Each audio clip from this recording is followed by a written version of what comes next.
Regular public meeting of the Board of Education for May 26, 2026 is called to order. All items being considered this evening are posted on PPS website under the Board of Meetings tab. This meeting is being streamed live on PPS YouTube, the PPS YouTube page, and will be replayed on Channel 28, which, by the way, I still don't know where to find that. My kids watched me on it last week. Channel 28. It's live on TV. Cable access. I don't have cable. Anyways, I don't have a TV. I don't know how to operate a television. what is cable? What's a television? Thank you. Good evening, welcome. I want to thank you all for being here today, taking your time out of your valuable time to care about public education. So a few housekeeping reminders. If you brought a display or sign, we ask that you keep it below chin level so people behind you can see. Also, they have to stay on your person the entire time and not to be posted around the room or anywhere in the room. Please keep the walkways, aisles, stairs clear. We have seen people trip. It's not fun. And also, in general, let's be respectful to each other. So thank you. All right. First off, I believe that we have, let me check the agenda. Student performances. Yeah, so student performance, we were originally going to have the Roosevelt band here, but because of awards and graduation activities and things like that, they weren't able to be here. We also invited a couple of speakers. One of them is here, and I'm so excited. So Gio is a sophomore at Grant High School, and if you remember, he opened up our school year with his poetry slam from Verslandia. And this year, I'm so excited to announce that he won first place at Verslandia. Yay! So while I know that we're going to get into an agenda that's related to arts, I also just want to give a shout out to all of our amazing librarians across Portland Public Schools and know that, yes, arts live in all these spaces. And so I'm just so excited to welcome up Gio to perform his second round piece. So come on up, Gio.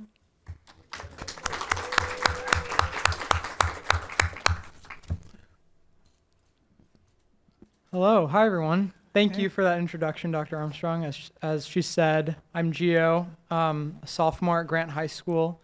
I used to go to Access, so go Adams.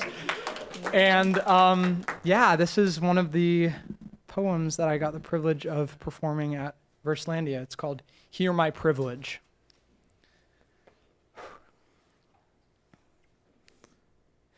Can you hear me?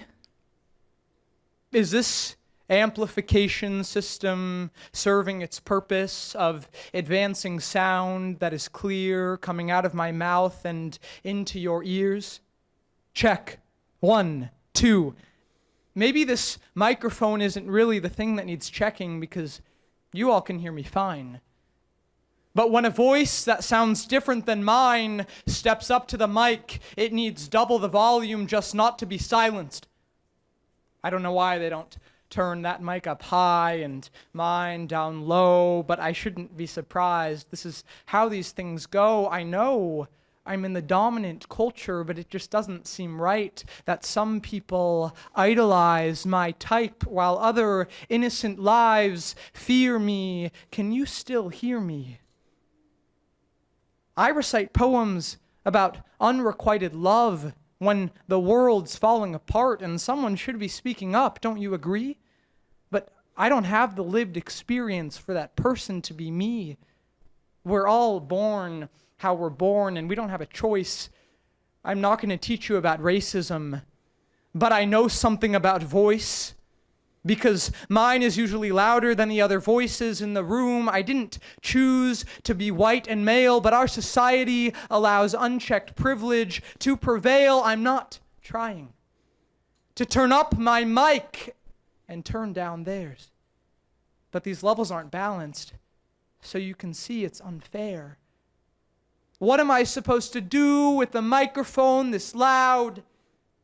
If I said something false, would you believe me? Because you can see that I'm right. I mean, white. The censorship on a tone like mine isn't tight. I don't have to be perfect to even be heard. I don't have to fake security just to get in a word, because I was born with a power, like a force field that keeps me from harm. But underneath this Caucasian, I'm simply disarmed, sensitive, lacking a sense of direction, trying to speak for myself when I never even really get to learn. You say you want to hear my story, but it is no longer my turn. I'm trying to be an active ally and use this voice for good. Don't tell me you like my poetry. Just tell me you understood. It's time to pass the microphone to another voice that's more deserving. It's time to listen to more perspectives so that we may continue learning. It's time to recognize that marginalized is not the same as minority, and worldwide our margins take up the majority of the page. So stop just reading in the center. It's time to use our ears for better. So if you can still hear me, stop. Thank you.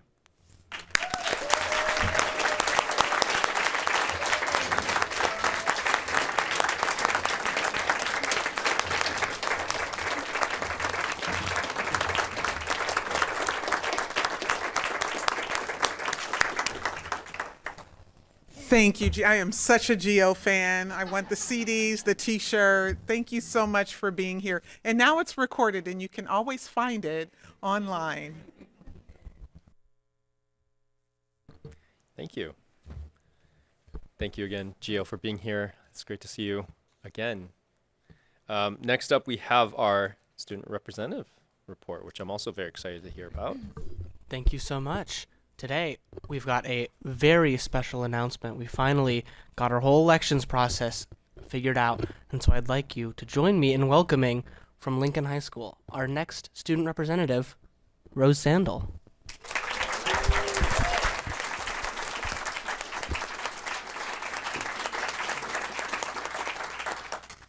Hello, everybody. My name is Rose Sandel. I'm a junior, currently about to be a senior at Lincoln High School, and I've been on DSC for 2 years. This will be my third, and I'm just so excited for this opportunity to represent all students throughout the district. I started at Markham Elementary School, and then I went to Jackson, and then I went to Lincoln, so I've been everywhere, and I can't wait to share my voice and, uplift my fellow students' voices. Thank you.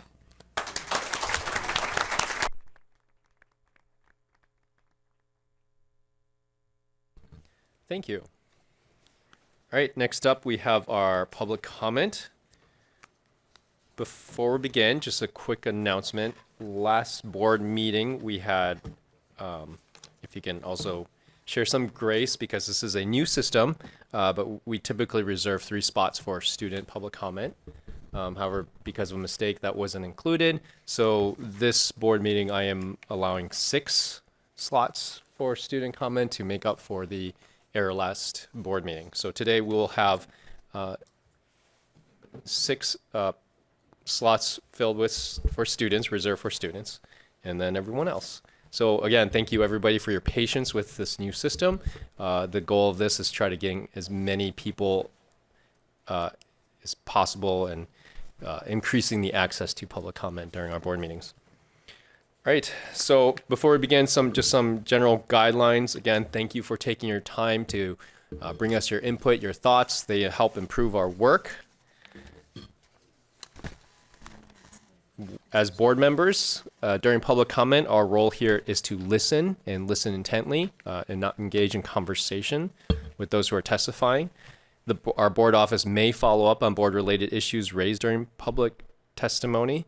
We also request that complaints about individuals be directed to the superintendent's office as a personnel matter, As you know, the board does not involve itself in personnel matters of the district. I will remind also PPS staff who are giving public comment that they may not provide comment or testimony about students that could violate confidentiality protections under FERPA. This includes using information that could identify students, especially their school community, by use of direct or indirect linkages such as school grades, special education, or other status. For materials that you would like the board to receive, such as handouts or pictures, or this time we got books, please do not come to the dais. Please hand them over to Ms. Powell over there on your left-hand side, who will distribute them to us. In order for the board to conduct its business, we also ask that board members please refrain from calling out, interrupting speakers, or otherwise disrupting the meeting. We appreciate your cooperation in this matter, and we look forward to hearing from those who sign up today. If for some reason you did not get a chance to finish your public comment, you can email the rest of your comments to us. The email is publiccomment@pps.net. The board members pretty much do read all the comments that we get through them. Sometimes it's hundreds a day, so please be patient. Also, lastly, hopefully lastly, this is a long list. Second to last, I'm sorry.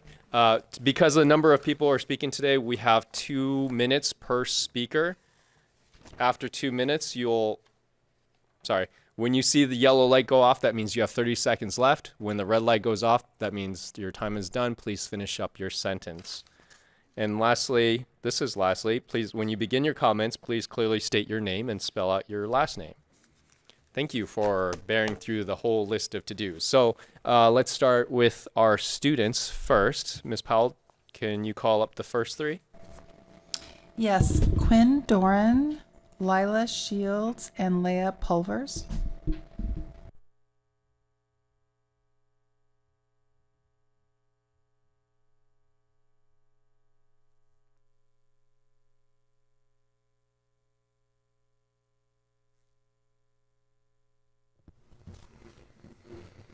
You may begin when ready in the order you're called.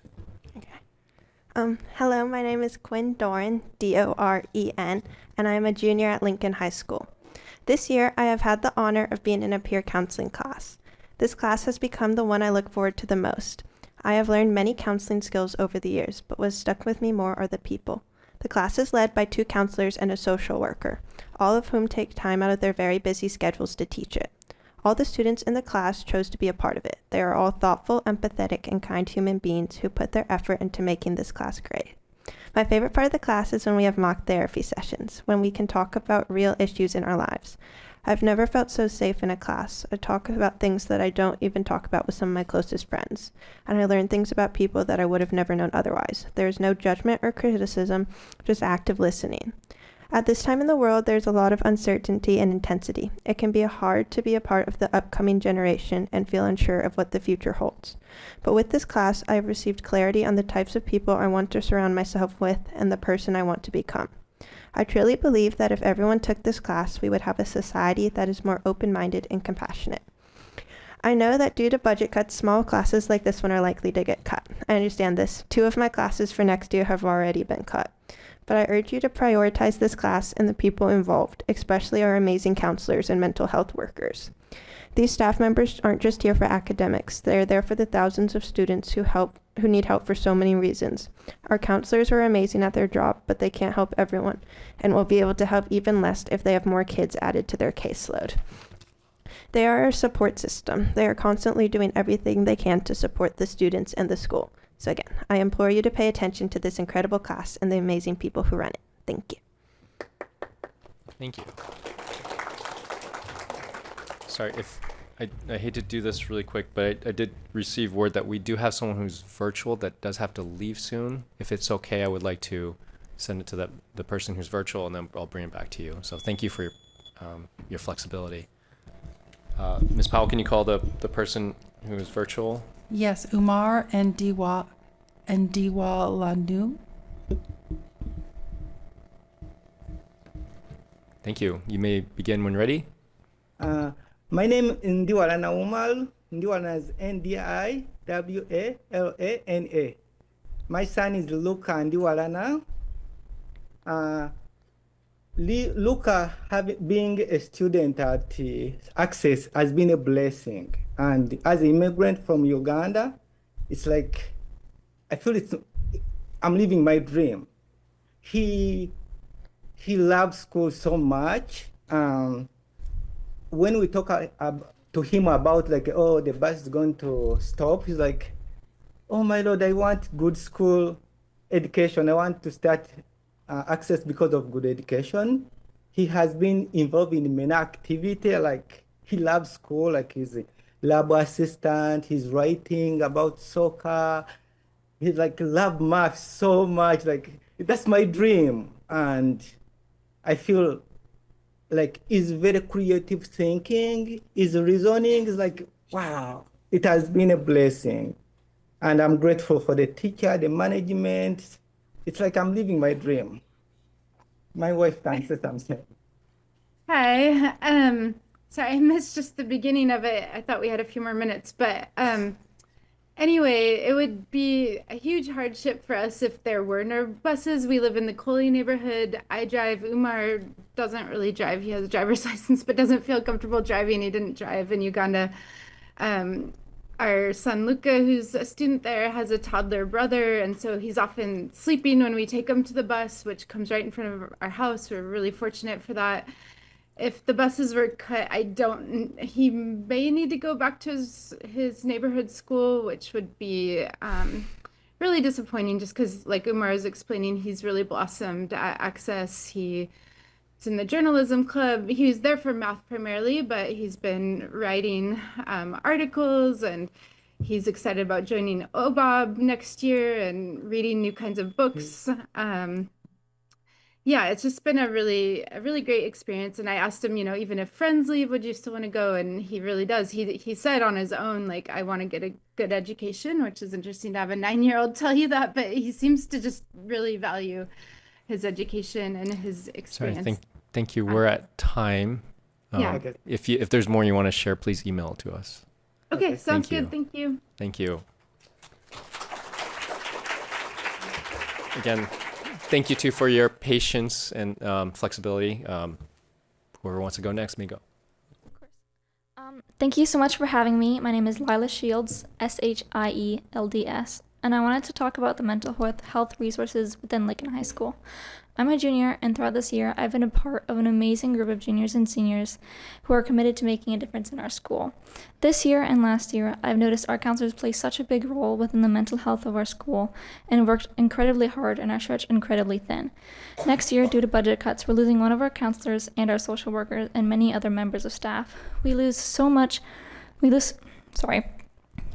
we lose so many people next year, our counselors and mental health advocates won't be able to devote their time to opportunities like peer counseling to allow students to take on a bit larger role in supporting our community. Lincoln has a serious grind culture among the students that is heavily influenced by students, teachers, staff, and classmates. The grind culture contributes to burnout throughout the school year and leads many kids, like myself, to feel incredibly stressed all year. With mental health resources becoming less available, I fear that the grind culture will only increase and lead to more burnout in students. Similarly, when crises do happen, who will be there to take action when we have no social workers and our counselors are too busy to fully commit to their roles? While taking peer counseling, I've learned skills like active listening, minimal encouragers, reflective listening. These skills have made me into a better person and has allowed me to better support and understand my friends. I think this class has supported my peers in a similar way.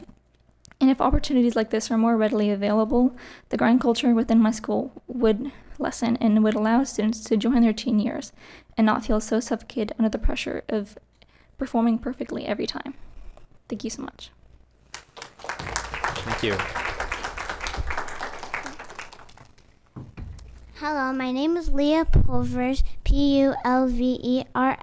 I'm a third grader at Access Academy, and thank you.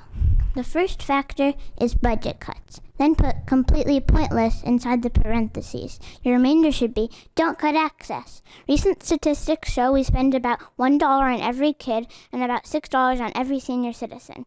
In result, schools tend to get overlooked. Some examples include that our library... Hey, don't listen to that.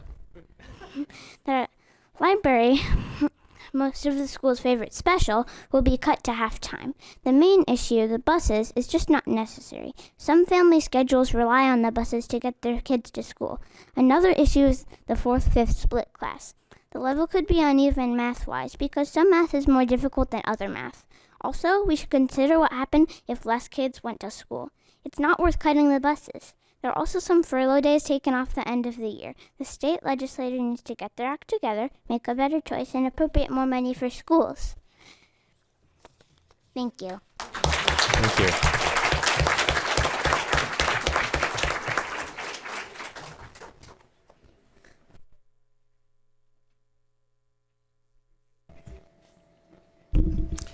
Next, we have Charles McGinnis, Riley Solank, Margot Tankersley.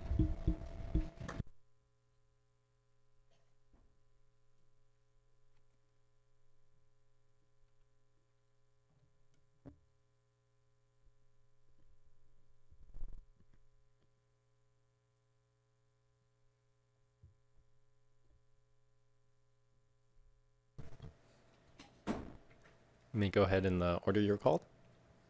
And whenever you're ready. Hi, my name is Charles McGinnis, McGinnis.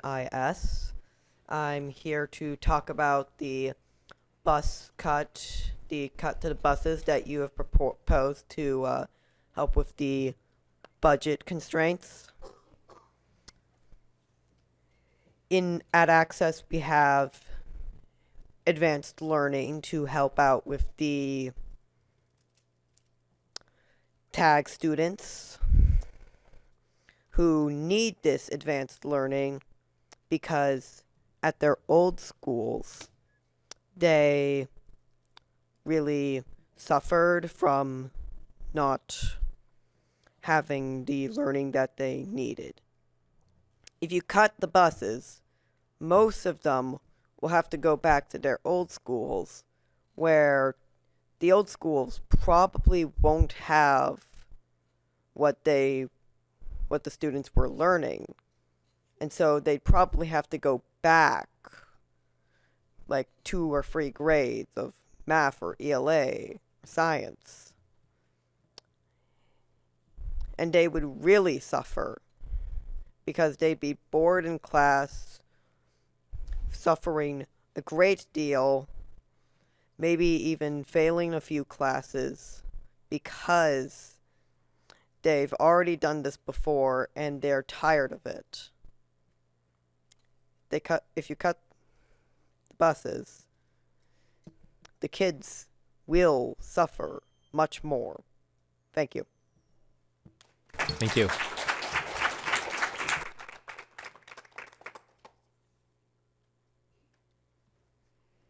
Good evening.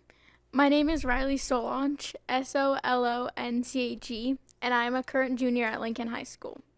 I noticed the immense need for easier access to teen mental health resources. So last year, I started the peer counseling program at my school with the help of 2 of our amazing counselors, Miss Wilson and Miss Heidowitz. I plan to go into psychology, and through this class, I've experienced the best and most educational class for my specific future career. It has been an amazing experience where I've learned about the different career paths in psychology from people with lots of different backgrounds and jobs, along with learning counseling skills that are not just important for our peer counseling sessions, but also important skills for engaging with all of our peers.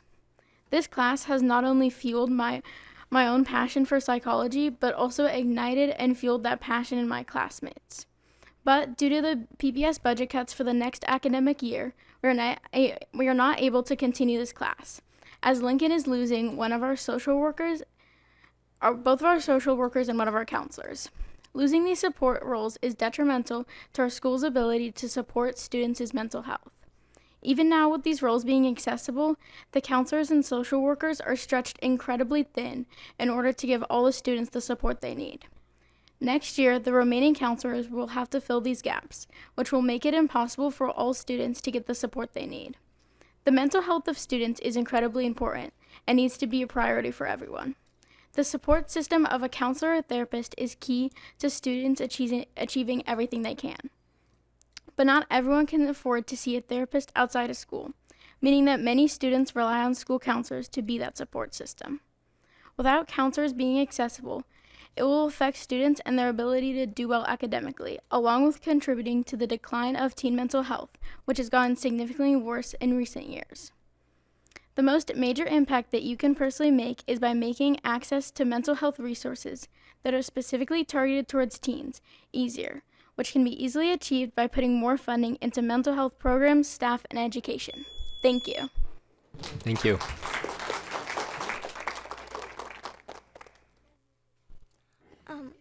I'm Margot Tankersley, Tankersley, and I'm a third grader at Access. Cutting the buses to Access is about more than just transportation. Many people like me would have to return to their neighborhood schools where they might not be challenged enough. Surveys show that 70+% of students at Access take the bus to and from school. The bus is a great time for kids to connect with friends in other classes that they might not see otherwise. Cutting the buses would also mean that there would be more people driving, which would contribute to climate change. One compromise would be to have less routes with the only stops at neighborhood schools. Another would be to have only 1 or 2 routes per quadrant. You have already cut the library and art time and blended the 4th and 5th grades at many schools, including Access. But why are you cutting Access more than the other schools? And why are you cutting the buses that so many people rely on to get to Access? I would be really sad if some of my friends or myself had to leave Access because the buses got cut. Most of the school would not be able to attend Access without the buses. At my neighborhood school, I went to school to see my friends, but I would finish the week's packet of work on Monday. At Access, I can tell that I'm learning. I get to work hard, and I always have other people in my class to work with. I would be devastated to lose that just because my parents can't drive me to Access. I hope you find a solution and also fund the RESJ programs. Equity is important. Thank you. Thank you.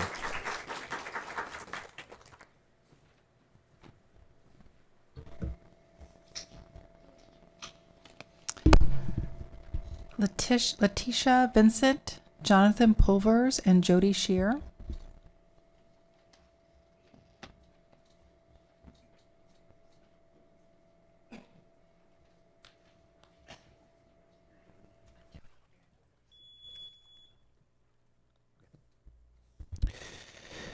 Good evening, Dr. Armstrong and members of the board. My name is Jonathan Pulvers, Pulvers. I'm a proud PPS alum. I'm the Vice Chair of Community and Parents for Public Schools, and tonight I'm here as the Chair of the Access PTA Advocacy Committee and as Leah's dad.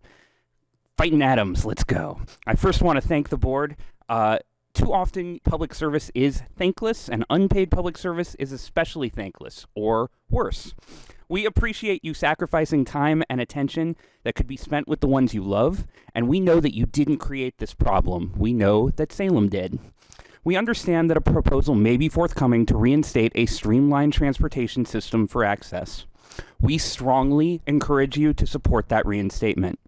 This is an educational life or death decision for the many Access families who have reached out to you and to me. Single parents, low-income folks, people living in Lentz or Cully or Hayden Island, people who know best that Access is the only real fit in PPS for their kids, and who desperately want to keep their kids at Access and in PPS. Reinstatement would also signal that PPS is serious about supporting TAG students even in hard budget years, which will play an important role in maximizing enrollment and revenue in the years to come. I'd also like to say something important, constructive, and actionable about process. Dr. Armstrong was kind enough to tell us earlier in this year that no changes to our model or level of service would take place without our participation, and that maintaining transportation would be a guiding pillar of the budget. To those ends, we have offered to participate in constructing scenarios that substantially reduce the cost of this system and to find pay-fors that do the least harm.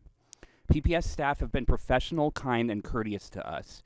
That said, we alone know what Access's minimum need is for this system. With our input and collaboration, we know that that need can be met. Thank you.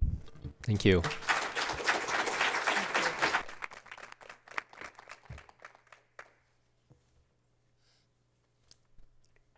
I was last. I don't know if the other person is online. No. Okay. No, go for it. Good evening. I am Jody Scheer, Scheer, a pediatrician and grandmother who is greatly concerned about the lack of safety, legality, and efficacy of digital learning tools in our kids' classrooms. My review of the EdTech ecosphere in K-12 education shows that EdTech's promise of kids learning twice as much in half the time has never materialized. At great cost, our district has provided kids with one-to-one devices as a pedagogy that performs worse than a teacher. Academic test scores have plummeted in the last 10 years, and kids are graduating now with fewer cognitive abilities than their parents for the first time ever. Currently, again at great cost, we are racing to insert generative AI products into our kids' lives and classrooms without parental consent and with a proven track record of harm to children. These harms present serious liability gaps for schools using Gen AI in education. Gen AI systems function like an instructional actor but are covered as a digital tool. This creates a liability gap.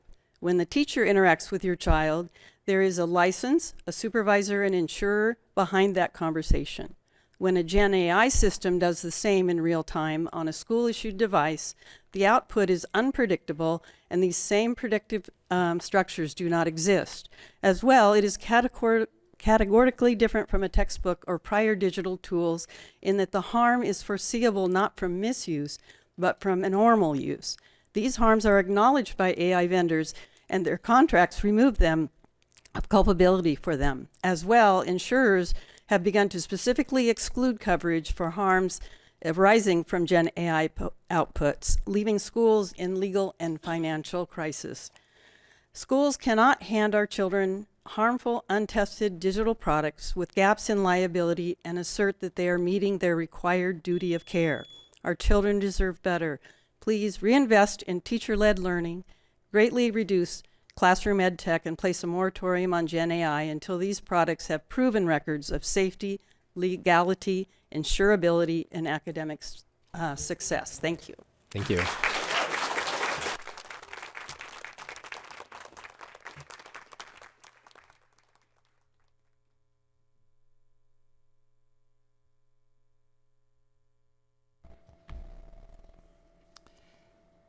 Next we have, Leo Hollis, Hannah Feldman Erickson, Kathy Fun,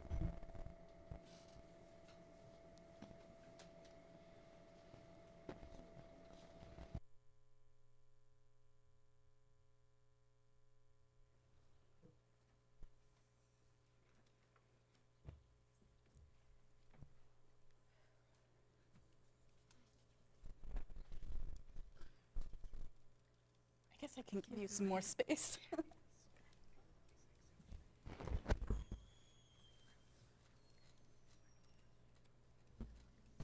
Go ahead, start whenever you're ready. Doesn't matter who first.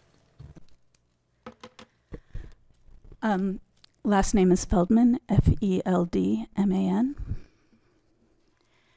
My name is Hannah Feldman, and I am the mother of an 8th grader at Access Academy. I know some folks aren't fans of Access. They say it's elitist and unnecessary. If those kids are so smart, they'll be fine at their neighborhood school.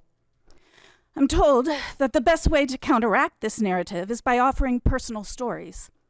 In other words, you need to see our kids' pain. Strip them naked in public so you can examine their scars and determine whether they're deep enough to deserve your sympathy. No, thank you. But I can say this. Nobody puts their 9-year-old kid on a 1.5-hour bus ride each way to school because it seemed like a nice option. Only desperate parents do that, just like only desperate parents are willing to struggle through the Hunger Games-style obstacle course PPS makes families go through just to get into the lottery for access. I would have loved for my kid to go to his neighborhood school.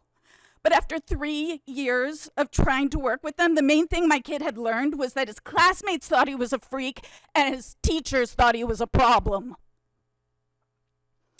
Access changed all that. He has friends. He gets good grades. He complains when there's a no school day. But we never could have sent him to Access without busing. We live in North Portland, and at the time, I worked in Vancouver. Do the math. So I guess my question is, how rich does a kid have to be allowed to be gifted in this school district? Rich enough to afford a one-parent not working? Rich enough to live in a zip code where houses average $100,000 more than they do in mine? Because that's basically what you're saying when you remove busing from Access. And then it really will be elitist. You'll be right, and kids like mine will just have to suffer. Thank you for your time. Thank you.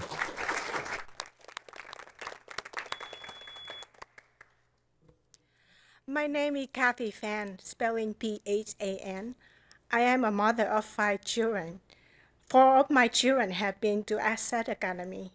I currently have 3 children who are in 7th, 4th, and 2nd grade at Access Academy. All these years, my children have been riding the school bus to school and back. That allow me to keep my job as a healthcare provider, a healthcare worker, to earn my paycheck, to support my family, serve our community, and pay tax to support Portland Public School. Without bus service to Access, I am forced to pull my children from Access Academy, the only school in the whole Portland Public School that can support the accelerated learners. I have a couple questions to ask the board. Why do you have to cut all the buses to Access Academy? Can Portland Public School consolidate stops to make route more efficient to spare at least 5 buses for Access students? 3. How Portland Public School support the intellectual, the social, and emotional need of talent and gifted kids who are going back to their neighborhood school? Thank you. Thank you.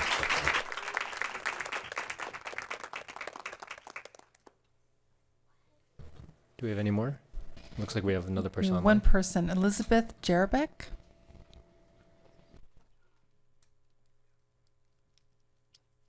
Hello, can you guys hear me? Yes. All right. My name is Elizabeth Jerebeck, Jereabek, and I am the parent of a student at Access Academy. I would like to address a statement that was made by a director at the Portland Public School Board meeting on May 12th. Quote, "But TAG kids as a whole, as a set of kids, are not historically underserved and disadvantaged. That doesn't mean they are getting everything they need out of their education in PBS, but they are not a historically marginalized group. And a lot of these kids come from families that have the resources to get them the supports they need, whether or not it's in PBS." End quote.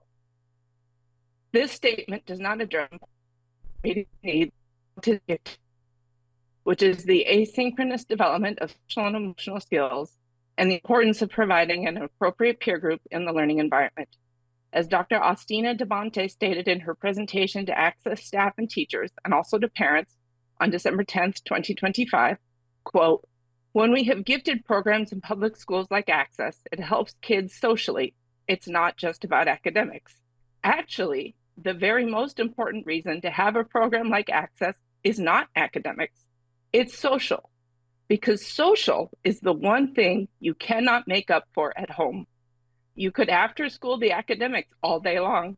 It would be a pain, and I wouldn't recommend it, but you can do it. But you can't conjure another kid. You have to come to Access for that." End quote. By making the assumption that a lot of these TAG kids come from families that have the resources to get them the supports they need, we are failing these students. Talented and gifted education isn't about supplementary after-school enrichment. It's about providing the appropriate rate and level of instruction, as well as an appropriate peer group of similar students. For Access students, being surrounded by others with similar cognitive profiles is not a luxury. It is protective. It is often what prevents bullying, a healthy sense of self. When students finally find a place to do it, where intensity, sensitivity, and curiosity are normalized rather than pathologized, it can be life-changing. Removing access to that environment has real mental health consequences. Access works because of economies of scale that enable the district to provide academic, social, and emotional resources that support talented and gifted students, Jack, could you as well finish as up? providing an entire school population of 300 plus peers. Please continue to provide district-wide transportation to Access.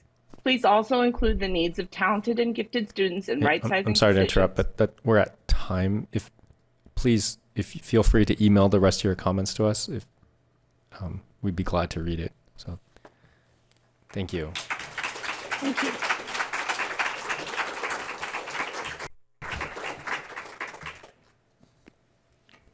I believe that concludes our public comment. All right. I want to thank everyone who came out here to comment. I do have a couple words I do want to say and address really quick. I want to thank all the Access families that came out and spoke, not just at this board meeting, the previous one, and also our budget hearing.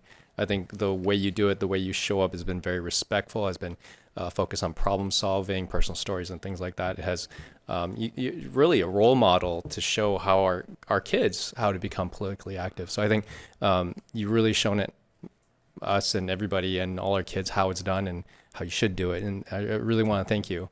And it comes with an and, I'm sorry. And it also comes with one of the concerns. One of the things that we expanded again, there's a new system, we expanded our public comment system to try to increase the equity of, or like equitable access. And not only that, but it also constrains us, we select our people by lottery in order so that try to eliminate as much bias as possible, because when you get to pick your topics, that's another form of censorship and also not equitable access. And so in addition, as well as much as we want, adding more slots when we want to is also preferential treatment, is also another thing that we try to avoid. And I just want to kind of throw this out there because I know you can do it, but one of the issues is that with so many people, again, I'm not trying to complain because you don't have to listen to me. I'm just one person, but with so many people signing up from Access, it did crowd out some other people. So we didn't hear from some other communities, from Benson, Franklin, Roosevelt, and some others, and a couple of them were from Title I schools as well. So I mean, the kind of impact of this new system is that we are having also a hard time hearing from everybody. And so if there's any way that in the future you could collaborate or coordinate messages together, I think that'd be just as effective. Emailing is great. I just want to share that out there, that we did not hear from a few people because of the number of people who signed up. Again, at the same time, you've really shown it how it's done. So I'm kind of very positive about this, and I'm really glad that you're here. But I'm also a little sorry that we did not hear from everybody that that signed up. So again, but the bottom line is that I'm very thankful that, I'm speaking for myself, thankful that you all showed up, and really the focus on collaboration and problem solving has actually been very well received. And I just want to thank you all for keeping that tone and understanding that we're all here just trying to do the best we can with the small amount of pie that we have. So thank you. Thank you, Director Chair Wong. I just wanted to share that when we get into the budget committee discussion, I did want to share with the board an idea around the Access Hub transportation model that we'd like for you all to consider. And then I want to be able to speak to potential trade-offs of that. And we'll be presenting that. And we'll get, because it is a late item and we didn't get a chance to get it public notice, because I'm going to speak to it at 8 o'clock, I'm going to ask Roseanne to upload it into the item 8, just so that you all have that. And then by the time we get to that point in the agenda, it will be publicly posted, and then we can have a discussion. Thank you. Thank you for the update. And again, thank you everyone for being here today and sharing your time to care about public education. This is what matters. So thank you. Next up, we have our union partners. I believe we have PAT. Do we have anyone else sign up? Nope. Okay. Thank you. It's all yours.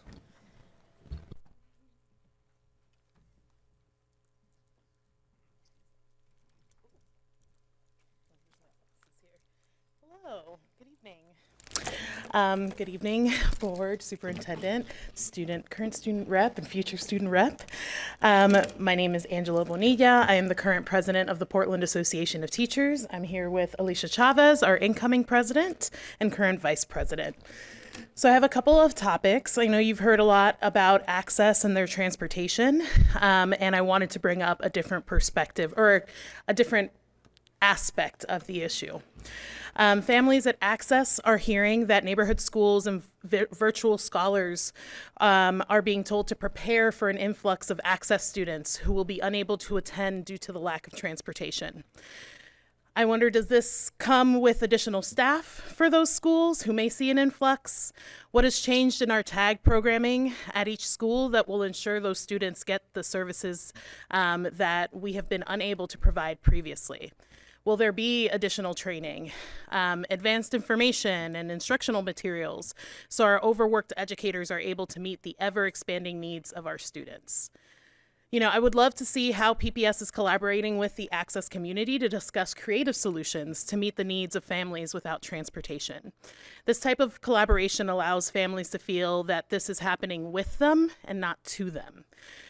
Have y'all collaboratively explored a mix of shuttle buses or adding stops to neighborhood buses or bike buses, walking buses, commuting clubs for public transit for the older students, or other resources that could help students get to school?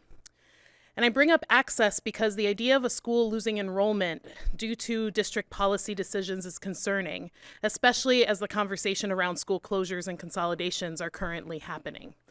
What will stop, or what could stop, leadership from cutting bus routes for other schools or programs to save money?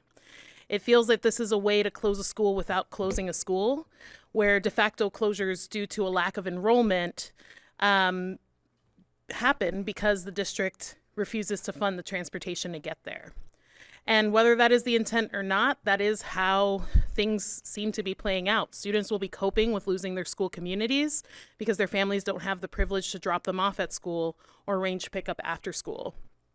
Equity and fairness do not mean that everyone gets the same. It means everyone gets what they need. I also want to speak a little bit to the AI handbook because I've received a lot of communication around that. You know, this past fall, we submitted a demand to bargain about the updated administrative directive that includes AI and how it will be used in classrooms, and we have yet to discuss this with PPS. When we brought up these concerns about AI at the Instructional Practices Council, we were told that a work group would be formed and we would be invited to appoint members.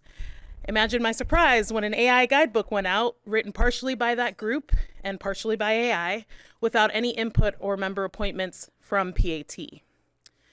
And at that meeting, we shared the data. We shared that brain scans show that there's atrophy of the brain when generative AI is used to do work. We argued that our members need more autonomy, more training, more resources in order to best educate our students about AI. And then I started getting the emails from parents, members, and students asking that we push back and stop AI from overtaking our schools. They shared how they want our students to be on screens less often, that they work with others over staring at an online program.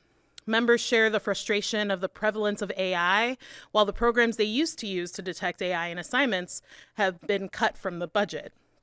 Several point out the climate impacts of AI and ask how we can maintain the district's climate goals while leaning into using more AI. How are we showing that we want our students to have a livable planet with clean water and breathable air when the largest district in the state welcomes AI with open arms? We were then told, but this will cut down time to support differentiation for overworked educators. But how will that educator develop their skills at differentiation if the AI does the thinking for them? How will they do that work when PPS cuts our AI contracts due to future budget cuts?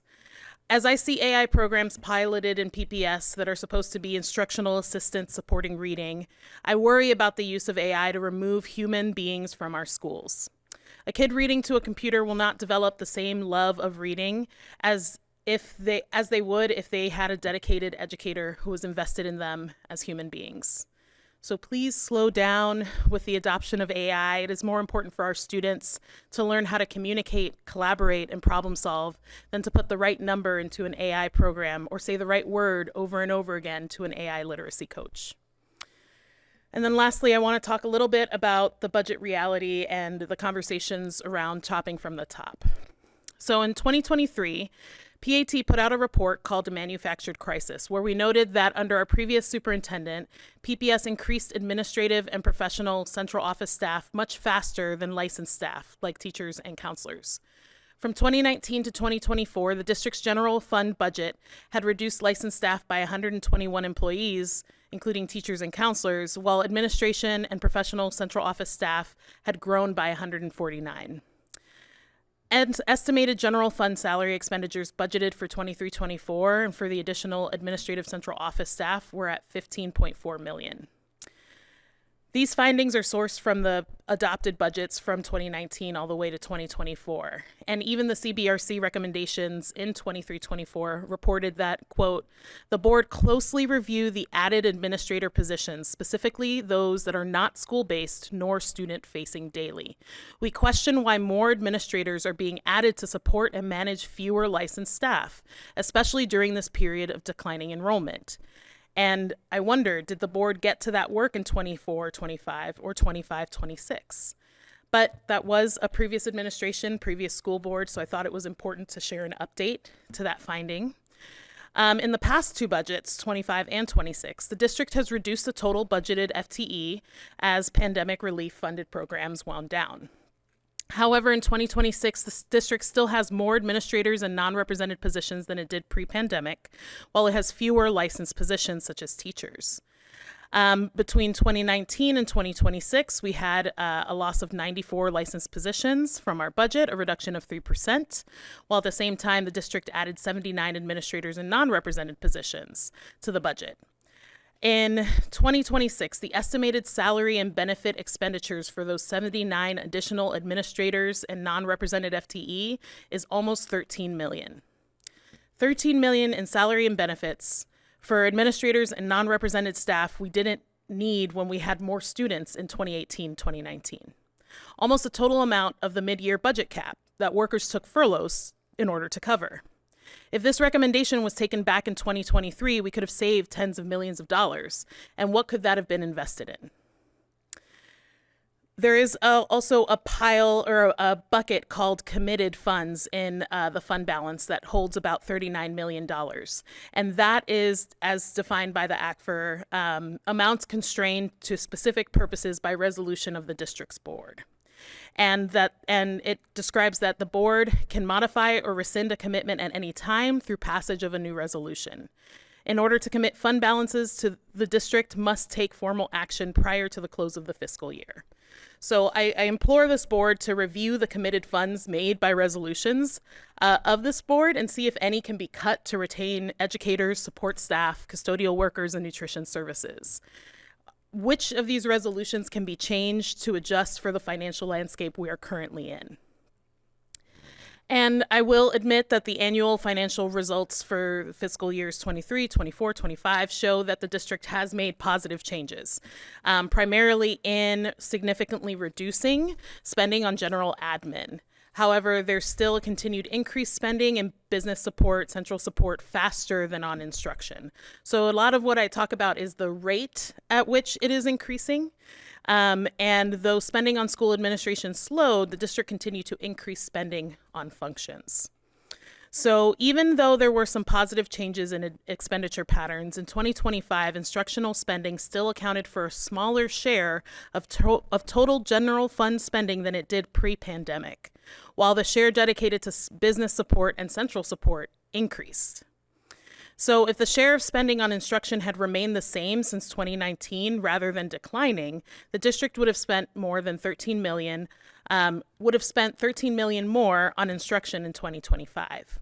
And if the share of spending on business support and central support had remained the same since 2019, instead of increasing, we would have spent nearly $16 million less on business support and $6 million less on central support. And I bring this to your attention not to say, like, we wrote this in 2023, we told you, or to chastise this body.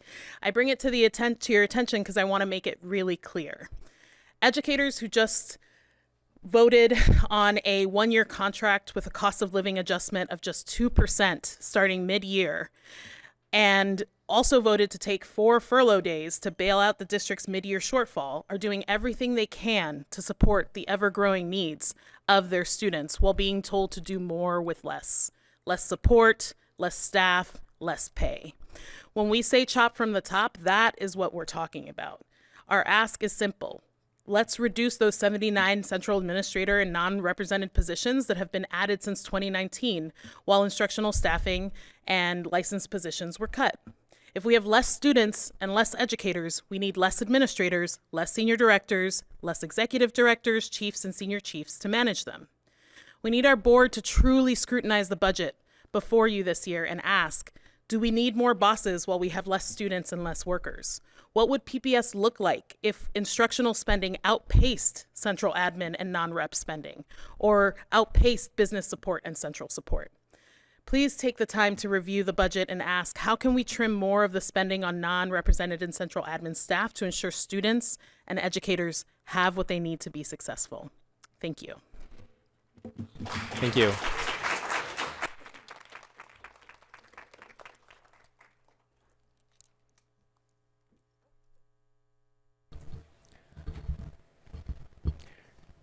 Thank you for providing your comments today and for being here, but don't go too far because next we are voting on the 2026-27 agreement between Portland Associations of Teachers and PPS. I'll hand this over to Superintendent Armstrong.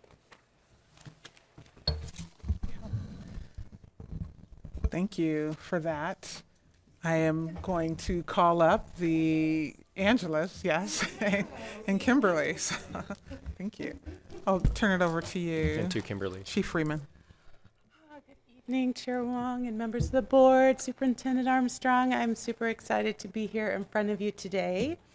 Before you tonight is a one-year collective bargaining agreement between Portland Public Schools and the Portland Association of Teachers.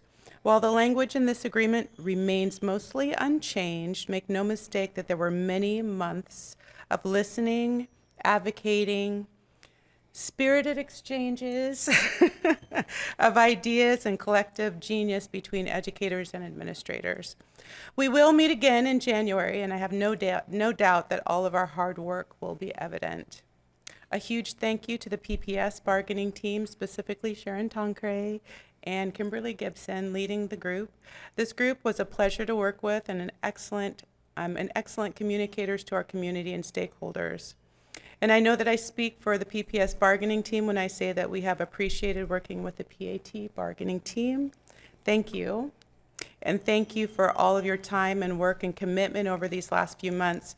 We are in agreement that our budget reality makes this agreement less than ideal for our educators. But I am pleased that we are able to agree to a 2% salary increase beginning the pay period that includes January 1st, 26-27 school year. Yes. And do you want to add anything before I turn it over to the other Angela? I would just like to say also that thank you very much to the PAT for working with us and their bargaining team. We know that there was a lot of spirited conversation, but we did get to this agreement.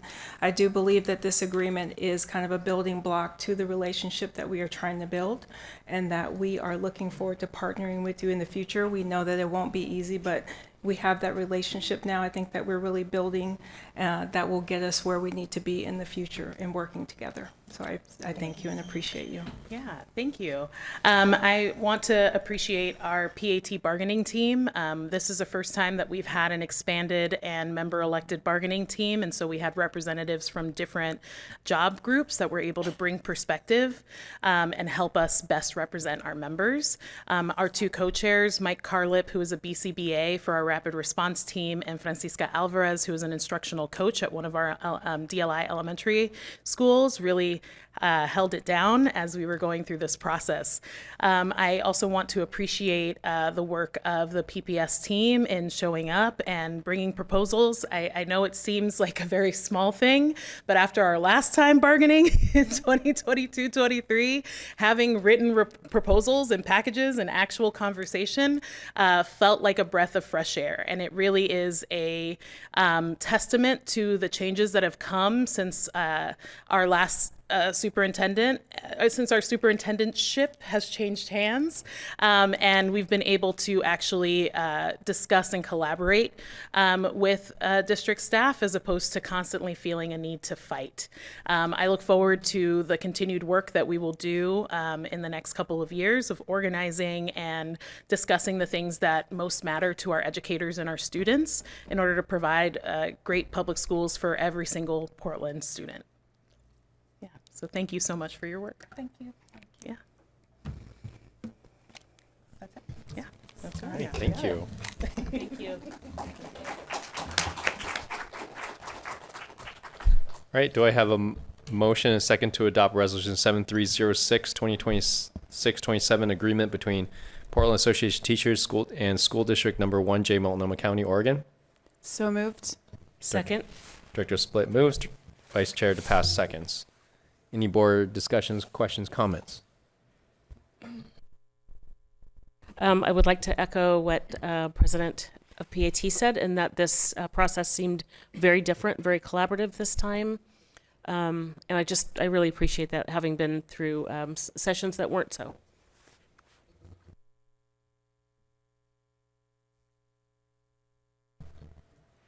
And ditto, having been through that too. All right, Ms. Powell, is there any public comment? No. All right, let's get this on then. The board will now vote on Resolution 7306, 2026-27, agreement between Portland Association of Teachers and School District Number 1J, Multnomah County, Oregon. All in favor, please indicate by saying yes. Yes. Yes. Yes. All opposed? Abstentions? Student Representative Retorto? Yes. Thank you. Resolution 7306 is approved by a vote of 7-0, with Student Representative Retorto unofficially voting yes. Thank you.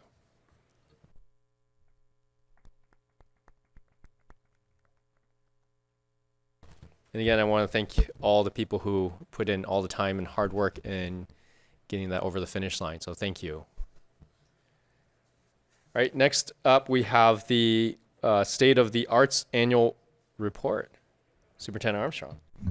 Yeah, thank you, Chair Wong. So school districts are required to submit the State of the Arts report to track the money that is generated from the arts tax.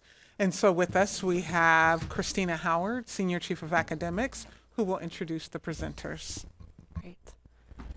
Good evening, board directors. I have the pleasure of introducing Kristen Brayson, who is our Director of Visual and Performing Arts in core enrichment, and she will also introduce our student rep here. Thank you, Chief Howard. And to my left is student Flynn Fitzgerald, and you will meet her more formally in a bit, so stay tuned. Good evening, Chair Wong, Vice Chair DePass, Student Representative Retorto, and future Student Representative and Superintendent Armstrong. As the proud director of PPS Visual and Performing Arts, I'm here to share PPS's annual State of the Arts report, which is required under our intergovernmental agreement with the City of Portland.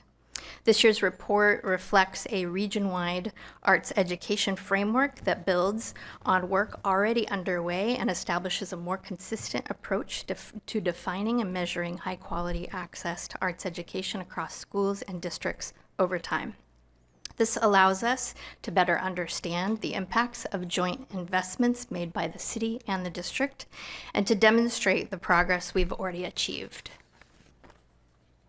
For more than a decade, PPS has worked not only to preserve access to arts education, but also to build a more coherent and student-centered system over time. Through the Master Arts Education Plan, a strategic plan for the arts referred to as the MAPE, PPS created a framework through vast stakeholder engagement to define what high-quality arts education looks like from a student's perspective. You'll see a bit more about these puzzle pieces in a later slide as PPS strives to meet the needs of each domain presented here. But before we move on, it's worth noting that this framework has received significant fanfare across the nation and has been adopted by other school districts, including Beaverton. At the same time as our system has been developing, so has the city's work around arts education.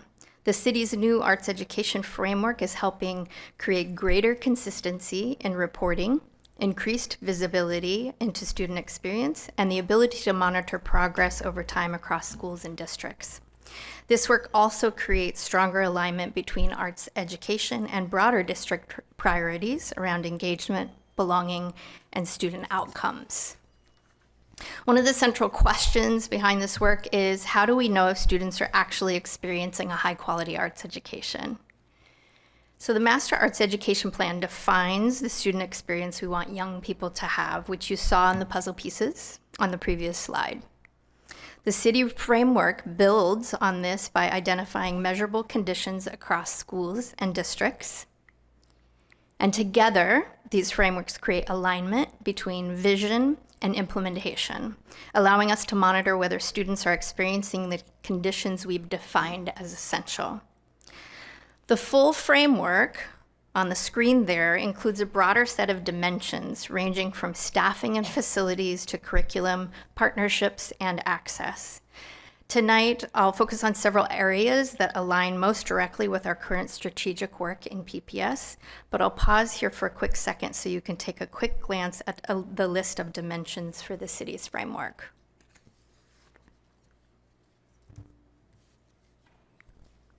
So what does this mean going forward? Schools will participate in an annual data collection process, including survey-based measures aligned to the city's framework.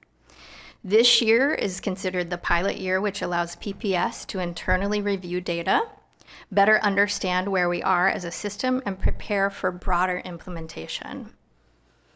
The city is also developing a public-facing dashboard that will increase visibility across schools and districts over time. That will launch next school year in spring of 2027. Importantly, this work is not simply about reporting data. It's also about using the data to refine systems, identify areas of growth, and continue improving student experience over time through engagement with stakeholders, including our PPS Student Voice Committee for the Arts and our PPS Arts Education Advisory Council. PPS is not beginning this work from scratch. Through more than a decade of implementation following the commencement of the arts tax and through the development of the Master Arts Education Plan, the district has already built many of the systems, pathways, and continuous improvement structures that position us well for this next phase of the work.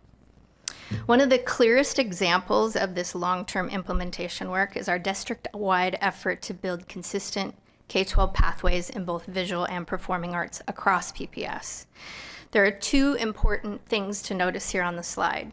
First, at the elementary level, since 2020, PPS has built near universal access to music and visual arts across the district, representing a significant system shift from where the district was prior to both the arts tax and the implementation of a district-wide strategic plan. The city's investment helped restore arts access to roughly 50% of complete pathways across the district, while implementation of our Master Arts Education Plan helped catalyze the expansion to near universal access to two content areas, both music and visual arts. Second, this work has increasingly focused on pathway continuity over time, ensuring students have opportunities to continue deepening their learning through middle and high school experiences in both those art forms. One example of this work can be seen in the Roosevelt Cluster. Beginning in 2016, PPS used a cluster-based implementation approach to expand music programming from 2 schools to all schools across the Roosevelt Cluster. That work later informed broader district efforts to strengthen pathway continuity and reduce inequities in arts access across school communities, contributing to significant growth in both access and program quality over time. Today, Roosevelt High School's award-winning jazz band has emerged as one example, yes, snaps, of what sustained investment, sequential pathways, and quality program development can support. More broadly, PPS experienced a significant increase in state qualifying ensembles this year. For the first time in decades, 4 PPS bands and 3 choir programs qualified and competed in OSAA state championship just 2 weeks ago. As you can see, these intentional investments are making a significant impact. Dance and theater are also important components of sequential pathway development. though opportunities in those areas remain more variable across the PK-12 continuum. While expansion efforts in those content areas have slowed under current budget constraints, we remain hopeful that future right-sizing efforts may create opportunities to strengthen and stabilize those pathways over time. The good news about our progress, married to district data, suggests that sustained participation in arts learning is associated with stronger attendance outcomes and lower rates of chronic absenteeism, and our initial observation of the data confirm this across all student demographics. Besides access and time, these 4 additional domains of the puzzle pieces reflect broader conditions students need in order to fully and equitably participate in arts learning. This includes access to materials, equipment, and consumable supplies, as well as meaningful learning experiences that support creative thinking, inquiry, technical skill development, and student voice. Arts courses also rely on specialized learning spaces designed to meet the demands of the curriculum. And students must demonstrate and apply their learning through meaningful standards-based performances and exhibitions. That final domain, performances and exhibitions, can be a significant driver of student participation and engagement.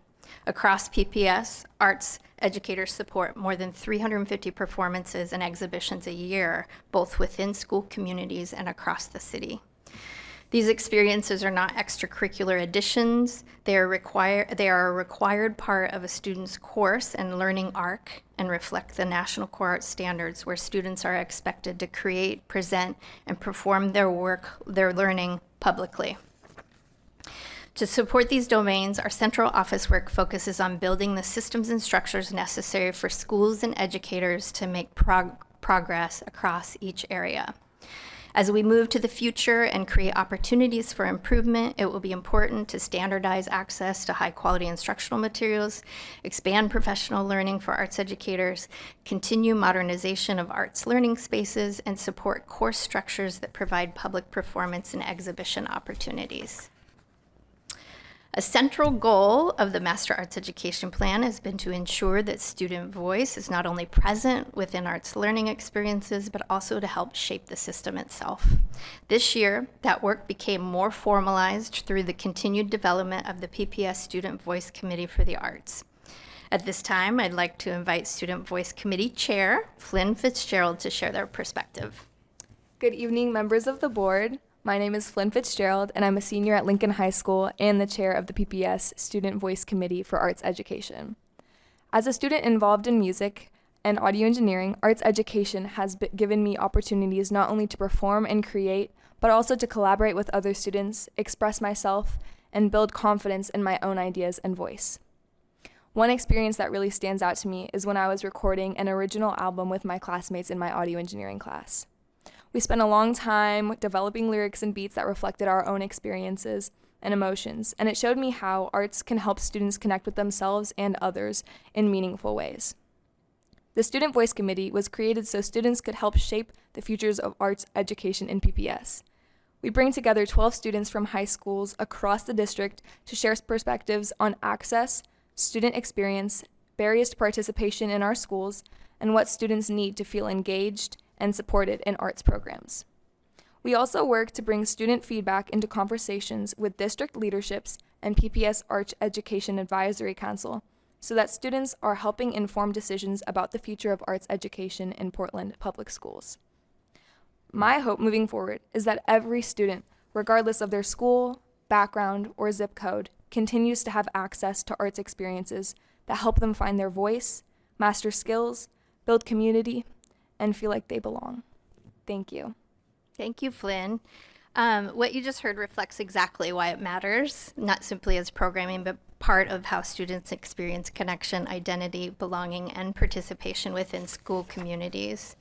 As we move forward, this work is about continuing to strengthen a system that ensures all students consistently, equitably, and over time experience high-quality arts education. The introduction of the city's new arts education framework provides greater visibility into that work and helps us continue sharpening the parameters that support student learning across our system. Ultimately, this work is about more than access alone. The arts already surround us in our daily lives through music, film, design, storytelling, media, performance, architecture, and the countless ways people experience and make meaning in the world around them. Often, what sits outside of our awareness is the long-term educational infrastructure and opportunity required for students to eventually participate in shaping those experiences themselves. This work is about ensuring that every student, regardless of circumstance or geography, has the opportunity not only to experience the arts, but also to influence and contribute to the cultural and creative life of our communities, whether as audiences, advocates, creators, designers, performers, or makers. Thank you, and we're happy to answer any questions. Thank you. Open up to questions. Director Split. I have one, and if you're welcome to get back to me because I didn't think about it until you were talking and I was reminded. I know there's a lot of conversation at the city level about changes to the arts tax, and I'm just curious how the district is engaging in those conversations as such an important stakeholder or key partner, if you in that work. Yeah, we have been working with Ben for government relations and Chief Kafori to go in and provide public testimony. Superintendent Armstrong also provided public testimony. Flynn provided public testimony, and we had one of our music educators provide testimony as well. We really are in support of moving forward, and the vote happens tomorrow. And so we'll keep you updated on that, and more than happy to provide a scaffolded explanation of where we are with that and what's going to be happening as a part of that. But if it passes, it is good news for us. Great. Yeah, I've been tracking it, and seems good too. I'm likely to write my 3 city councilors and urge their yes vote as long as nobody has any problem with that. You could do it too. Director Chase Miller. Yeah. Thank you so much for the presentation and the incredible work that you and your team does supporting arts in PPS.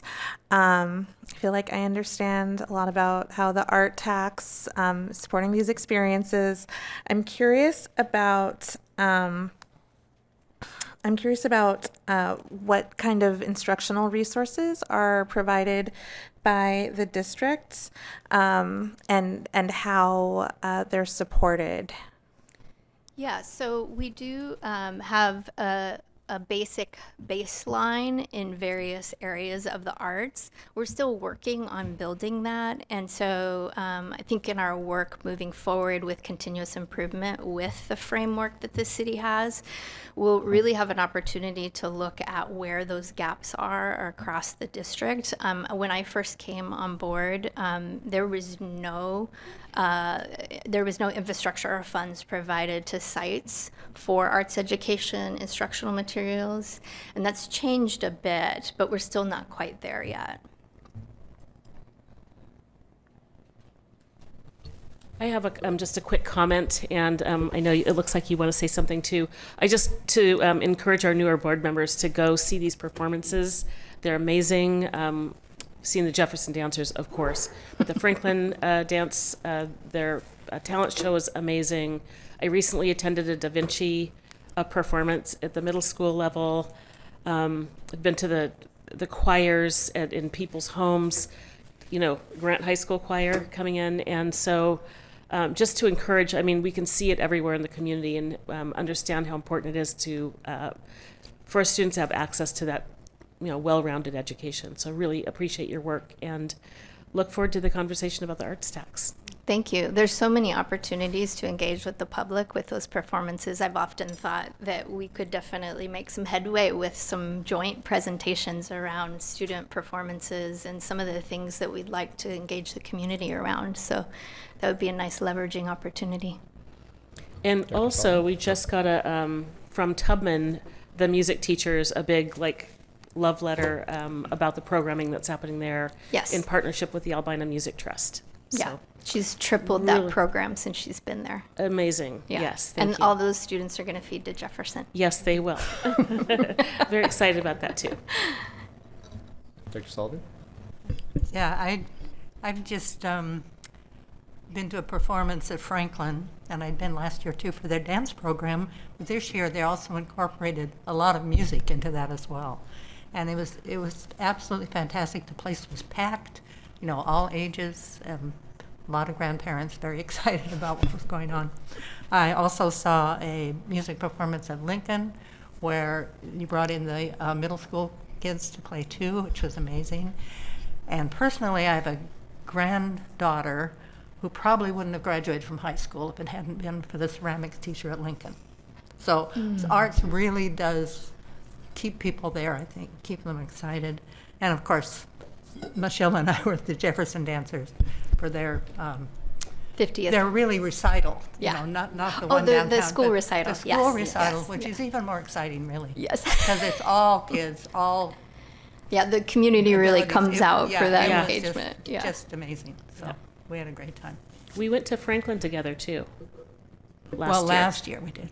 That was This super year. fun. Oh, and We this walked year. out of there, we were just like, Yeah, I said I told them I was going, and I got there just late, not late, just in time, and they saved me a seat right in the middle. I thought, oh my gosh, thank God I made it, because I would have been so embarrassed. But yeah, it was absolutely fantastic. And directors, you should have access to all of our visual and performing arts events on a calendar. And if you don't, let me know or let Roseanne know, and we'll make sure you have that access because it populates all the time with all of the stuff that's going on from week to week. It's pretty amazing. The superintendent does such a great job of sending it every week to us. Like Yes. you should know it and know that she nails it.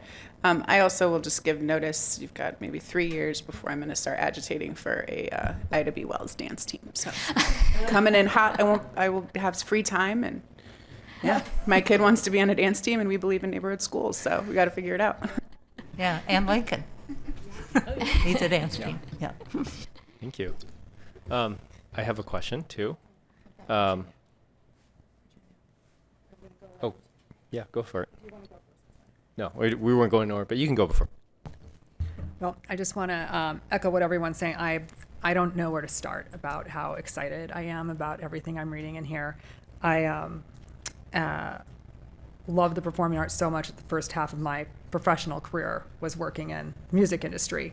So this is very near and dear to my heart. I have had the amazing fortune to see every high school choir in the city. I've gone to multiple dance programs. I've just, to see it quantified in this way on the pathways is really, really exciting to me, because these are the things that keep our kids in school. They touch, the things about our student that make them unique. It's hard to articulate, but I just want to say this is just amazing work. I went to Heart of Portland, it's incredible, and just thank you for all of your work, and I'm really excited to see what this reporting structure looks like, so thank you. Thank you. My turn? I guess I'll go.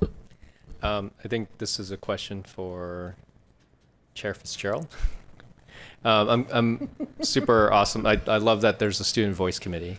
I'm curious if you can give an example of how the Student Voice Committee's input has been utilized or taken account or impact is created in Portland Arts. So, yeah, I'd love to hear an example. So far, our committee has been working on translating the MAPE so that future education groups can actually quickly look over it and be able to understand it instead of having to look through the entire booklet, and it takes such a long time to process as a group. So by creating a single page, we are able to have the next generation of committee members to be able to just read over and have a brief overview and then be able to look over the MAPE at their own time.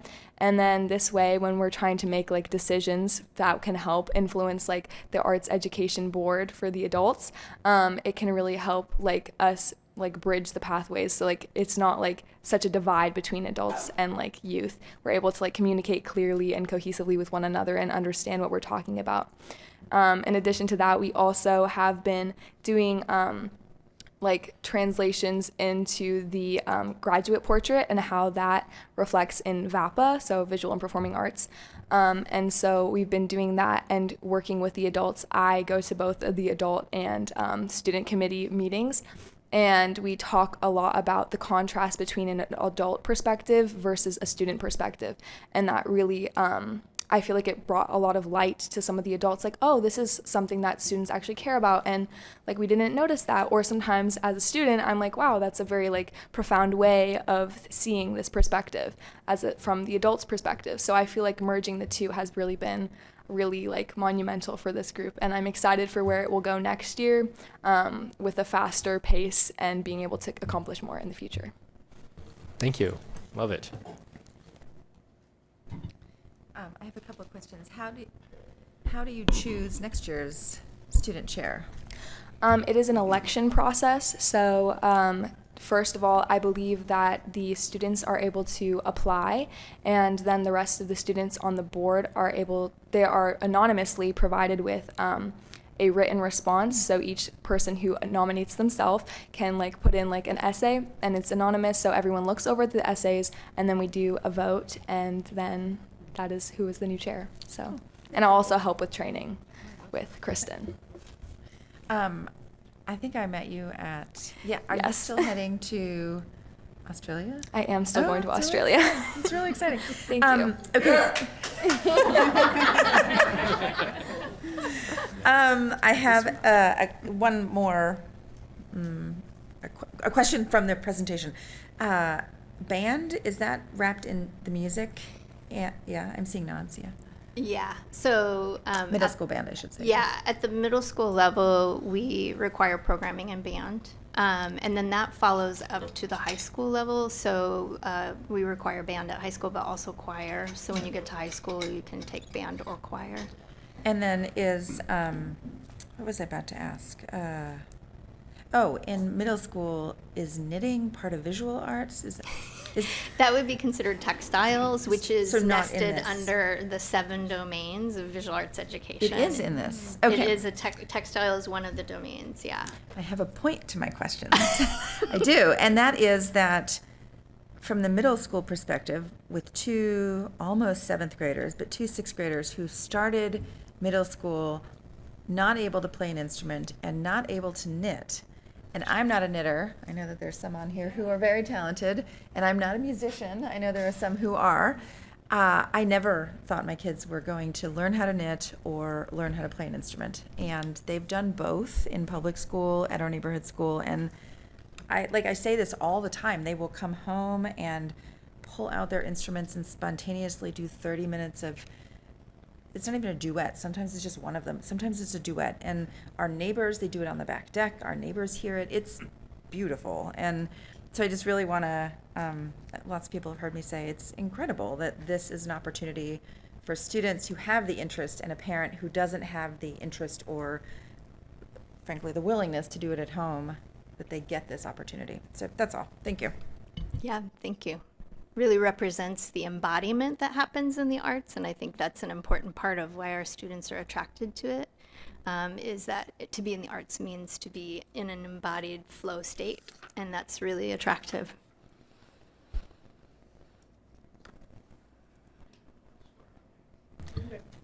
Student director? I just wanted to say, great job. I've seen how the band program has really evolved in Roosevelt, and it's been incredible. I definitely know a few kids who are going to be graduating with me only because of theater and because of band and because of choir and those opportunities. So that's been really incredible to see, and I can't wait to see where it goes from here. Thank you. I don't want to forget our incoming student director. I wanted to say thank you for the Lincoln rep, but I also wanted to say that I have just been so proud of all of my peers who have gone to state, who have been able to show off their artwork and been performing, and I feel like it's just like an amazing opportunity to let them express themselves, and I want to thank you for supporting them through this. Thank you. Thank you. Director LaForte? And a question for our student representative. From your perspective, where do you see the biggest gap in PPS? Me personally, I believe that it is the teaching staff. I am very lucky and I have a very strong choir teacher and she's very supportive, but I do see some courses with teachers who don't have as extensive backgrounds and can't support their programs. And I feel like that is one of the biggest challenges, because if you don't have a teacher who knows what they're teaching about, it is really difficult as a student to actually develop as an artist and like see these extra pathways. And I also feel like it is also talking about a future in something like the arts. It is often like when I bring it up to like adults at like gatherings, they're like, oh, you want to do music? Okay, what's your backup plan? And I'm like, well, that's like my goal, like that's what I want to do. And so at a school setting, to be like, oh, well, make sure you have an academic like support system for yourself. I think that is great. Me personally, I've done full IB at Lincoln, so I'm also very academic, but I think it is important to see those pathways implemented into the school and seeing that like it isn't like a bad thing to want to pursue something like music or acting or band. Like those are like viable options. And so like creating a path and like having teachers be like, this is something you can do. We can help you accomplish this. And having that like reflected in the school system would be really supportive. I could not agree with you more. Great answer. Thank you. And I wanted to share, I am also, my son went through the Grant Choir program. He's a rising junior in college now, and started in, pop voices in his sophomore year and ended up doing a cappella and royal blues and all the things, and starting an a cappella choir at his university, and it was just a transformative experience. And I was sitting here listening to you talk. It just reminded me of something, I'm gonna try not to get emotional, that my mom said about my kids. And she said, I know your kids are happy. And I said, why? And she said, because I always hear them singing in the shower.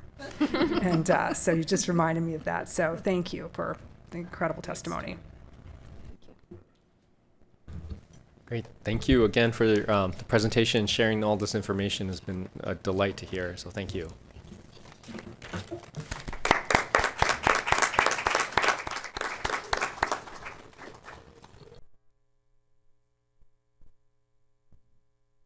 All right. Next up, we have the resolution on adopting our guiding principles and work plan in the right sizing process for Portland Public Schools.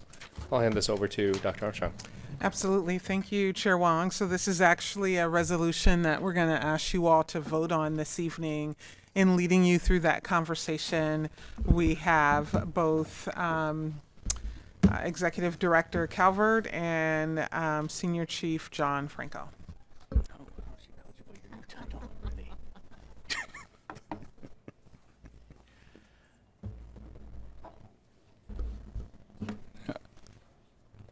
Bear with us. Oh, jeez. Okay, we got the slides up and rolling. Thank you. Good evening, Chair Wong and Vice Chair DePass, Board of Directors, Student Representative Rotorto, and new Student Director Rose, and of course, Dr. Armstrong. John Franco, Senior Chief of Operations, and joining me at the table is Margaret Calvert, our Assistant Superintendent of School Modernization, School Leader Planning. So we enter the right sizing work with care, and also with the intention of building a collective vision for educational experiences for our students and staff. While the discussions we know will be difficult, there's also an opportunity that lies ahead with us. It is a chance to look honestly at the constraints, at the challenges we face, while also moving together to align our resources with the educational needs of our students. We have an opportunity to move from short-term reactions to long-term sustainability. So tonight, we are bringing forward the resolution that will provide the guiding principles and the outline for the work plan on right sizing that will be our blueprint for the coming months. We will highlight shifts in the resolution based on your feedback, and the work plan from the feedback we have received through engagements, from polls, and of course through discussions with the board. These will provide both the North Star that will guide us, as well as the process for the development of modeling and options for consideration that will aid us in bringing forth a recommendation in November for your consideration. I'm going to skip this slide. So, just as a reminder, throughout the spring, we highlighted factors that are embedded in our policies, such as the student assignment to neighborhood schools that we will consider throughout the right-sizing process. We heard from families in a variety of ways, including the 5 board engagement sessions, stakeholder deep dives, and online polling. As a reminder, here are the 6 factors that we currently hold within our policy. Right pathways, right mix of students, right boundaries, right use of space, right balance, and right impact.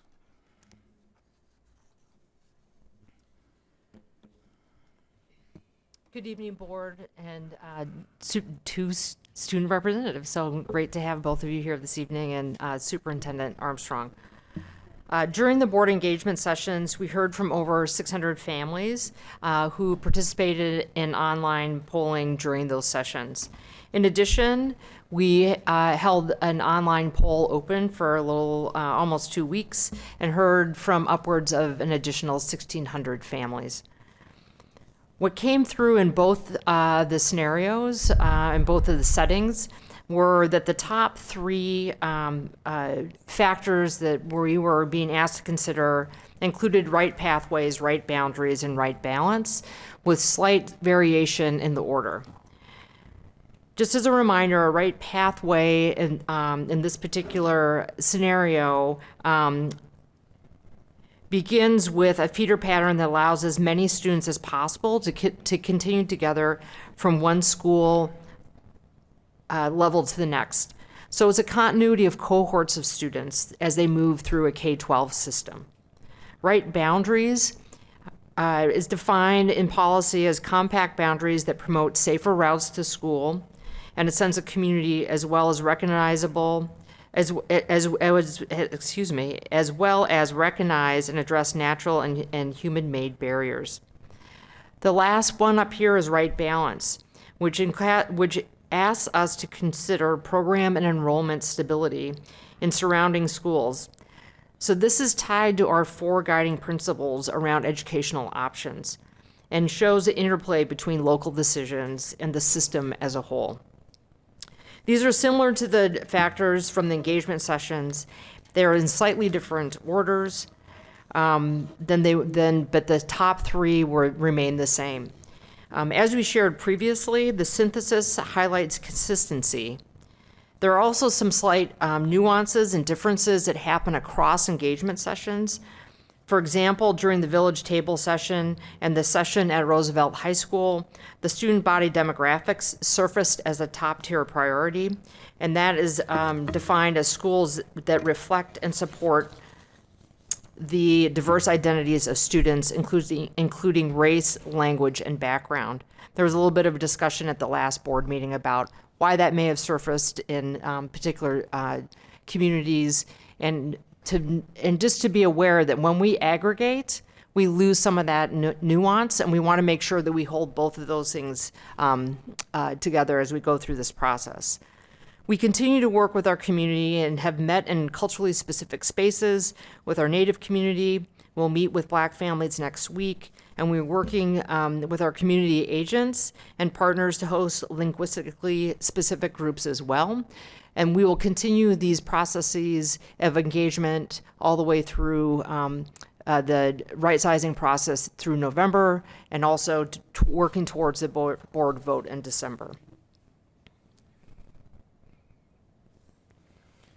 Okay, so just want to just quickly summarize the conversation on May 12th, and then on the next slide, Margaret's going to talk through the adjustments that we made based on feedback.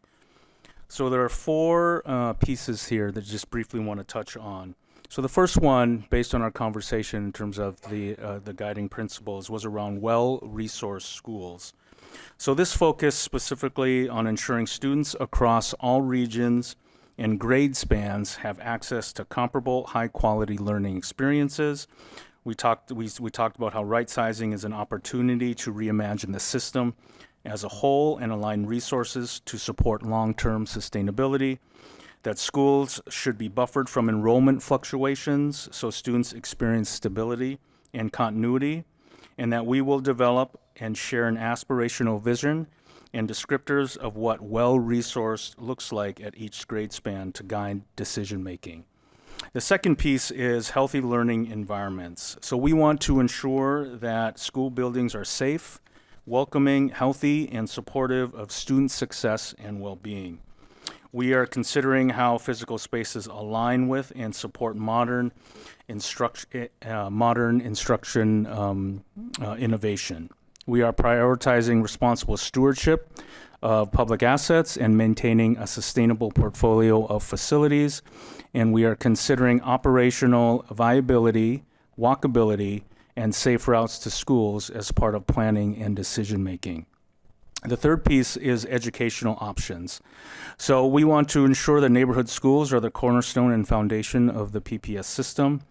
Right sizing will consider the full portfolio of schools and programs across the district, and that we are committed to balancing access to choice programs with the need for strong, sustainable neighborhood schools.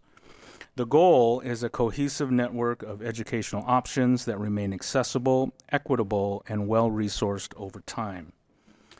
The equity lens is and will serve as the key tool for evaluating right-sizing decisions and impacts.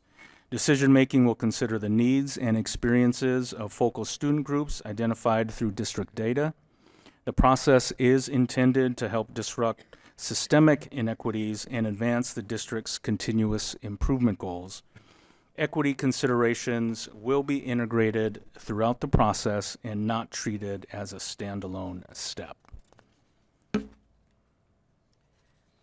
Since sharing the the guiding principles with you on May 12th, we have made several revisions to the resolution based on feedback we've received.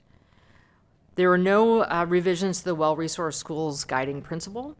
However, for the second guiding principle, we revised the language from healthy learning environments to prioritize and highlight safe. So it's safe and healthy learning environments, and added language about prioritizing walkability and safe routes to school. And again, this is also reflected in the factors, the 6 factors that we have to consider. So we have lifted this particular factor up for consideration. Within the educational options, we heard a need to clarify the language and be more explicit about the role neighborhood schools play in this work.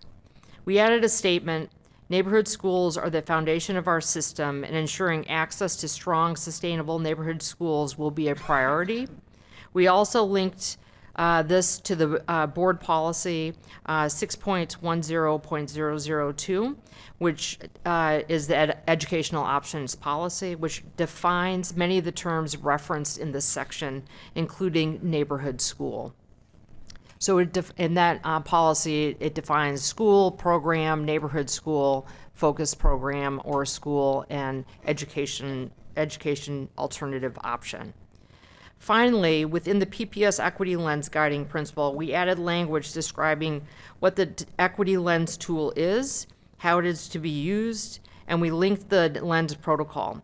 In partnership with our equity and accountability team, we also clarified that PPS will apply the equity lens to inform decision-making and consider the district's most impacted focal students based on district data. This includes Native students, Black students, multilingual learners, students receiving special education services, and students experiencing poverty. We also heard a concern about right-sizing unintentionally fragmenting school communities by splitting student cohorts across multiple schools should a consolidation or merger be required. Maintaining strong peer relationships and continuity for students is an important consideration in this work. In response to that feedback, the implementation plan now indicates that we will consider an assessment of cohort cohesion within each of the scenarios. This analysis will help us to illustrate how student groups and feeder patterns move through the K-12 system over time and identify where scenarios may create unnecessary fragmentation. The intent is to support more stable, connected pathways for students and families whenever possible. It was echoed not only from board comments, but also from what we saw on the polls and in polling. This overview includes the key milestones of the project. Our next steps will include moving from the guiding principles to identifying metrics for each of the 4 principles. Your action this evening will serve 2 purposes. First, it defines the criteria by which we will compare the scenarios and how we will look at who is impacted. We will share a framework late in June and early July, which will be followed by the development of scenarios. We're working to get dates for June and July out to school communities in the coming week so we can make sure to get that before school is out for summer. In addition, we'll be at the Teaching, Learning, Enrollment Committee on June 11th to provide more context on the 3rd principle around educational options, where we'll discuss our focus option schools and programs across the system in their current state. Your vote tonight will allow us to move into the development phase of the process. In late summer, we will focus engagement on the scenarios. We're aiming for late August through September or early October. We will then incorporate the feedback to inform the superintendent's recommendation by mid-November, leading to a vote in December, allowing it to be aligned with the budget process and giving time to activate the implementation plans prior to school starting in the fall of 2027. Part of the work plan, as we stated earlier, also outlines an implementation plan to be considered in as close a time as possible to the actual recommendations that will be brought forward. We look forward to the discussion and are here to answer questions that you may have. Thank you. Thank you. All right, let's get this on the table. Do I have a motion and a second to adopt resolution, excuse me, 7307, resolution adopting guiding principles and work plan in the right sizing process for Portland Public Schools? So moved. Second. I think I heard Director Chase Miller moves and Director LaForte seconds. All right, let's start with board discussions. Why don't we start with Director Sullivan, and we'll move this way and with Chase Miller. Well, for me, there's not too much to discuss. This is what we've been talking about for all the meetings, and you seem to have brought it together very well. Certainly it's what I heard when I was there, so I appreciate it. And really don't have anything to add. I think you've put down what we heard. I appreciate it. Okay. Were you done? Oh, yeah. Sorry. Are we, did I? Trying to follow the rules here. So I am going to vote yes, but I just wanted to take a moment to call out that during this process, when I read right pathways, to me that does include access. It serves a high needs subset of highly gifted students. It's an alternative learning program. It is not a focus option. They are very different. The access serves, like obviously speaking from some personal experience here, it serves students who are often impossible to differentiate for in the classroom. And when you're talking about like 2.33 standard deviations above the mean. So I know I'm talking to a math person. This means that 10 in 1,000 students meet that threshold. This is a unique subset of students, and I just think it's important that we recognize that many of them, or actually all of them, for the most part, have already attended their neighborhood schools, and they were unable to meet their needs because they are so unique, not because we're failing them at the neighborhood school level. I just want to call this out because I would really love it if our plan considered expanding, not shrinking access, since we have so many students on the waiting list. And I do know that we don't want to lose those families, and we also don't want to send them back to schools that can't serve their needs. These kids are many grade levels above where they would be in their neighborhood schools. So I just want to call that out, and I'll continue to talk about it. So thanks. Thank you. Thank you. I just want to start with an appreciation that you showed your thinking, that you added, for instance, the word safe to healthy learning environments. I think it's really important, especially if we're talking about walkability, transportation options, and also how you added apply the equity lens to that as well. And also I noticed that you added a value around cohort cohesion, which, for me personally is not a big deal because I went to different schools and I have communities from all of those different schools, even, on a different continent. But the community was concerned about that cohesion, and I was happy to see that included. One of the things on the timeline that I didn't notice was that there were, it looks like I was wondering where any retrofits might happen. In that schedule that you showed, if there were to be, let's say, a conversion, I'm just throwing this out there, nothing's been decided. If there was a school that needed some tenant improvements in order for it to be a new community, to be a new building, I didn't see that in the schedule. So that's it. That's my comment. Thank you.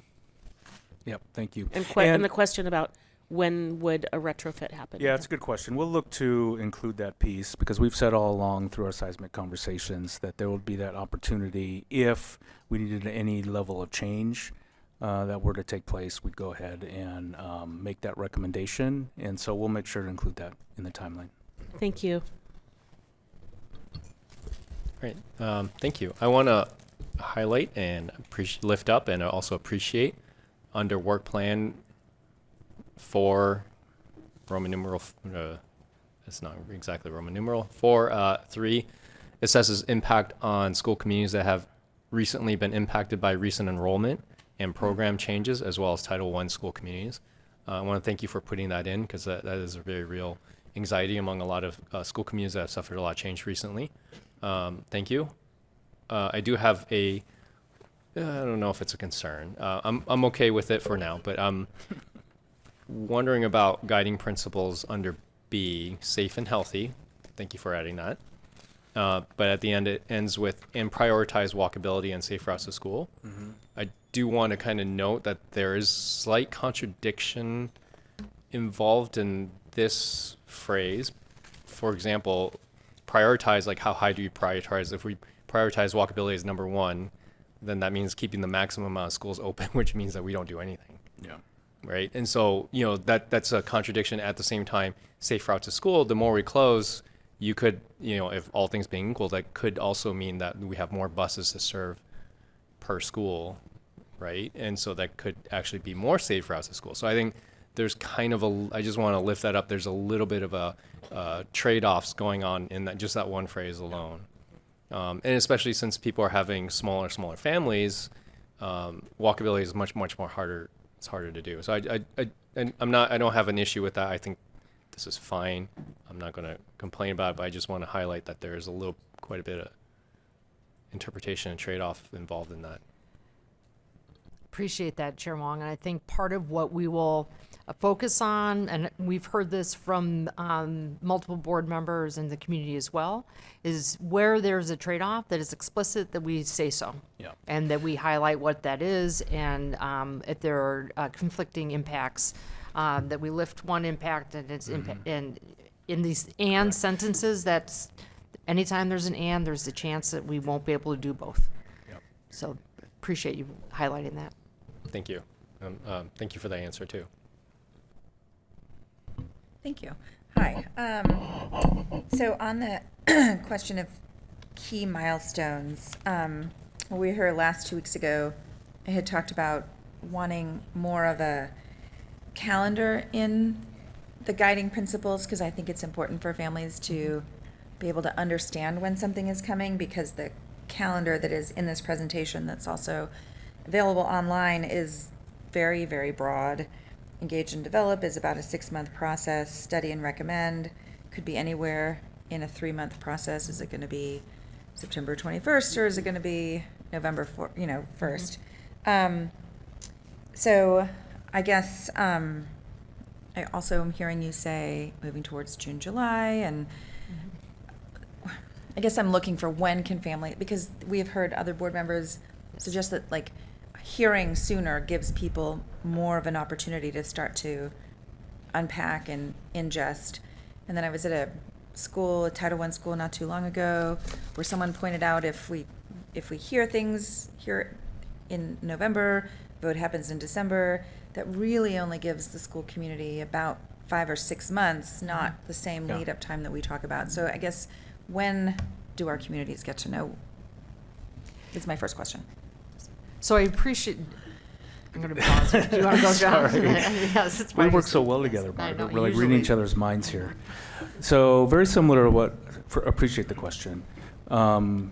So just like with what we did with Jefferson Dual Assignment, like we will be very clear and specific in terms of all the inputs and engagements, not only with the community, but with the board in particular. And so I think that was really key, is that we were, and knowing that there could be some level of adaptation, but seeing what all those inputs and outputs, when you were going to get the information, where you would get the information, because we used FIO, we used TLE, right? Those specific avenues. And so we will have all of those pieces very specifically. I do agree that this is more broad, but know that we will get that granular, just like with what we did with Jefferson. Thank you. And we appreciate that this vote, the resolution tonight helps us move to that next stage, so that we can provide more detail. And so in board policy, I was looking at all the policies earlier and again tonight. So in board policy, oh man, where'd it go? 6.10.030, there's a school closure report with a fiscal impact, costs per student, projected overall cost or savings to the district, including impact on other schools and potential transportation costs, projected enrollment. So there is an actual board policy requiring a school closure report that includes a financial impact, plus or minus. That's correct. Because it's not just what we save, it's also what we then spend on transportation. When does this fit into that calendar? So as we build out the scenarios, starting from the guiding principles, we will build out metrics that we'll share and guidelines about what that looks like. As we start to lay that out, then we'll be able to say if there's if we're doing some type of closure or merger, we're going to look at the fiscal impact. We're going to look at the fiscal impact regardless of whether it's a move of a program or a change of a boundary. So we will share that as well. Okay.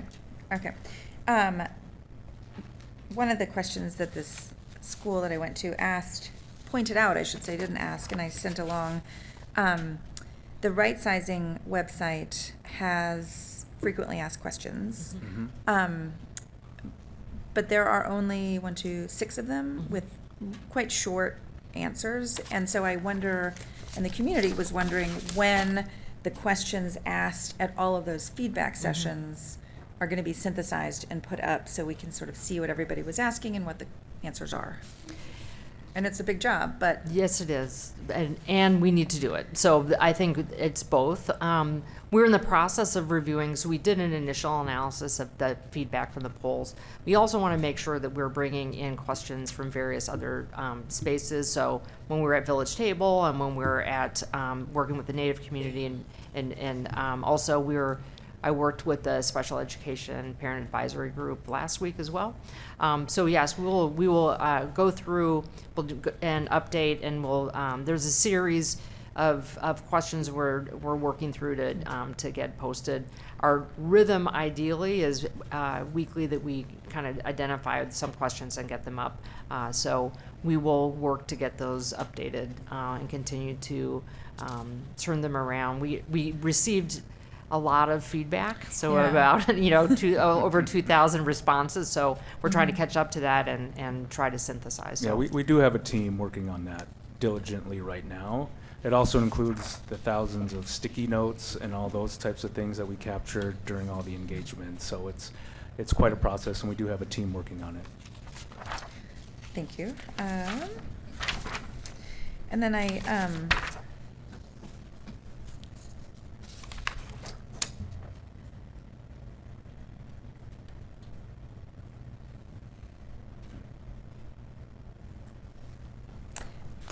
I think this goes back to my initial calendar question. I think I missed the answer. So if you could tell me if you said an answer to guiding principle, looks like it's A(2). Description of well-resourced schools by grade spans will be drafted and shared with the board and community. When will we see those and what it means to have a well-resourced school? So we have a team that is starting to work through this, has been working on this. We've also been working with Dr. Green from who did the review of the Southeast Guiding Coalition. So he will be working with the team this week to help ferret out some of those details. We hope to have some information ready, and all 4 of the guiding principles in some form by the end of June. Awesome, thank you. So it may be in draft form at that point, but we are going to try to, as we get into the vote here, if we can, it will put us into a different work stream to get through the vote this evening, and hopefully we can say late June or early July that we get those. Right, and just to kind of add the disclaimer that we're doing work that at least this team together we haven't done yet, and so we don't know what the results of some of the deep dives will be. We know that we have a deliverable to get to you all for review, for public comment, for public engagement.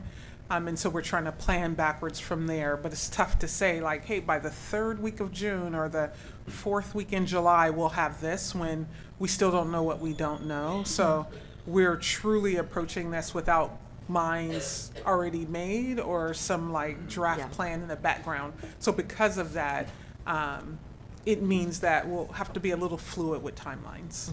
Okay. And then my last question is more of a comment, actually. In the implementation plan of this, which I know is not the guiding principles, but I think is really important to talk about, there is a school that was very impacted in Southeast through the Southeast Guiding Coalition, and the families have been very vocal. The principal at one of the middle schools that they split to has been very helpful and vocal about, frankly, the damage that is being done to this very, very small sliver of 5th graders taken from their cohort, merged into a huge middle school, told to make new friends, and then taken and sent to a different high school away from their new friends, back with their old friends. Sports, community, friendship, walkability, all of these things. I've had a lot of people reaching out. I've been trying to have the district listen and help to make adjustments, because I don't think that what was promised to them under a different administration years ago through the Southeast Guiding Coalition is at all being followed through with, and now we're stuck with 8th graders who are not getting what they were told when they were 5th graders. So, to the implementation plan, consistent with PPS commitment to continuous improvement, implementation will include monitoring, evaluation, and adjustment based on outcomes and lessons learned. I would say that is critical, since we're going to potentially engage in something we've not done before, but also we have some pieces that need to be fixed for about 25 kids every year who are 5th graders who are really struggling. So I would like to say publicly that we need to work on that too. Thank you. And I think that impact that is has been identified. It is one of these places where we're going to hear 2 things, right? So one is that there's a school that's been impacted, and we need to be mindful of that impact from Southeast Guiding Coalition. And it doesn't mean there may not be a solution to that decision, right? And so I think this is another example of an and, not an or, as we're going through the prioritization. Hi. I'm very grateful to see all the things that I was concerned about addressed in the revised document. I just really wanted to advocate for what I felt like we were hearing from community, and also what I felt like needed to be prioritized. Just from my own perspective, they happen to match. So I'm really grateful to see that. I did have a question on the process, and it just occurred to me in the conversation now, and so I haven't asked it in advance. So if you want to get back to me later, it's totally fine. I remember early on in this process that we were getting advice from an entity that had helped other districts with right sizing in other places. And I really haven't heard anything about what their role is in all this. And I'm just curious, are they currently doing work for us? What's their role in this system? And again, you can get back to me. It's not meant to be a gotcha question. I just thought of them and was like, I haven't really heard anything about that lately. I'm happy to give some some current state. So we have been working with a team of researchers to look at decisions and the impacts from the Southeast Guiding Coalition. They have provided some preliminary information to us, which we should be having we're expecting a formal final report here in the next week or so. That then we'll come back and say, are there lessons learned and recommendations that then will be fed back into our process. So when I say Dr. Green, this is one of the people that we've been working with as part of that process. The most immediate piece that is happening is it's sort of in consultation with our academics. We have 4 work groups, and we have an academics, athletics, and activities work group that is looking at well-resourced schools. And so there's going to be a conversation about what does research say about well-resourced schools? It's a tongue twister for me. I apologize. And then also, what are we learning from some other districts? So we hope to have that information. We've said that we were going to share it publicly and bring it back to the board as well. Many of the communities and families in the focus groups that had participated in the Southeast Guiding Coalition were asking that we share that information with school communities as well. Yeah, and I just want to add, I know that we had labor partners that was interested in connecting with Dr. Green, and so we are working on making that connection. Yes, I was hoping to close that loop tonight and just get some potential dates from our partners. Some of them are right back there, waiting Yes, to right. get calendar with you. I think I see a nodding head. My other thing that I just wanted to say is a yes and to Chair Wong's concern. I think that what we're doing is saying, with this document, here's what we as a community and a board think we should be prioritizing. And I also think that in the end, we're going to have exceptions to the rule. Correct. And that's just going to be par for the course. I'm just going to speak only in cliche. But I think that, to me, what we're saying is we're going to do our best to not do this. And then when we do it, here's why we're doing it, even though we know that it's not precisely in line with what we would prefer. Because none of us prefer to be doing really any of this, is my guess. So I just think what it does is create a system where we're saying, okay, listen, this new district for this neighborhood over here, it's going to have fewer kids, have a walkable route to school, but we're doing this so that they can have a full-time librarian. This other school hasn't had a music program. This one has music and art, or because we're putting them together, we can offer both music and art. Maybe we even get to offer visual arts twice a week. That way we can kind of share why there's that trade-off. So I think that was said, but I just want to put it out there that that's my understanding of what we're doing, and I really support having goals or aspirations, even if we know that we can't always hit the mark. So thank you for, That's right. to me, kind of nailing that. That's correct. Thank you. All right. I've got a little bit to say because I have not been present for the last two conversations that we've had about this because our meetings have been running a bit long. So I've got a few different things here. Some of these go back to the very first meeting, and I apologize if you guys have already talked about some of these. But my first concern, and a lot of this stuff is not really entirely relevant to the guiding principles, but it's going to be relevant as we look at future resolutions and future policies, because I will not be here for those conversations.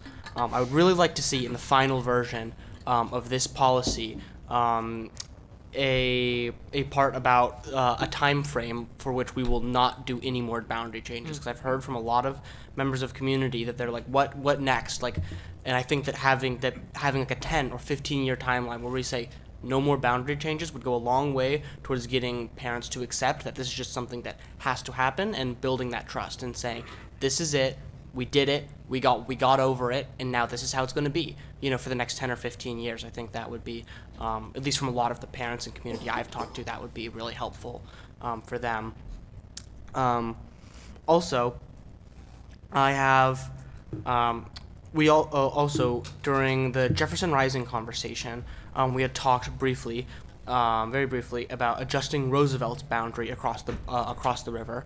And I figured while we're talking about boundary changes, that might be something to look at, because I know it's only like 10, or 20 students. Like, it's not that many students.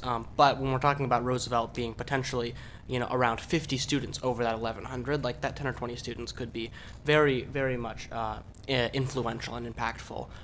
So at least something to look at. And then also, I have some concerns about community feedback in retrospect of the Jefferson Rising conversation. I was very satisfied with the way that we went about gathering community feedback during the Jefferson Rising conversation. I think that we did a pretty good job of that, but I was not entirely satisfied with the response and how that ended up. I think that it definitely blindsided me, because when we went out to community, of course, the DSC, we did extensive community, and student outreach, and the response was pretty resounding in favor of one of the options. That was not the option we ended up going forward with, and I felt like I and also many members of the DSC who were following along with this would have liked a little bit more of a comprehensive explanation for why we didn't end up going with that, because it's fine that we reach a different conclusion than our community, but if we are going to go out to our community, make this big show of it, it would be great if we really showed that we value that, and acknowledge the responses that we got when we reach our final decision.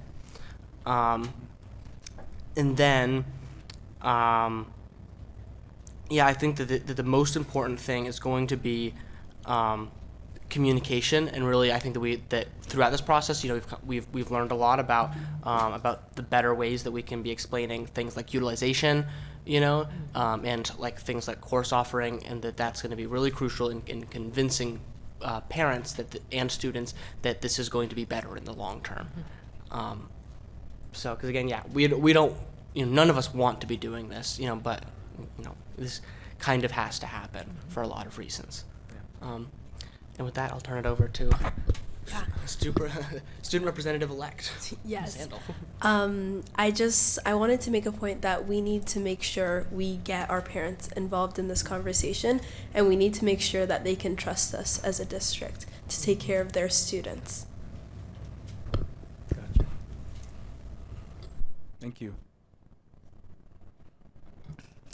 Thank you for this. I think that y'all did a really great job incorporating our thoughts from last time into a really solid set of guiding principles. I was happy to hear you lead with the right mix of students and the difference between what we heard in North Portland and from the village table as compared to what we heard from the rest of the district.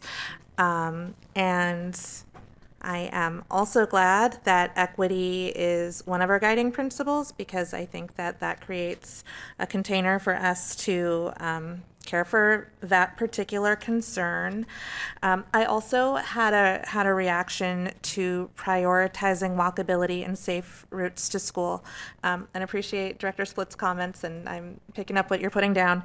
But I think what that triggers for me is that in PPS, historically, and we haven't had legal segregation in PPS since 1873, but we have had de facto segregation in PPS based on neighborhoods and where people live and where people are rooted to school. So if we become too focused on walkability, we're advantaging some communities over other communities. And it's just something that we need to be mindful of and pay attention to. I also think that in recent years, PPS has done a good job of making decisions that are intentional about breaking those barriers. I think Tubman is a good example of that. I think Jefferson Rising is a good example of that. And as we've learned from Jefferson, and I hope we continue to pay attention to in relation to Jefferson, bringing communities together and kind of blending the family, so to speak, is important. And it is also important that we're making sure that our communities are maintaining their sense of identity and culture, and that those aren't things that are lost. So I hope as we go forward in this, that we are, of course, caring for the guiding principles and also using that equity lens to ensure that, if we're prioritizing walkability and safe routes to school, let's think about what groups of students in PPS have historically been the ones to ride the bus and which students have been the ones to be able to walk to their school, and making sure that our decisions are also grounded in our historical context as well as our current context. And I know y'all are already aware of this, but making sure that we're not placing a disproportionate burden on communities who have borne that burden in PPS for generations. But otherwise, not even otherwise, I think y'all did really great work on this. So thank you. Thank you. Great, thank you. Next up, we'll move. Sure, Dr. I just have one thing to say. I was really lucky to be invited to 2 Title I schools recently to talk about how their programming with Safe Routes to School and Oregon Walks has increased their lowered, I guess, their chronic absenteeism, and their families who don't feel safe bringing their kids to school have a way to get their kids to school now because of the bike bus and the walking bus. So I'm thinking specifically of up in North Portland and out in deep Southeast Portland, 2 Title I schools that are really proud of the fact that their kids get to walk to school, and that the fact that there are community members who can get kids to school who otherwise wouldn't. And so I think it's not just an affluence, it's sort of like a building community and opportunities for families throughout the district. Thank you. Great, thank you. Ms. Powell, do we have public comment? Yes, we do. One moment. We have Ellie Buckner and Lisa Jackson.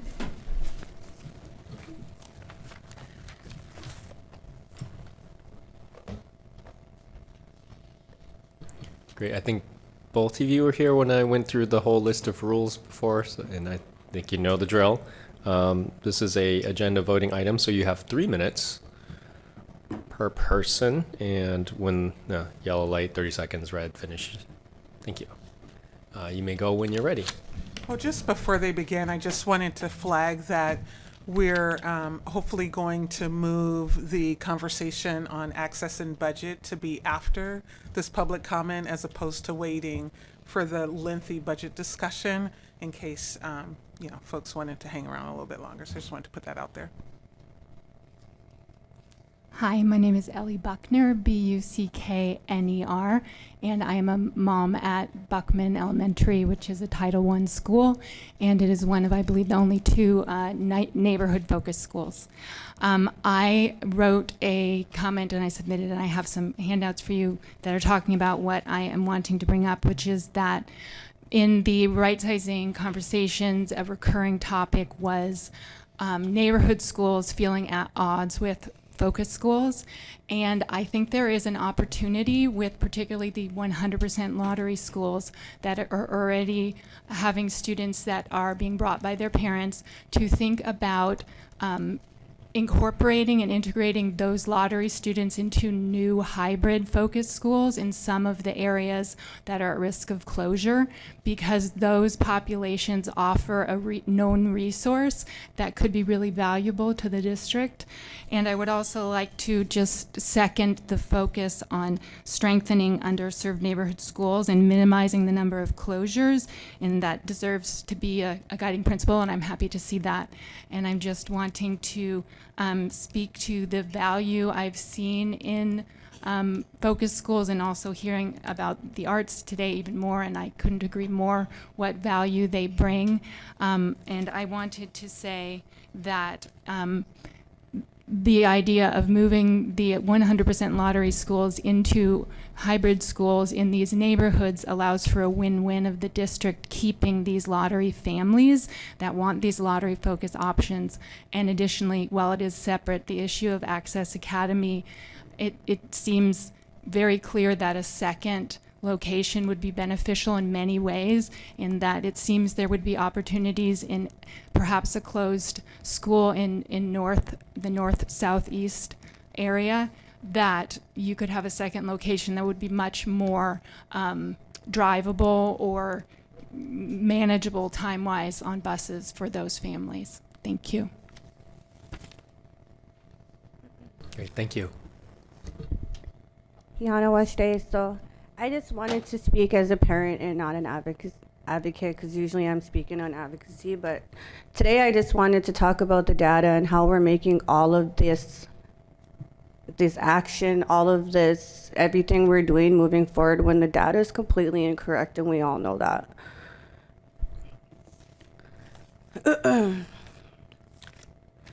The people are losing faith because they feel the contradiction that you can't keep asking suffering communities to suffer and have faith and hope when you're prioritizing systems of control over systems of care. You must decide, do you exist to protect the people, or do you exist to manage the consequences of exploiting? Because they're not the same. I'm here not to fight with you guys, or not even to fight for a spot at your table. I'm here to talk for the people who were never invited. Democracy is native. Democracy is indigenous. It's been like that for over hundreds of years before any person stepped on this land. And when we keep talking about this right sizing and everything and this data stuff, you're right, we've never had been updated on anything. But we want to keep making decisions around what? I think a lot of people need to go back to this article. Portland schools' financial crisis threatens. This was in March of 2003. The intended agreement between the local teachers and the union and the district, which averted the threatened strike, remained fragile. School leaders are faced with potential, and students in anger in public. All of this stuff has been going on for a long time.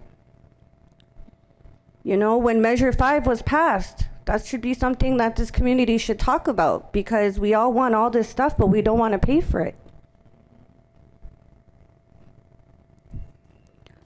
People need to go back and read the Oregonian for September 3rd and September 15th. This was never your guys' problem. The community advocated for some of this stuff. So maybe people should write those dates down and read those articles. But we don't need to keep having crisis after crisis, because we are in a recession. And culture matters. Piramia. Great, thank you.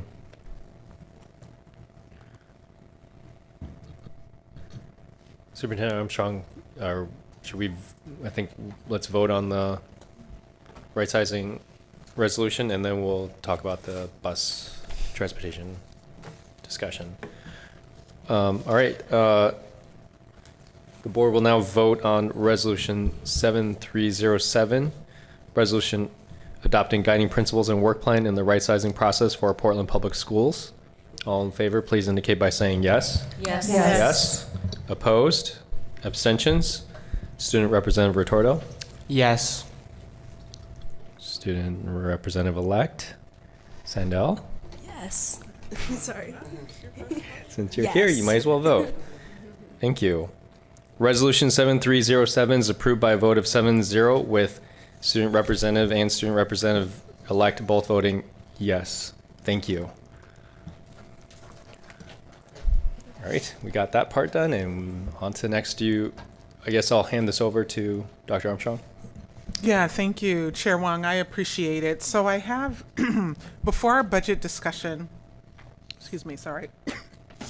I know that I have Chief Franco and our wonderful transportation person coming forward. I'm so sorry. I tried to get that almond joy down, but it just didn't work out quite as fast as I had hoped. So they're coming forward. So we've been working, I think you know, over the last couple of weeks at the direction and concern coming up around access transportation. So on Friday, I sent you a message with some key factors in which we were considering in the proposal. So I just want to share on the way that we're thinking about this. So tonight we'll hear about the first initial thinking based off of cost savings and what could be possible with transportation. After that, I will have Senior Chief Franco and Howard out to Access to do a hybrid, both in-person and virtual meeting with families to get input and hear their feedback. And then we will bring that back to you all before the January 9th board meeting, where you'll have an opportunity to ask additional questions after hearing some of the feedback and reaction to this hybrid model. And so I wanted to preface that by saying this is one part of a couple step process. And then if it is the board's direction, which we're hoping that we're able to get to a resolution on this, so that by the time we get to budget adoption in June 23rd, that's 4 weeks from now, we will have met at a happy resolution. So with that, I'll turn it over. Again, this is now uploaded in Board Book. It wasn't a planned presentation, but we thought it's helpful to have the visuals, and the visuals are now available to the public as well. So with that, I will turn it over to the team. Thank you. So, can you introduce yourself, Brandon? Yes, sorry. I'm Brandon Coonrod. I'm the Senior Director for Student Transportation. So when we were at the last board meeting and saw everybody talking about this, even before it was kind of requested, we decided we should start diving into this that day, just knowing that this might come up. So things that we looked at really quickly, I'll run through this. We decided we wanted to make sure we had student-focused options and also budget-focused options, because both are critical to the success of this budget and also the success of the students. So as far as the student side, just running through, we needed to make sure we had reasonable access. I know reasonable is different for everybody, so we tried our best to make something that worked. We also needed to balance ridership. The last thing we want is to pull up with a bus and not have room for a kid to get on it. So that was pretty critical. Also, with a hub model, we know that we are now going into some other school's territory, and we need to make sure that there's room and space between them, and we're not affecting their school as well. And then also wanted to make sure we are providing resources. If we are removing any level of transportation, we need to provide resources to help with that transition point. And then also, I skipped over it, but I didn't mean to. CSI and TSI, as well as Title I stops, trying to fit those in where it fits with the models to be able to secure transportation in those areas. And then switching over to the budget side, we knew the focus. We needed to try to eliminate at minimum 5 to 6 buses, utilize a true hub model, and ensure we're actually putting buses in there and filling to capacity without overloading those buses. Another critical piece of this is a 40-minute or under route time, because that allows us to make the buses not dedicated anymore and actually service multiple schools, which is part of the problem we've had.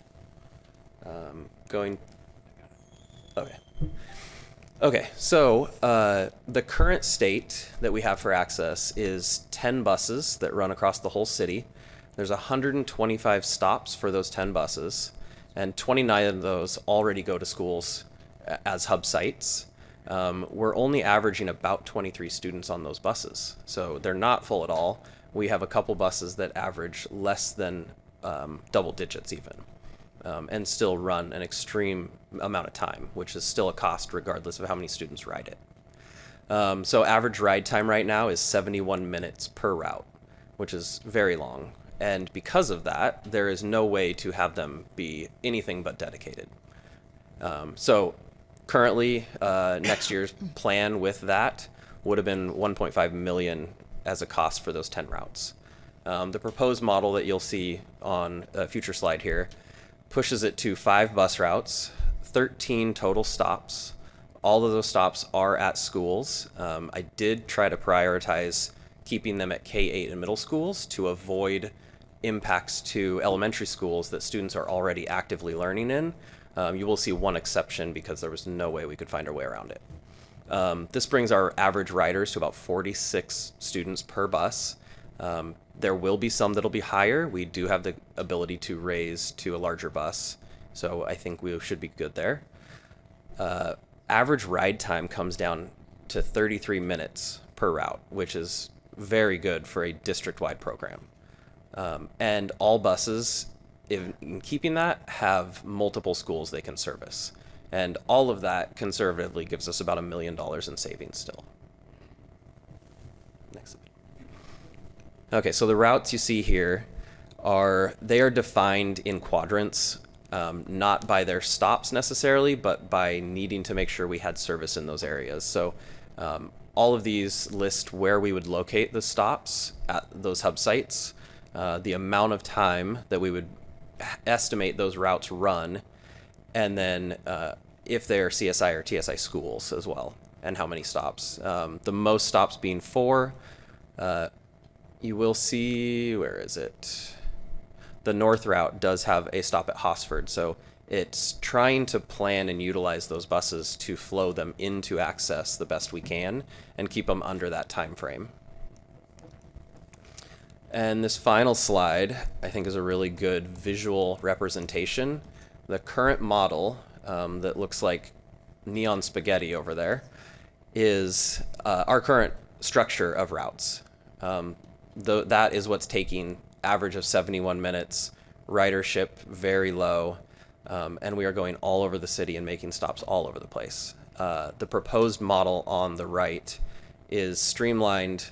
Most of those stops are within 3 to 4 miles of any one point. So dividing it, students are about 1.5 miles to 2 miles away from a stop somewhere. And there's multiple that they could get to depending on what direction parents needed to be able to take them. The blue one on that map, Forest Park is one of the schools that is an elementary, and we would have to manage pulling a bus into there, delivering students, then loading students for Access and running to the next stop. We tried to do it with modeling it with Skyline, and the time just didn't work. We would have missed it. Thank you for that, Senior Director Conrad. And so, as I mentioned, our next step is to get out into community next week. As you all know, we have an accelerated timeline as we have 4 weeks before budget adoption. We want to hear feedback on the model from the school community and then bring that back for discussion and talk more in detail about the trade-offs, which will come directly from the field trip, or maybe even parts of the operation budget, which is where most of our reductions are housed. And that is just an important update for you all to know as you're thinking through our budget. So if there's any questions for the team before you get into we turn it over to budget, or if Chief Franco or Morrison wanted to add anything. No, I just we just want to express appreciation to Brandon and his team. Obviously, this is immense amount of work. I think one of the big things that we talked about before we started looking at a model is that knowing that there would have to be trade-offs. And so the model, as you saw, does carry a significant savings enough where it definitely seems more plausible than if you were to come up with a model that didn't have that amount of savings, right? And I also will say this, is that I just want to appreciate the Access community. We've had a number of conversations with them, and they've been extremely supportive, wanting to work, and as are we, right? There's no question about it. But I think, as you all know, is that this is a very difficult process in regards to budget, and then with everything there is a trade-off. And so as Dr. Armstrong said, we'll become clearer. If this is something that you'd wish to pursue, we'd be more clear with what those trade-offs are.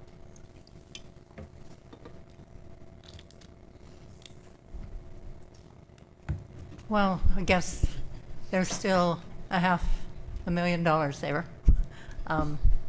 So where would that come from? Yeah, that's the part that we are digging deep into. So we have multiple budgets for transportation. We have a $1.2 million budget for field trips, and that doesn't mean that we're going to take $500,000 from field trips, as we know that there's many sources that fund field trips.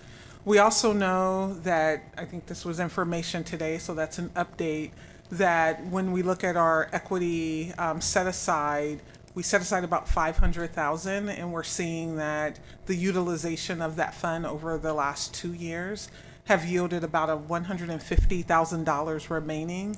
And then there's some other resources within transportation that we've been talking at length about.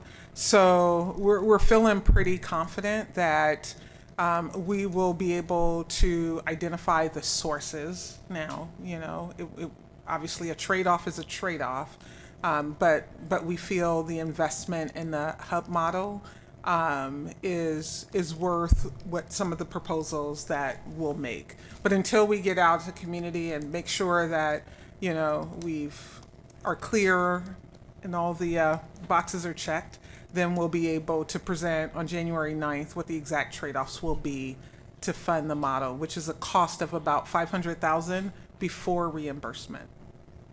Correct. Just a clarifying question. I've heard you say January 9th twice. Do you mean June 9th? Sorry. You know what? I just want to make sure we're like on the same time frame. Sorry. June 9th. Thank you. Thank you. Don't know where that's coming from. I think we're just kind of talking, if we want to, a little popcorny.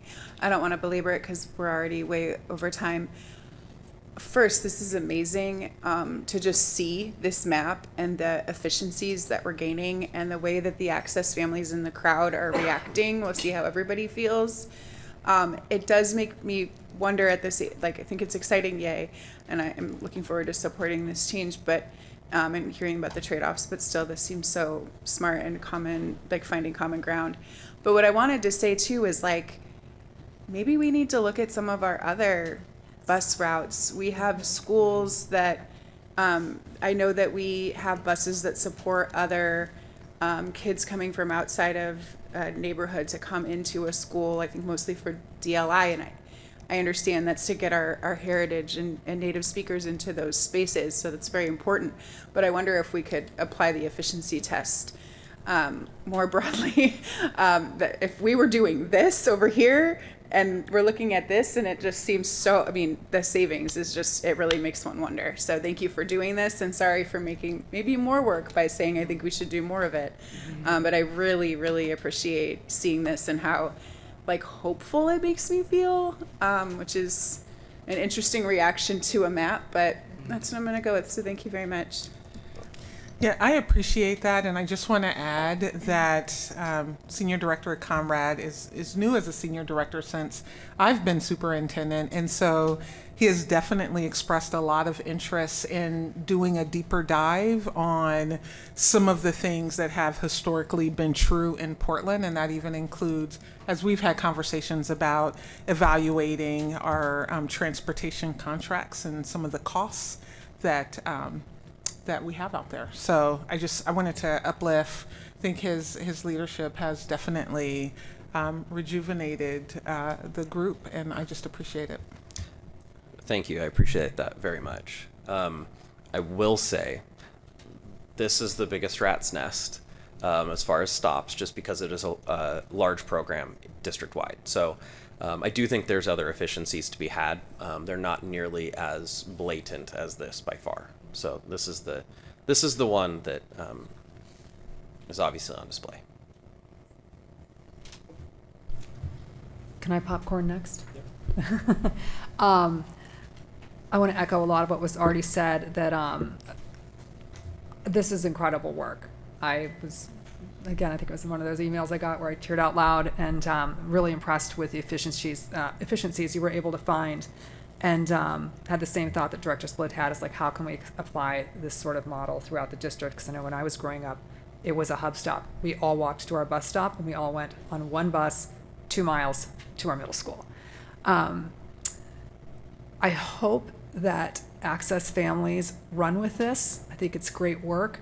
I know there's a little bit of a donut hole in the middle of the northeast section. I happen to live in that donut hole, and I think that what you presented is doable, and for families in that area. And yeah, I'm just excited. Thanks for being so collaborative with the Access families and taking the feedback seriously. And I fingers crossed that this works out. So to be about 200 after reimbursement. Yeah, we'll be reimbursed the 70% of that. And I just wanted to know, can you just speak to a couple minutes about the designated support for this model that you've identified? Yeah, that's actually what I was going to jump in right after you. So on the first slide, I did mention it briefly about adding supports. One of those supports actually just got talked about, which is Safe Routes to School. We have one Safe Routes to School coordinator. She does amazing work. And as you talked about with the increase in enrollment or in attendance, that's the type of work she does. That is where I have already talked to her and tasked her with what is going to happen. And we will have to start that this year to ensure that families know that they're ready for next year. We can't start it next year having families be hopeful. And then additionally, there is a app that actually works through the school, and it's called the Carpool to School app. It can be utilized in many ways, and so we will leverage that with our Safe Routes to School coordinator to help assist families from a school-based level and get them connections for those people that can't get to those stops as easily as others can. And we've heard from Access, the parents, that they said, we are all for this. We are here for for our students to help get them there. So I'm going to lean on them heavily as well to help collaborate with them and see if we can get all this worked out.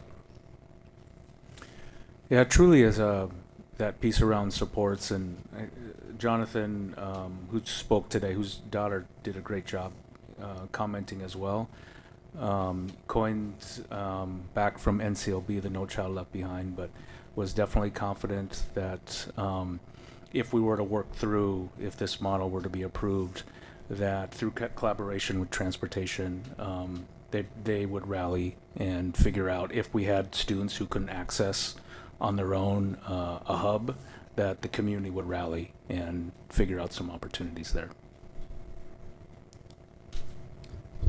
Can I go next? Oh, go for it. I just wanted to say thank you so much for getting on this so quickly. I mean, I'm looking at this before map, and I'm like, oh, I would not have. I'm just looking at this map, and I was like, I would not have enjoyed unraveling that neon spaghetti, as you called it. But thank you so much for taking a look at this, because this is, really important that we have this, and I'm really excited to see what community says. I'm hoping I will get some emails from people from Access members saying what they think about this, because I think that we needed to find a workable solution, and $1 million saved is a number I like a lot. So this all looks really great. And while we were talking about efficiency and other busing stuff, I was just wondering, it made me think, about whether or not this should maybe be part of the right sizing process. Because while we're looking at boundaries and shifting things around, that's also going to shift around our bus routes, and maybe there's opportunities for further efficiency and money saving. So I think it's certainly an angle worth considering.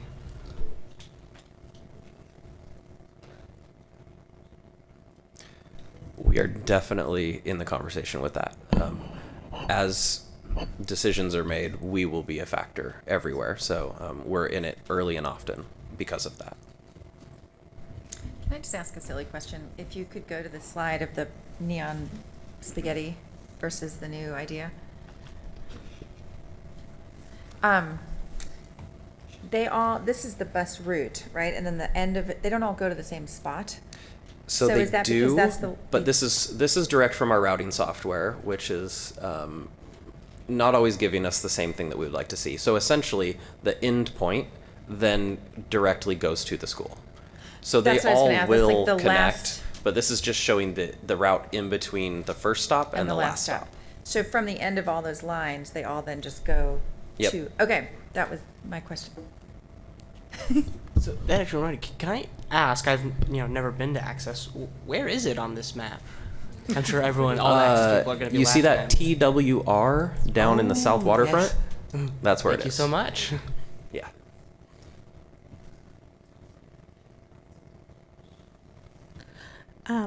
I think this is really amazing. And someone said this earlier, I don't usually feel like hopeful about maps, but here we are. But I do have kind of a Debbie Downer question, which is I'm really glad that we have a potential solution for next year. And we know that we're going to continue to be looking at cuts for the next several years. So my question is really big picture. And maybe the work we're doing with closures and consolidations moves us closer to a happy answer.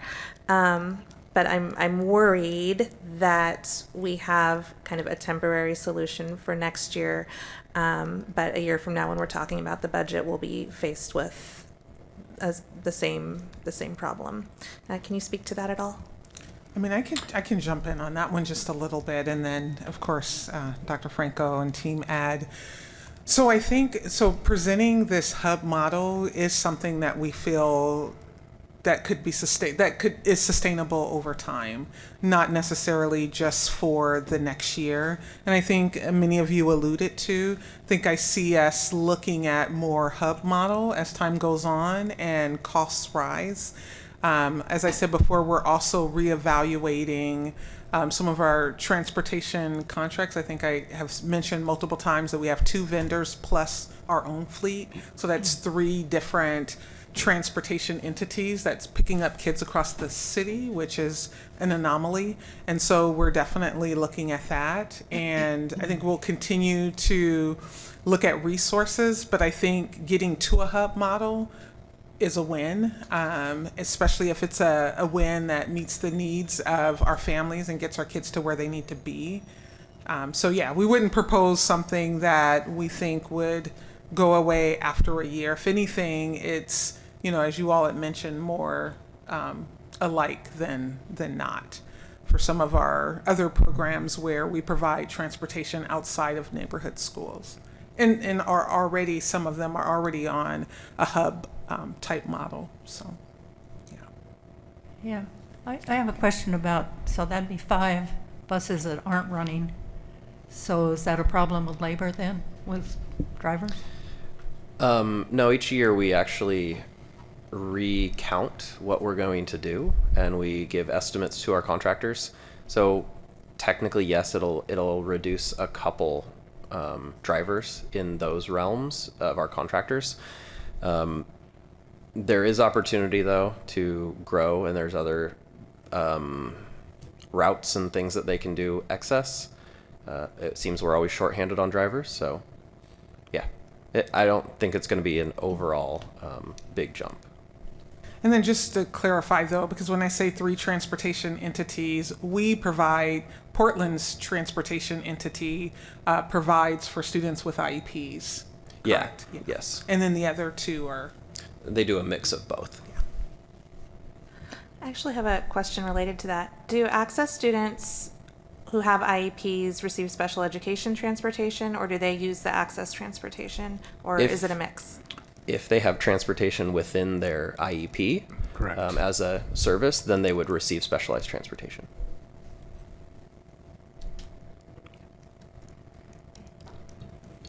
Great, thank you. I just want to reiterate, we're not making any decisions today. This is for the June 9th, 6th.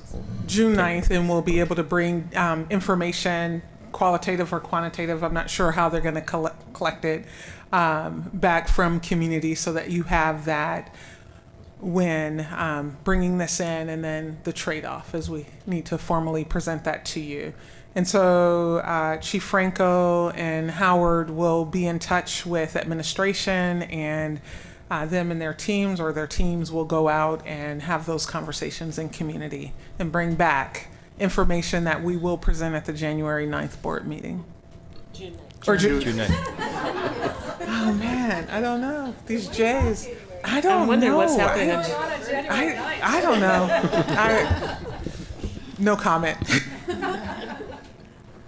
It's almost summer break. Yeah. Yeah. We all, I would we all I need a would break. just like to add too. I mean, it's wonderful the amount of time saved for the Yes, kids. the shorter route. I Yeah. mean, it must be I think- absolutely wonderful. Yeah, I think with, remember just the presentation ago, we talked about how through the right sizing conversation, it really presents opportunity.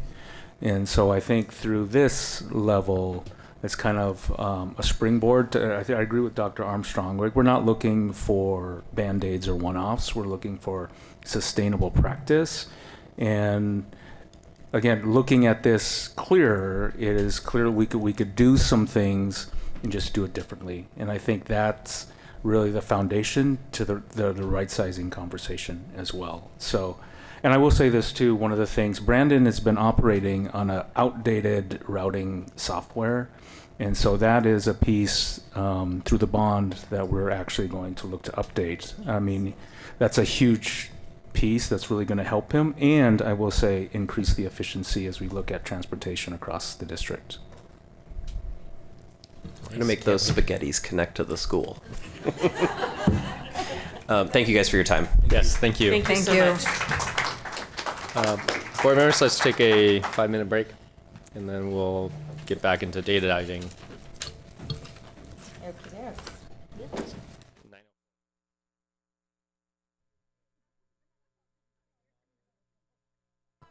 All right, let's get started. Thank you, Chief of Staff Kafori, for the reminder. All right, next up we have report of our spring data. Data Dive Spring 2026. Whoa, we are on budget. Did I mess up the order? Okay, let's do budget first.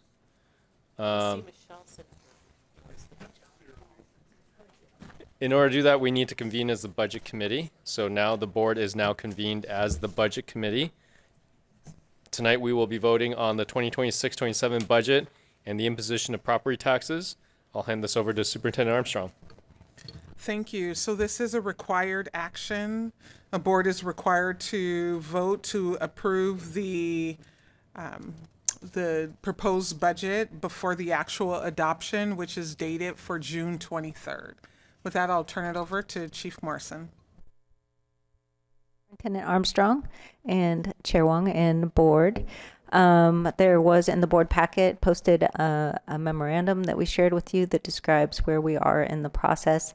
We have been working on budget steadily all year long. We did our early engagement, just as a reminder, in January with the community. We moved forward to the budget proposal in April. We heard from the CBRC, the Community Budget Review Committee, and their report. We went through the board hearing process. And tonight, I'm here to ask you if you would approve our budget and adopt the resolution that imposes our property taxes. Thank you. Let's put this on the table. Do I have a motion and a second to adopt Resolution 7308, Budget Committee approval of the 2026-27 budget and the imposition of property taxes? So moved. Director Sullivan moves. Second. Vice Chair to pass seconds. Thank you. We'll now move to board discussion or questions. Let's start with, wait, who do we start with last time? Now we start with Director Laforte. Skip, but come back. Thank you. Yeah. Vice Chair to pass. I was going to say the same. I just want to check one thing in the reading. Okay. I skip two. I don't want to break the cycle. Director Engelsman?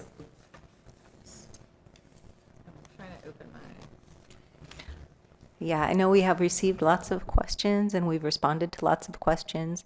I think what's important to note tonight that the this attachment A represents at the highest level major fund and function the appropriations levels that have been set, and you can see that we have our proposed budget column. At this point, we haven't made any adjustments as we moved towards approval. There is still another step, which is the TSCC hearing, and then we would move towards our certification and then adoption on June 23rd.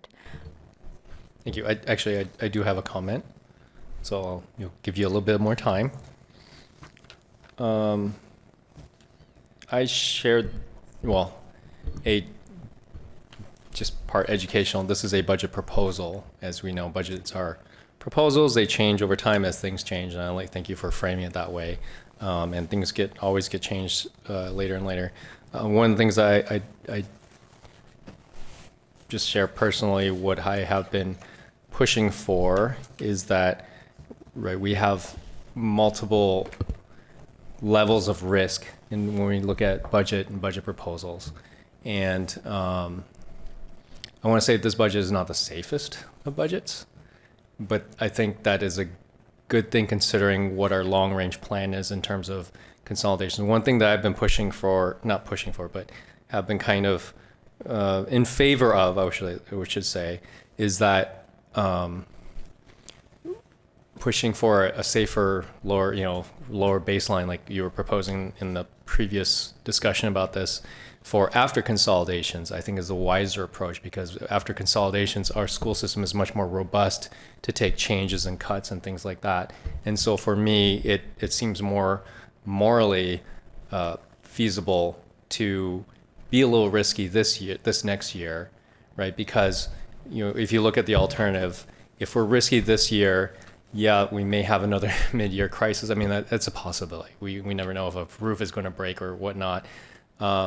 But I think the alternative is worse, is that when we're not risky, and that means we're cutting more staff, and then finding out we didn't have to, is not something that I just want to put this out there for the record. I am not in favor of. I'm okay with taking a little bit of risk this year, because I know the following year after consolidations, our system should be more robust to take bigger changes and things like that. So I just want to put that out there that, as we're looking at the future, we had this mid-year budget crisis issue this year, and that's partly because last year's budget was also slightly risky.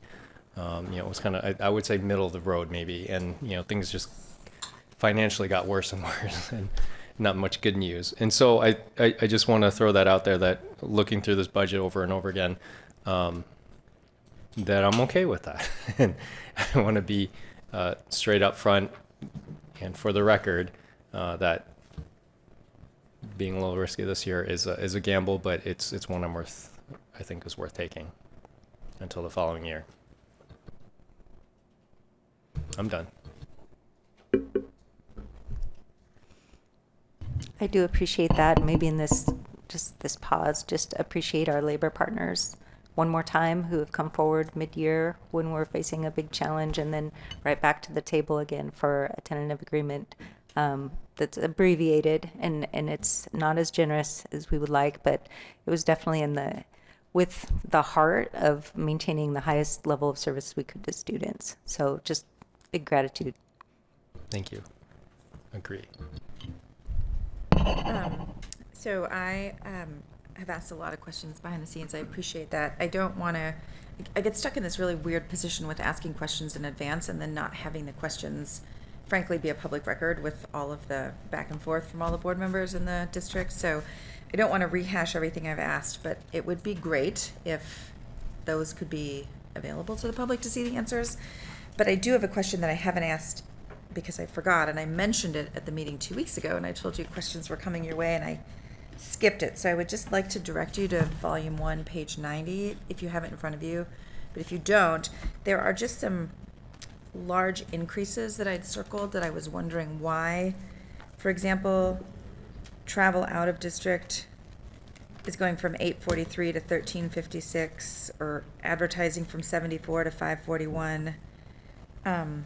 Legal services from 1370 to 11,000.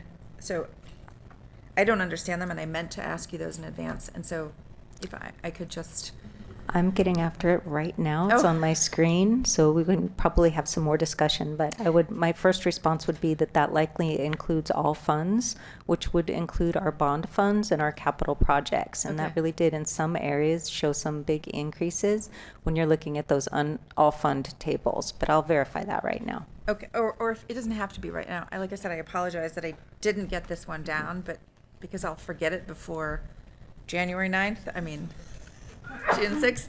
I just wanted to put it out there. I would love if you could just look at page 90 specifically, and it doesn't have to be now. So thank you. Yeah, that is an all funds table that you're looking at. So it would include all of our capital projects, which we have significant, I think 1.2 million of our budget is in capital projects next year. And so like out-of-state travel. Yeah, there are a couple that I'm just curious, like out-of-state travel. Anyway, it can be, look at it, yeah, that and the advertising and legal services, maybe they correlate to bond stuff, maybe they don't, but those are it. Thank you. I can definitely get more detail.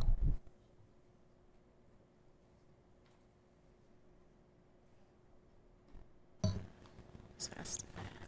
Hello, thank you so much. I want to just start by acknowledging, as always, when we're having these budget conversations, that in the words of Leah, age 7 or 8 maybe today, the legislature needs to get their act together. I've been on the news already saying these things, so if they get mad at me, oh well. But on school funding, it's just past time, and I'm really hopeful that, I don't know, sure, I'm hopeful sometimes I'm pessimistic, but that we'll get to a better place as a state when it comes to taking care of our kids across the board.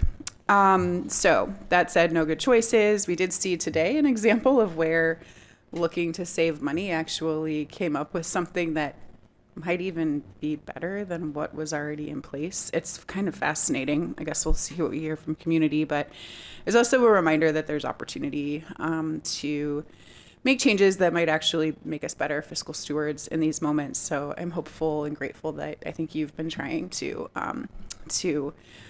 with the help of Chief Morrison, did I do it right? And Senior team, Chief? and team.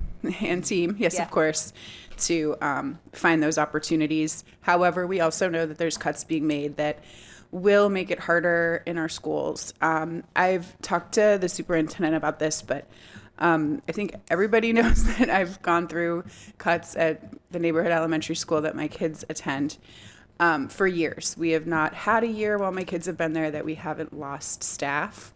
And so we're getting really good at it. And I mean, I'm kidding. We just are experienced at it.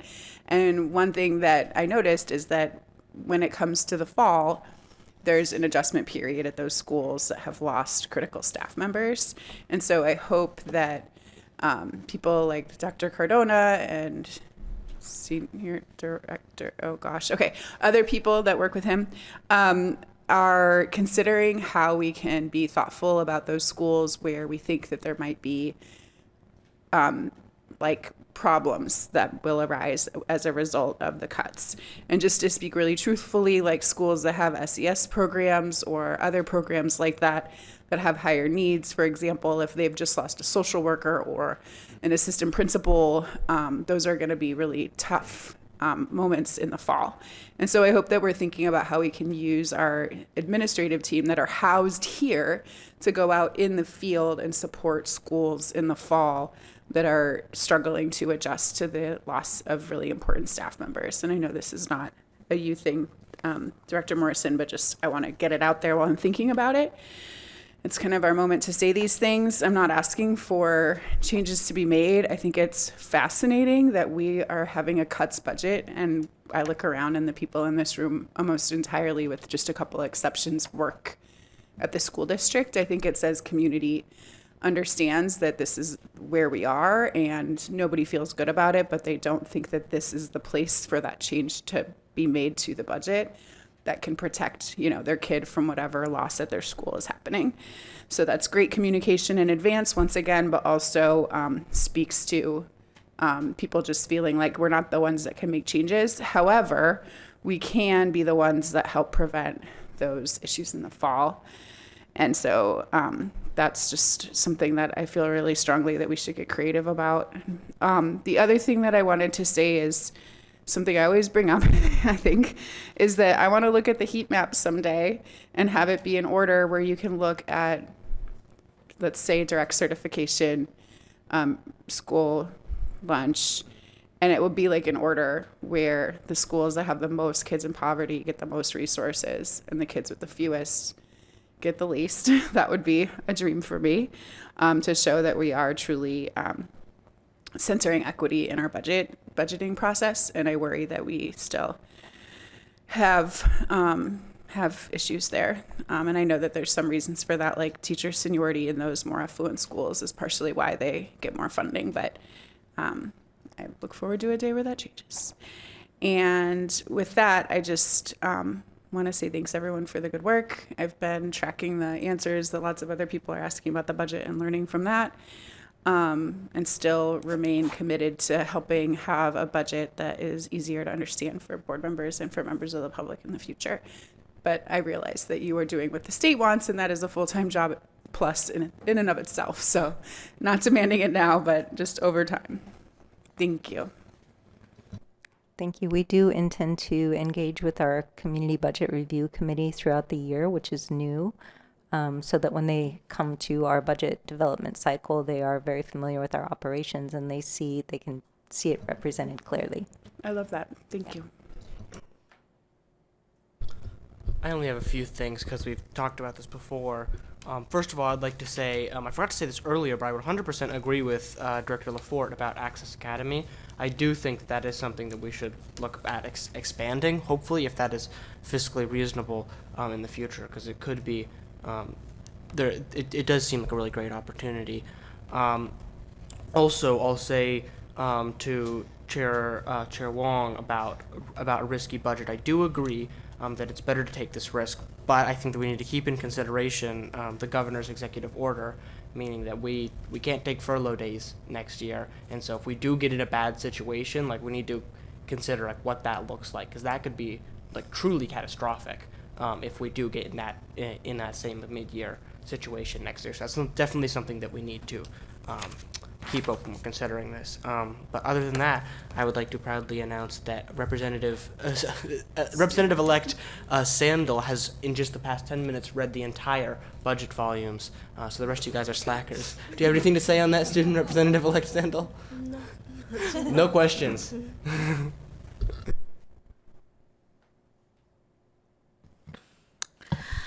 I'll be brief. I appreciate that this budget has, that the team who's put this budget together has done their best to keep students centered and trying to minimize harm to students and the student experience. And still, we know that there will be harm. It's a hard budget.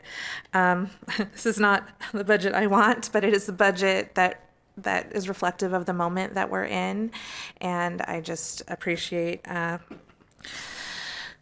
the work to keep kids and their experience in schools at the center of this process. And I can't say that I'm looking forward to next year's budget either, but the work that we are doing to right-size schools and to arrive at a sustainable baseline, I think, is really important. And I am, what I do appreciate is like the road we're on and the efforts that y'all are taking to get us to a place where we are sustainable.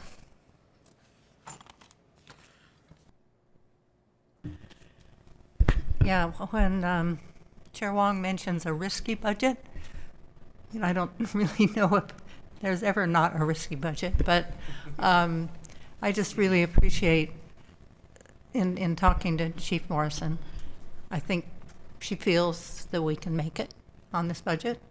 I don't think she would have suggested it if she didn't think so.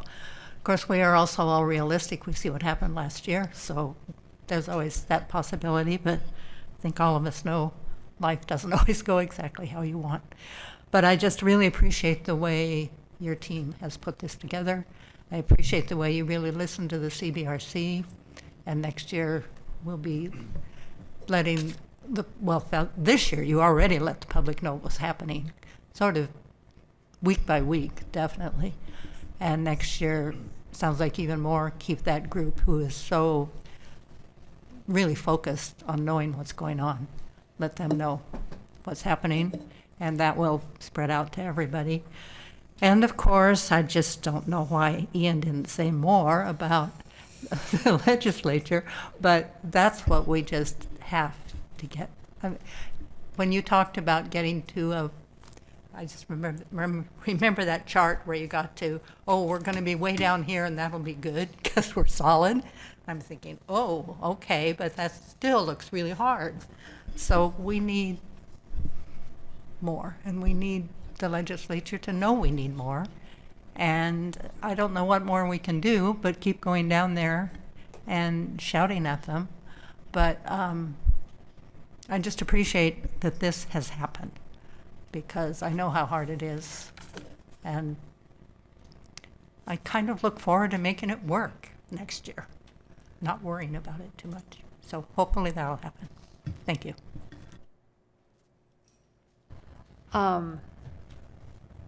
want to thank you for the time that you and your team spent with me. I know I asked a lot of questions and asked for a lot of data and got answers to questions up to the meeting we were just in. So, and every time I've asked a question, I feel like I've received the answer I was looking for and felt good about it. And anything I didn't, you were able to address. And so I just wanted to say thank you. I think you did an amazing job. I would love to see us as a board take a look. I mean, I know our budget is small, but maybe at our next meeting, like, take a look at our own budget and see if there's any shaving that we can do, particularly on travel. Maybe we, start doing every other year on some important conferences, things like that. If there's anything we can scoop out of here, I'd be down for that. And yeah, that's it. It's an amazing job. Thank you. Yeah, I also wanted to commend just the work that I know it's been really stressful budget. Probably the tightest budget since, or most challenging budget since I've been on the board. So I appreciate just working through the complexity. My big concern was really about the feedback from the CBRC and how that was being implemented, particularly when they shared that this was a really ambitious budget built on assumptions that everything would fall into play with the labor partners, and so that felt a little bit scary for a minute. I also have concerned, and so yeah, I'm wondering about a plan B, worried about any natural disasters that might happen next year. They would, note to God, they can't happen next year. We don't have we don't have the reserves for that. The last thing I'm curious about was how we would build our reserves. I don't know if next year's a time to start thinking about that, but down the line, I'm concerned about building those reserves up so we have a bigger cushion than our 5%. And I just don't know how that happens when you have constraints that we do. So my concern was about just the riskiness of this budget, how thin we are on the line, and really how we build back those reserves. Thank you. I agree with all of that. Thank you. I think let's move to public comment.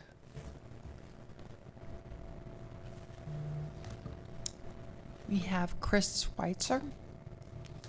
Thank you. I think you know all the rules, so we're good to go. You got 3 minutes. Thanks for being here today. Good evening, Chair Wong, Vice Chair DePass, Board Directors, and Student Director Retorto. My name is Chris Schweitzer, SCHWEIZER, and I use he, him pronouns. I teach math and science at Roosevelt High School, and I serve on the board of the Portland Association of Teachers and the Oregon Education Association. Like you, my work as a board member involves fiduciary oversight, direction setting, hiring, firing, and evaluating the work of an executive who carries out day-to-day operations, and passing a budget. I'm also a longtime donor to the Portland Association of Teachers Political Action Committee, which supported most of your campaigns to sit on that dais, and I'm heavily involved in legislative advocacy, trying to elect pro-public education folks to go to Salem and win that money you're talking about. But I've been deeply troubled by the direction of this district and its budgetary priorities for my whole career at Portland Public Schools, and especially in the last year. This board seems ready to approve a budget that lays off educators while using the corporate jargon of right sizing, which is what it is, to help district senior leadership sell school closures to a leery public at the same time that upper management positions have ballooned and contracting of services has grown out of control. When presented with employee and parent concerns about AI, screens, ed tech contracting, district leaders and the board are silent. Meanwhile, these harmful and hugely unpopular programs and initiatives continue to roll out apace as educators are asked to swallow mid-year furloughs and year-over-year unassignments and cuts. What we need from you is to carry out your duties of fiscal oversight and to correct the direction of this district to a path that is evidence-based and human-centered. We need you to ask critical questions of district senior leadership, which it sounds like you're doing, thank you, but keep going and dig deeper. And realize that interest in canned corporate curriculum, ed tech contracts, and AI are more indicative of the professional networks that they belong to and their connections to the private sector than a real interest in student achievement or equity. An audit of district contracts, especially around curriculum and software, would be a good start, as would budget amendments that cut management positions to save educator jobs. There's not a lot of trust in district management or this school board among rank and file workers, and a good faith effort to chop from the top before laying off frontline educators and our union siblings would go a long way. Please take your inspiration from City Councilors Tiffany Koyama Lane and Mitch Green, who said they would prioritize chopping from the top and offered budget amendments that attempted to save union jobs to back it up. Thank you. Thank you.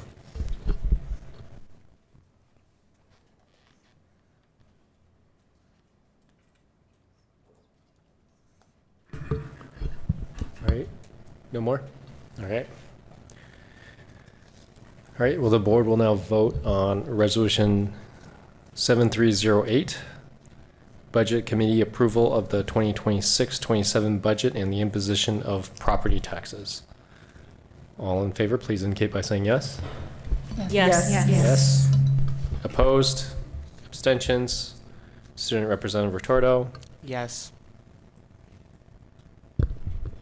Yes. Thank you. Student Representative-elect. All right, Resolution 7308 is approved by a vote of 7-0 with Student Representative Retorto and Student Representative-elect Sandell voting yes. Thank you. All right, now do we go to date dive?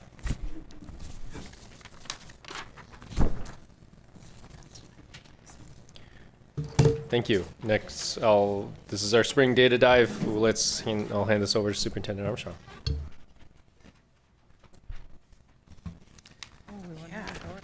Thank you for that. So we are bringing this information to inform the board of the results of the MAP and iReady benchmark assessments. And so we appreciate your attention. I will turn it over to Chief Adams. Good evening. I feel like after Ms. Brayson and Flynn, I'd be remiss to not share that my undergraduate degree is in art, and I felt like it made me a better teacher when I landed in education. So, I was picking up, as you said, Director Chase Miller, I was picking up what they were putting down. So good evening, everyone. Good evening, Chair Wong, Superintendent Armstrong, Vice Chair DePass, and student representatives. Tonight, we're here to share and review our latest student achievement data as measured by the MAP and iReady assessments. As we've done in the past, our presentation is structured in a format that goes what, so what, now what? And I am happy to take any questions you have at the conclusion of the presentations, and even phone a friend if I need to. This is our learning target and success criteria. I'll give you just a moment to read those. I won't read those to you.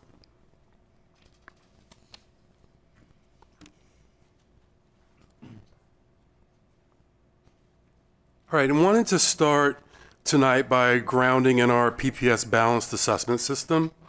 This graphic represents our balanced assessment system framework. We're working to actualize all areas of the framework. Assessment lives along a continuum of more qualitative and formative assessment to more quantitative and summative assessment. This graphic is intended to show the continuum of assessments that are included in our balanced assessment system PK to 12. The width of the rectangles is intended to show the relative amount of time educators in schools should spend analyzing the results for next steps.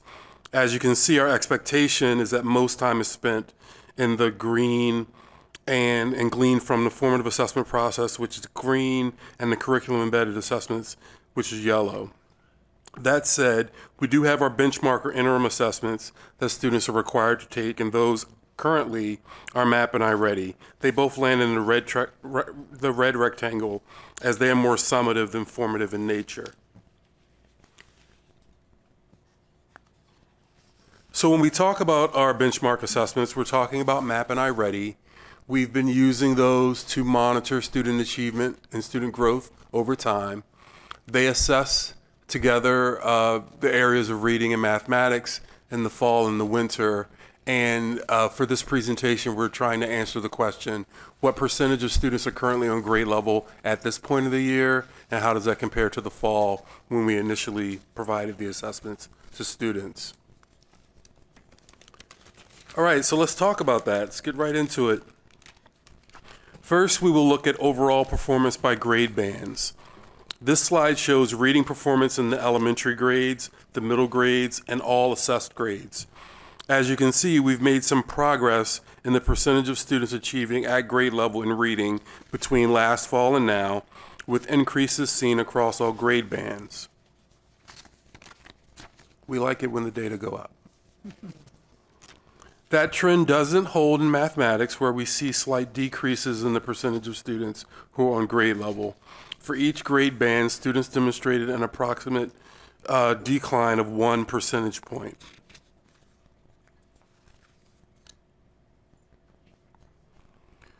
When we look at elementary students' reading performance by race, we see increased percentages of students on grade level for all racial and ethnic student groups, with the exception of our Pacific Islander students, where we see a decrease. And in elementary mathematics, the results are more mixed, with most student groups showing flat performance or slight decreases in proficiency.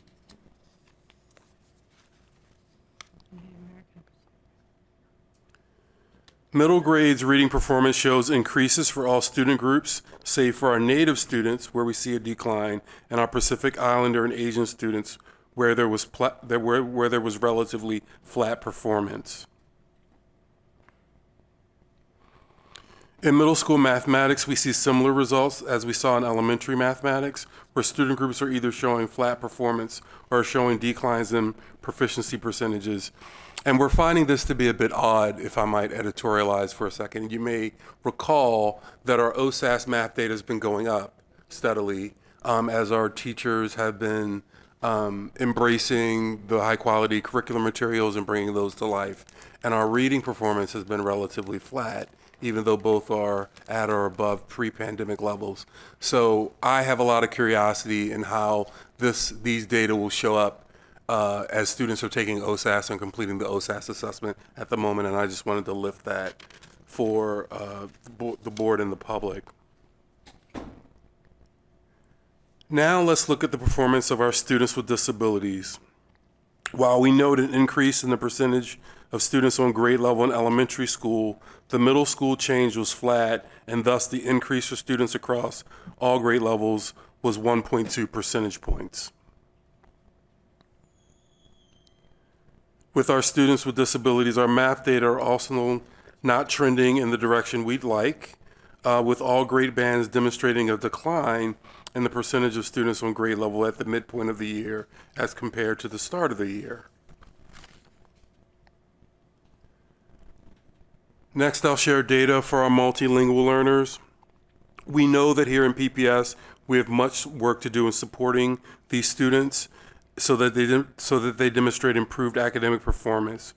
Here in reading, we see some increases across all grade levels, although the overall performance still trails the performance of all students and students with disabilities. On a positive note, you can see that the percentage of elementary multilingual students more than doubled, although there is still significant gains to be made.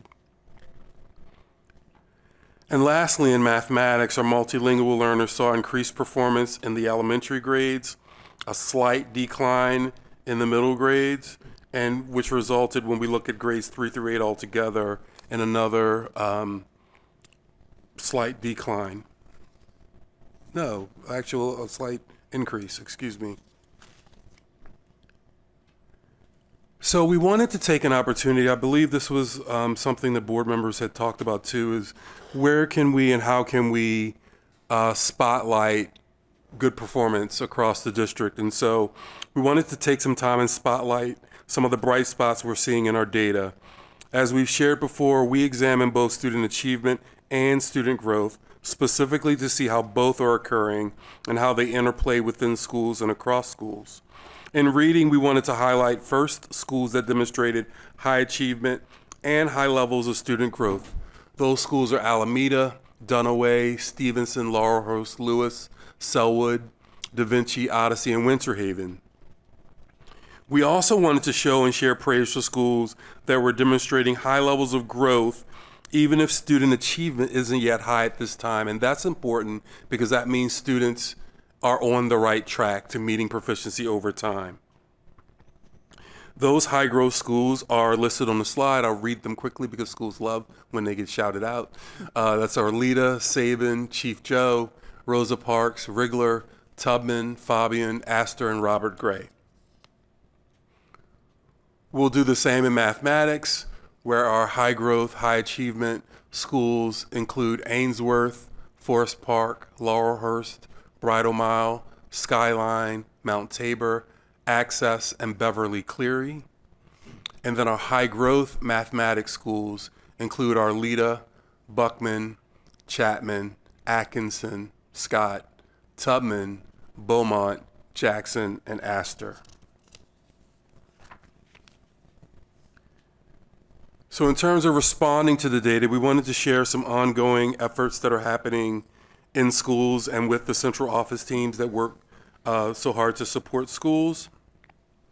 In schools, we're really expecting our educators and our building leaders to support our educators and continuing to provide the grade level standards aligned instruction with support and scaffolds, and to provide academic support via those What I Need blocks, our intervention courses, and our personalized instruction.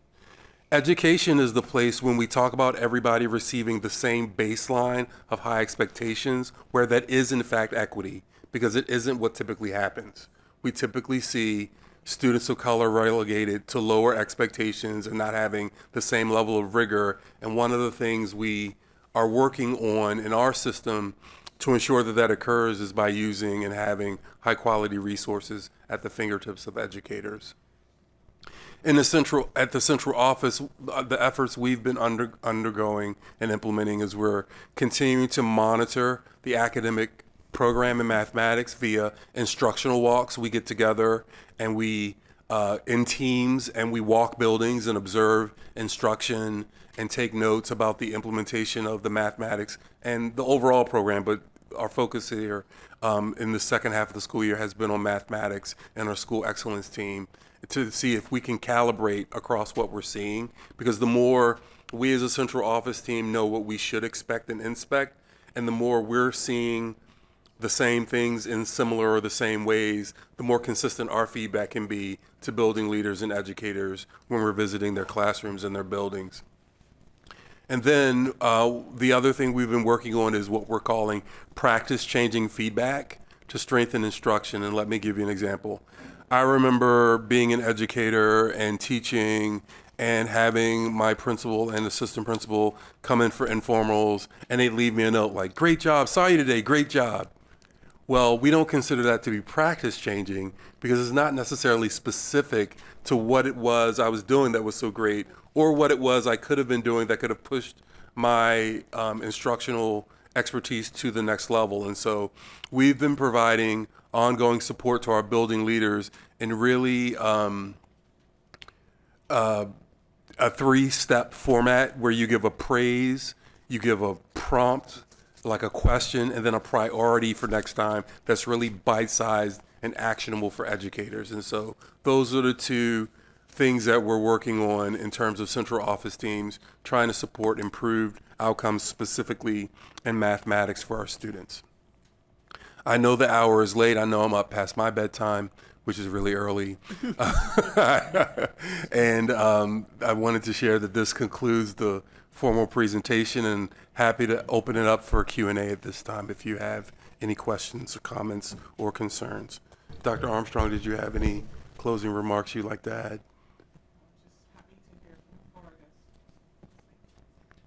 I think it's my turn to go first. Can I ask a clarifying question really quick? Sure. Well, first of all, thank you for putting that chunk in. My Tosa used to call it chunk and chew. I don't know how appropriate that. Yeah. Anyways, it's getting late.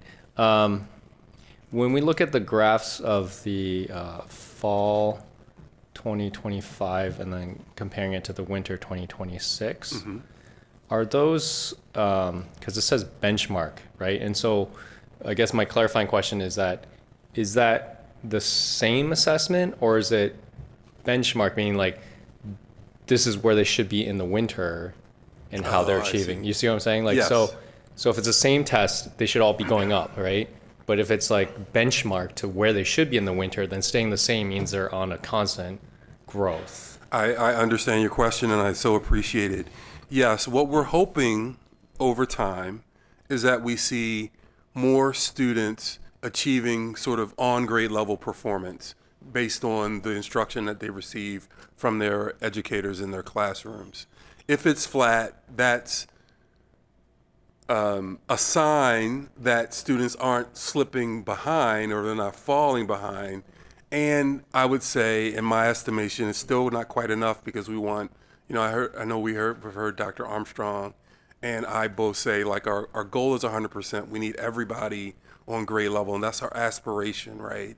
And so what we will be able to do once we have our OSAS data, which we know won't come officially for some time, is run some analyses. We can have the data team run some analyses to help us understand how all these are correlating with one another, and how we can get a sense of how accurate this snapshot is in terms of how students actually do when they take the OSAS assessment.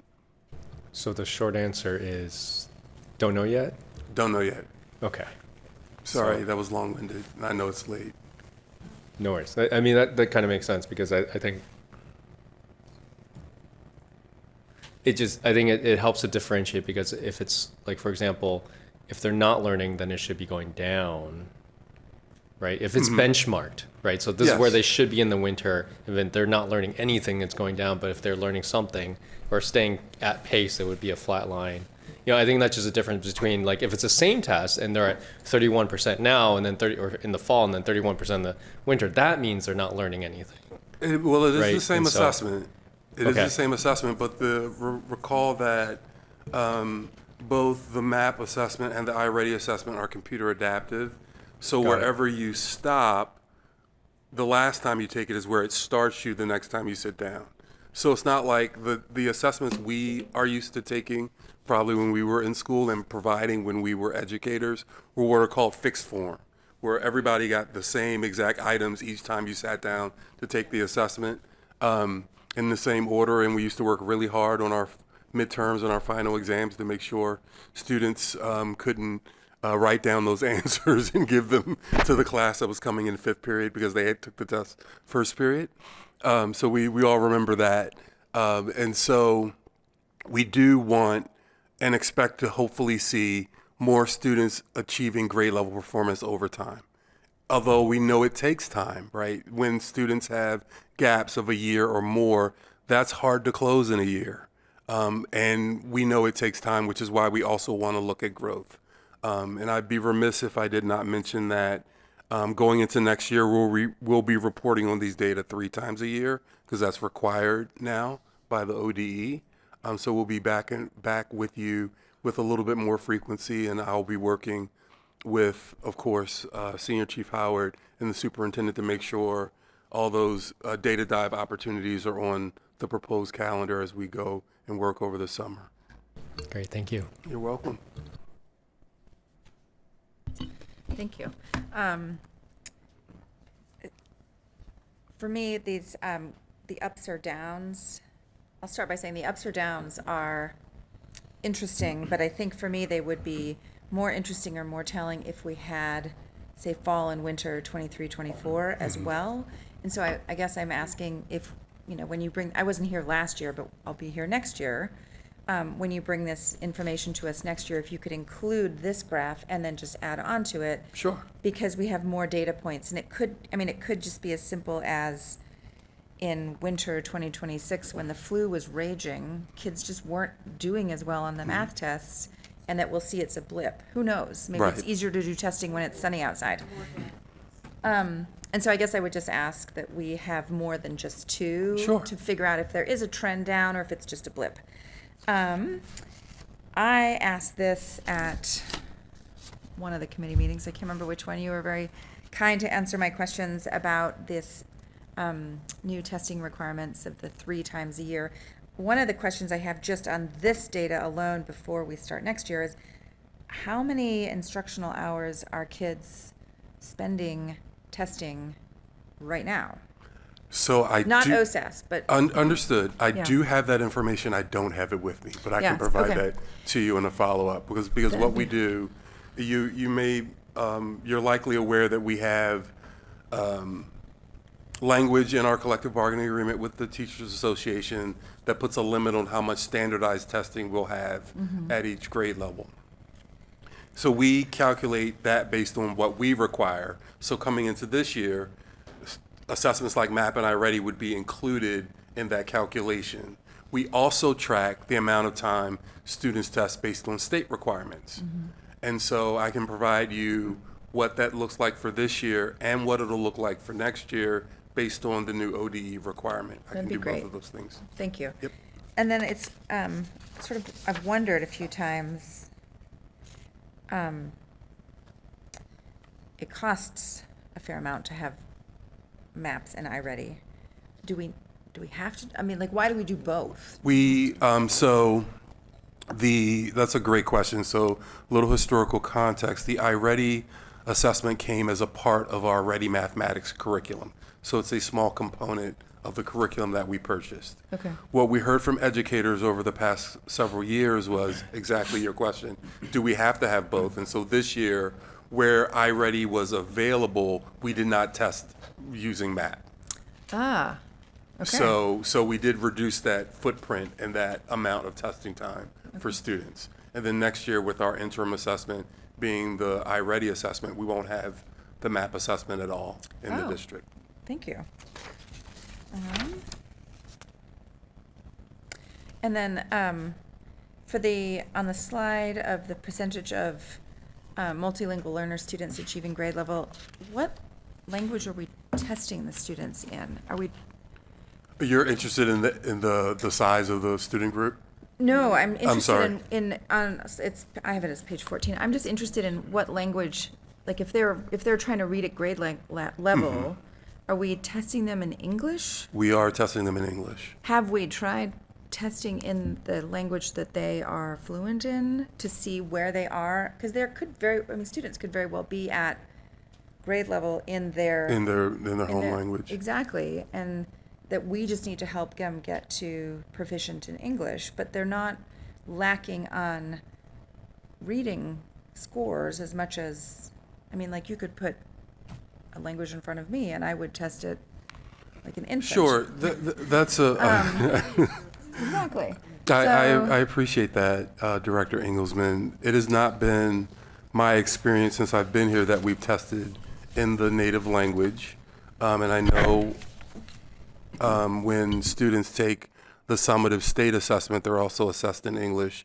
What you typically do see that plays out here with our ML students is this concept of performance being higher in math, where there's a little bit lower reading demand to the content, although that doesn't hold true as you go up in the grades. I remember showing in a previous district, we were back mapping from the SAT into elementary and middle school, and the SAT item that we shared was a math item, but it was 99% text and probably had only 2 numbers in it. But it was a math item on the SAT, and so we were trying to help people understand that the shift in the Common Core does have a higher reading demand in the mathematics domain than the previous assessments and standards that we had. So we still, I can certainly investigate that, but we do not currently assess students in their native language for these purposes. I really, I'm going to pass to these two because they're getting ready to go, but also I don't think I need to say anything. But thank you. Thank you so much. I just wanted to call out that there was, I believe, 3 schools. There might be more that were spotlight schools for both reading and math. I believe that was Laurelhurst, Astor, and Arleta. So I just wanted to give a special shout out to those schools. Clearly, they're doing something right. Other than that, I don't really have much to say. It looks like I agree with what I've heard about more data points. It would be very useful in looking at what the trends are. Happy to provide trend data. Yeah. And I'm super excited next year to get these reports more often so we can look at the data closely and see the trends. In my dream world, we're talking about student data at least once a month. So we'll lay out a calendar. I have several questions. I'll try and be quick. So I noticed that among the high achievement schools, those tend to be our higher socioeconomic status schools, whereas many of our Title I schools are on the growth list, which is great. I'm glad that they're growing. But when we think about the difference between achievement and growth, what comes to mind for me is thinking about families in our Title I schools, so working class families, families who are English is not their first language, families of color.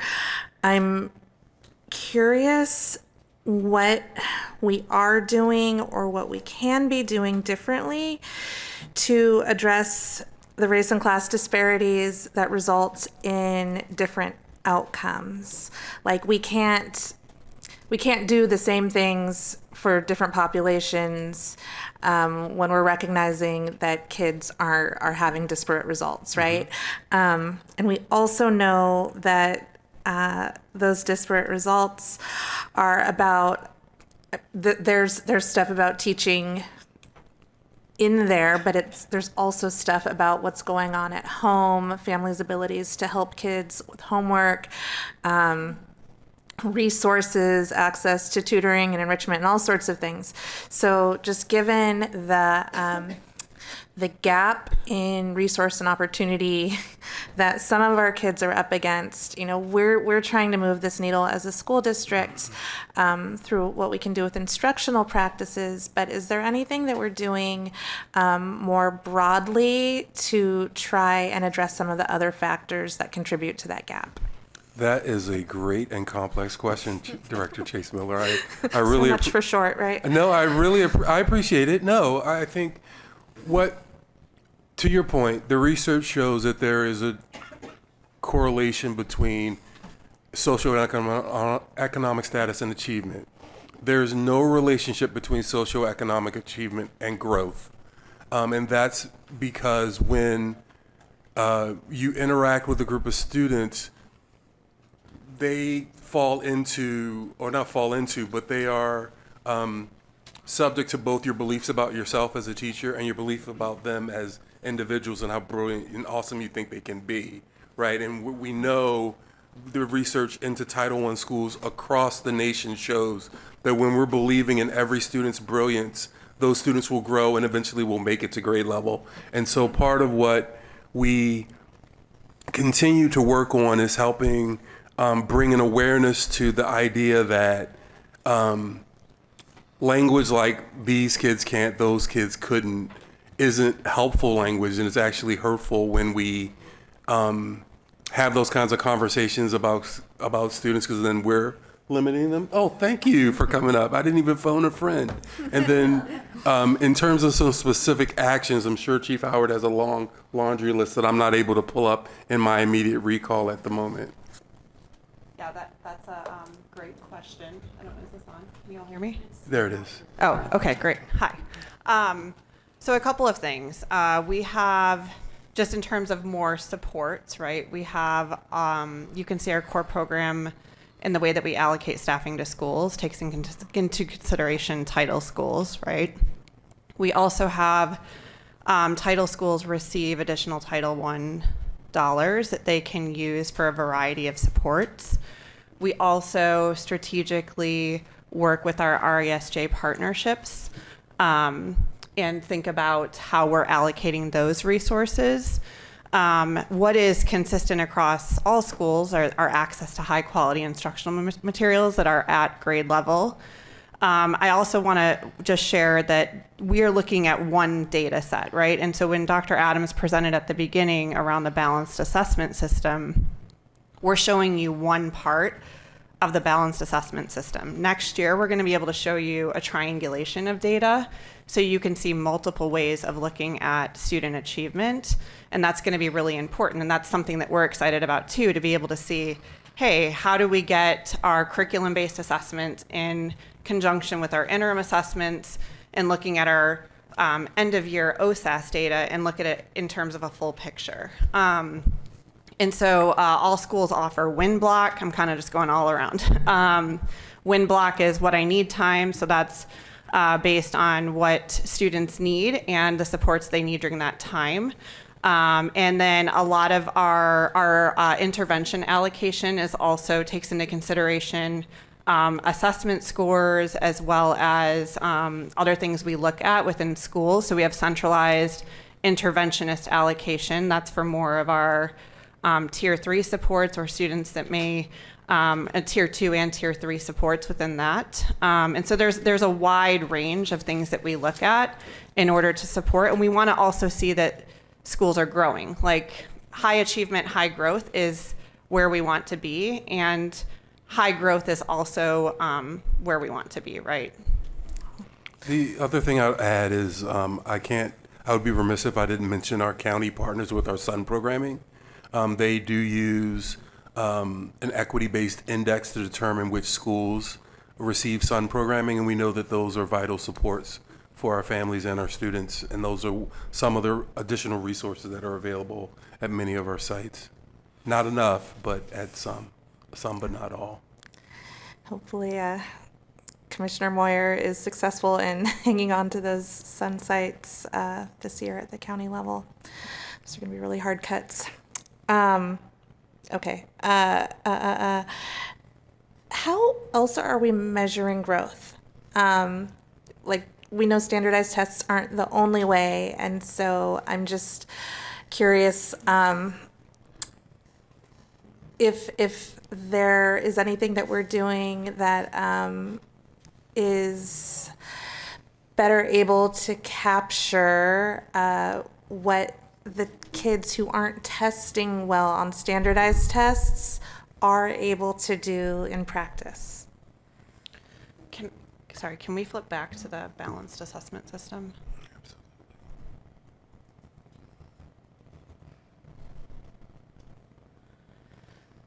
So if we look at this, right, the green is the daily activities of a teacher. So you think about a teacher has multiple ways of assessing how a student is doing, whether that's an exit ticket at the end of class, if that's walking around and understanding how they're doing, if it's an assessment they're giving, a quiz or something like that. That is like the majority of assessment, right? Then you have curriculum embedded assessment. So through all of our curriculum, we have assessments that are part of that curriculum. And so they're looking at that as well. And then we have grade report out. We're looking at that. We're looking at in PLC time, or professional learning community time, teachers are looking at the assessment that they give, the end of unit assessment or the curriculum-based assessment, and where students are at. They're looking at what they wanted to see happen, and then what did students do. I think about like when I was coaching teachers, I would take a sample of my assessments from a class that I was working with a teacher on, and I would look at where did I want them to be? Where are they at? And then how do I reteach that or support that in the gap that's happening? And so they're looking at all of those things, and we're also looking at that as well. It's hard to report out holistically on that because as we're working with teachers and principals around grading practices and things like that, there's still subjectivity in some of that. So when we're reporting out, we're primarily reporting out OSAS, MAP, iReady, but there's a wide range of things that we also look at. And so we're working next year to provide more of that for you all. But in the meantime, I mean, the teacher is seeing that on a daily basis, the growth. And it's hard to quantify other than our interim assessments to show that. I don't know if that makes sense. Yeah, no, that does make sense. And I guess my whole wondering is about that piece that is hard to show. Yeah. But looking forward to more of that next year. My last question is, to what degree do we think that digital online assessments create challenges or barriers that like maybe old school pen and paper assessments didn't? We've heard public testimony about like kids kind of just like clicking through because they're bored or not really like focusing. And I don't know, I guess the same thing could probably happen if you're doing it with pencil and paper. But I'm just curious with all the conversation around kind of digital versus old school, if we think there's some correlation between low test scores and the digital format. Great question. I will start by saying that digital assessments aren't new, right? Part of what I'm experiencing here is some reaction that I experienced in my previous district when we went one-to-one and had a learning management system for students. And part of, if a student is going to take a digital assessment, you hope that there is an opportunity for them to understand the tools that are embedded in the assessment. So a lot of digital assessments come with, sometimes they come with calculators, sometimes they come with highlighters and different tools that also exist when you're using like a word processing program or something like that. I don't know that I could say exactly the extent to which a digital assessment is potentially deflating student performance over a fixed form assessment, because I that's a window into which I don't necessarily have. What I would hope is that if I'm a parent and I'm going to check on my son Kai's performance in reading language arts, I'm hoping that the teacher's able to provide me work samples that show his growth and potential in the event that the assessment that he takes in the fall or at the end of the school year doesn't necessarily show it yet, right? So hopefully that ongoing work that teachers do between the green and the yellow rectangles helps us to understand where students are performing over time, where because writing samples and things like that are things that it takes me a while to construct, where a standardized assessment is a snapshot at a point in time on a given day with anything. Who knows how I was feeling that day or what else may have been going on, whether the internet went out for a little bit and I had to restart. There are typically some, I know in the MAP assessment, and I'm learning in the iReady assessment, there are things where if someone goes through too quickly, it doesn't necessarily accept that score because it says, it should take you longer than 10 minutes to complete this, and that seems really odd, and so we're not going to validate that score. So those sort of controls are in place. Sure.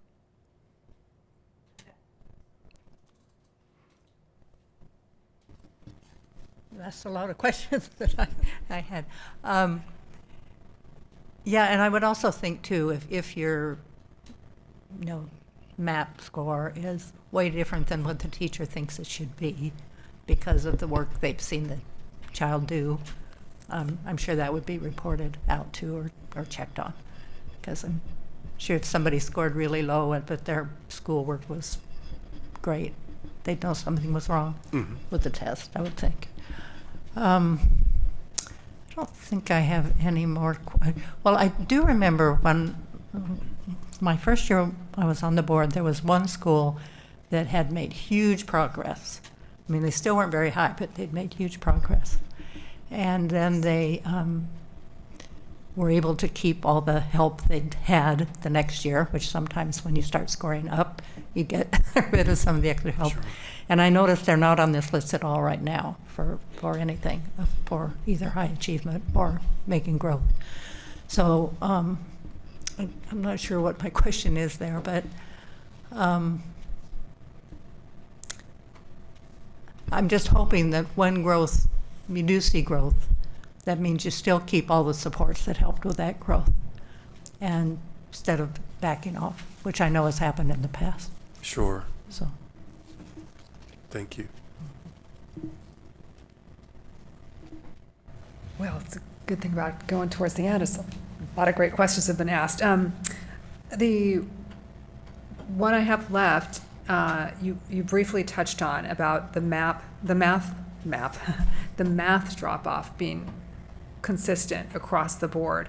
What will you be looking at to determine what might be the root cause? Or like Director Engelsman touched on possibly, it seems odd. It does. Do you look at things like absenteeism around that time, if anything unusual is going on across the board? It seems kind of... I can't say that we've looked at absenteeism in that way. We do look at participation rates as schools are testing, and we'd like all of our schools to get up towards that 95% participation rate whenever possible. And so my understanding is that practices, if Christina is absent today and I gave the test today, there might be a makeup opportunity when she returns to school 2 days from now, so that just because she was absent on the day that my class took the reading part of the assessment doesn't mean that she won't take the assessment at all. In terms of other things that we are looking at, I mentioned towards the end of the presentation that we go on instructional walks. So we're trying to understand and observe and actually be in schools to see what's happening in classrooms, and understanding from our math content experts then what it is we should be seeing. Do we see try, discuss, connect in our elementary math classrooms? Because that's a predictable routine, and we know that students thrive with routine and structure. And so do we see those things consistently? Do we see them being in those structures and routines for the appropriate amount of time? And so those are the only way you can really understand it is to interview educators and building leaders and actually get in schools and see for yourself. And so that's what we've been trying to do, is we've been leaning into the get into buildings and try to see for ourselves what the actual current boots on the ground experience is for students and teachers. Was there any change in curriculum? Was there a new curriculum document? So just, okay, it'll be interesting to follow up on. Yeah, no, it's really odd. It really struck us as we were looking at the data, because as we mentioned, we've seen, we saw when we, since we've adopted especially the elementary math curriculum and to a lesser extent the middle school curriculum, we saw a little bit of a dip, and then our scores have been increasing since then, right? So these data are at odds with that. So I also want to, sorry to interrupt you, go ahead. No, definitely we'll be looking at that as we receive our summative assessment scores later this summer. I also wanted to give a shout out to the, really pleased about the 3 to 5 reading benchmark results, with nearly all of the race and ethnic groups showing increases. For our Pacific Islander students, the drop off, I always ask you, like, is it statistically significant? How many kids were testing? Was it a weird day? Do you consider the drop there statistically significant? Anything to be concerned about? What I will say is I need to go back and refamiliarize myself with the number of students we assessed, because what we know is that our Native population, our Pacific Islander student group, those though they're not those numbers of students are much smaller, which means if 2 or 3 students aren't performing where we want them to be, the percentage could shift mightily just based on a couple students. So that is possibly a factor here. Yeah, that's exactly why I'm asking. I would also say, as when we think of this year, now that we have the board that's been through a whole cycle of our data reports and share out, and I know that there's some work that's going to be with the vision and mission, but if there are some particular things that you all want to see, like, is it useful to see the summative data? Is there something else you would rather see? That I'm hoping that we have time and some upcoming work session to talk about those things that you all want to see that can show where we're headed academically and with student progress, as opposed to the regular routine reports that we give. Just want to add that in there. I can barely think, I'm so tired. And you did allude, you already spoke to the participation rate, and one of my first questions was how many students are able to opt out and which students are those, if we know who they are.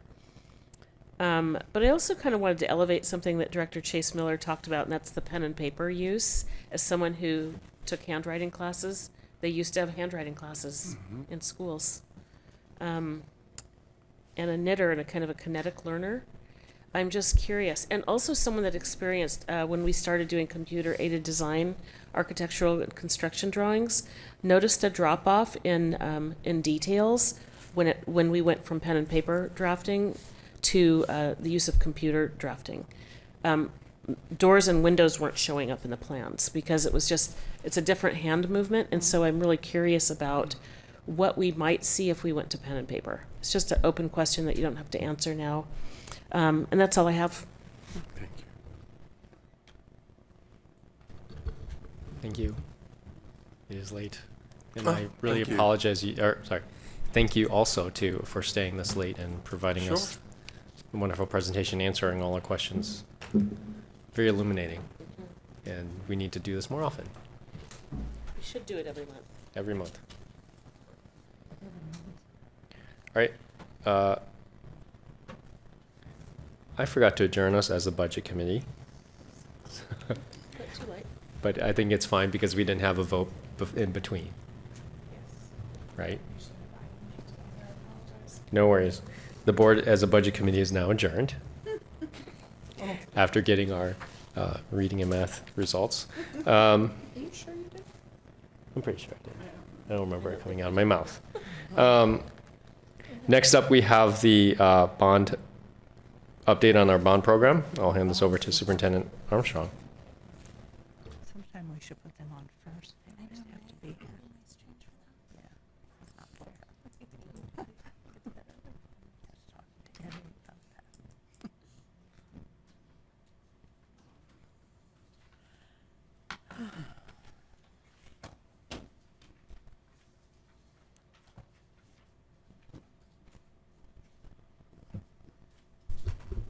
Thank you, Chair Wong. I'm excited to bring the update for bond, and we'll turn it over to our fabulous team of people, and I will let them introduce themselves. Thank you. Thank you, Superintendent Dr. Armstrong. My name is TJ Hopkins. I am Senior Program Director for the bond. I'm going to go ahead and kick this off, but we're going to go through it pretty quickly because there's not a lot that's changed. It's kind of hard to provide that measurable difference, in a 30-day period, but we're going to get going. So our agenda includes the program status for the bond, schedules, program budget, and then the project updates for the modernizations and the consolidated. Okay, last month we talked about seeing that visual on the 2012-2017 bonds, so you see that here. We've got some movement on post-construction as well as the completed as we audit and close out the 2012, 2017 bond programs. And then in 2020, also some measurable difference as we get into construction. We've got a lot of movement post-construction and completed, and still about 500 million to a little over 500 million to schedule out for the 2020 bond. And 2025, we've got, again, movement here with 22 total projects, and the projects for 25 will increase as we schedule out and identify the projects within that program. Okay, and we have our master schedule showing Jefferson, Cleveland, Ida B. Wells. All 3 modernizations are on schedule and prepared for 2029 school, August 2029 school openings. We've added Grice Adair, which is just in between procurement and design phase. So we are just on the fringe of issuing that task order, and we should be having our architectural orientation meeting this week. Okay, these are the schedules that the board has seen before, the comprehensive plan schedules that show Jefferson. Not much to say here. It's still reflecting the same information. Summer 2029 opening. We've got our May groundbreaking on Friday, so hope to see you all there. We're very, very excited about that. Cleveland High School following, we've got groundbreaking on June 12th and summer 2029 opening there as well. And Ida B. Wells, we are expecting, since construction is scheduled to start fall winterish of 26-27, we should be scheduling our groundbreaking to sometime around that time frame. So I would look out for that date in the next couple of months.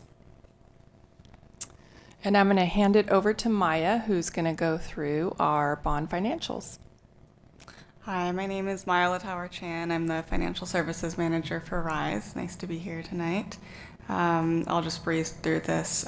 As TJ mentioned, we don't have a lot of change in just 1 month, but overall in all of our Sorry, Maya. Overall in all of our bond programs, we have an increase in spend and an increase in encumbrance from last month. Okay, I don't know what I did, but... Huh. Yeah, I don't know what happened here. Okay, we're getting back there.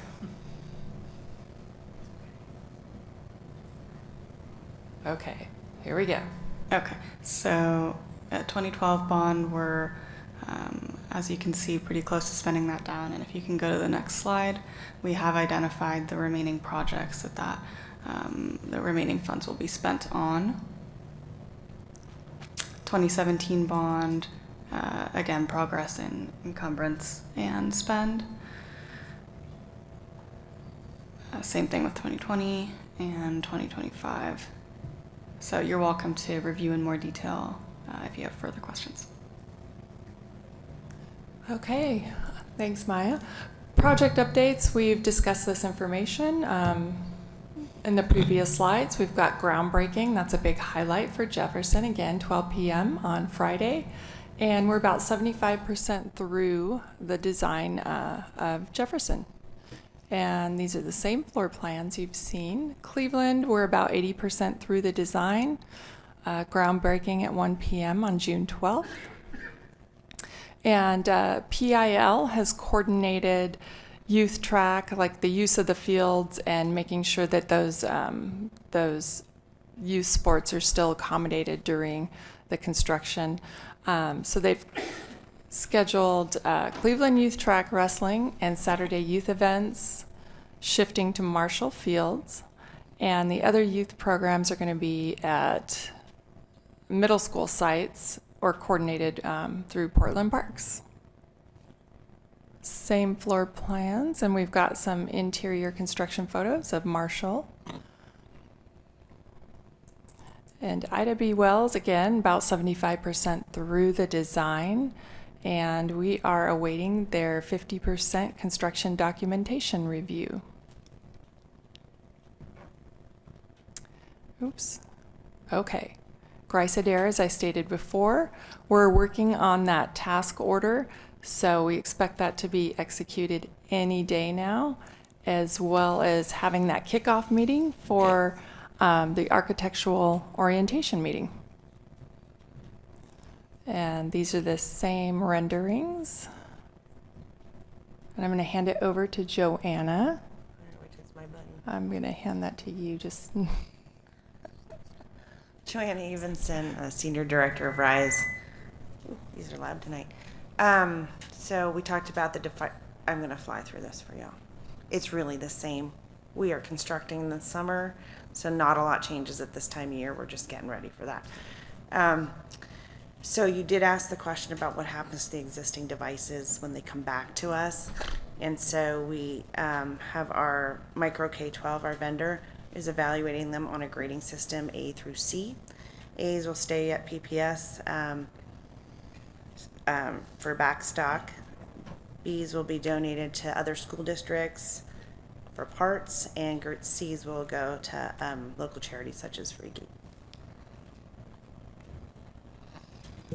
Again, we are on track, as we mentioned last month, for our 2026 summer projects for roofing, seismic parts. You've already approved some of these contracts. And then for 27 and beyond, most of these are in design, or the design contracts have been awarded, or they're coming to you very soon.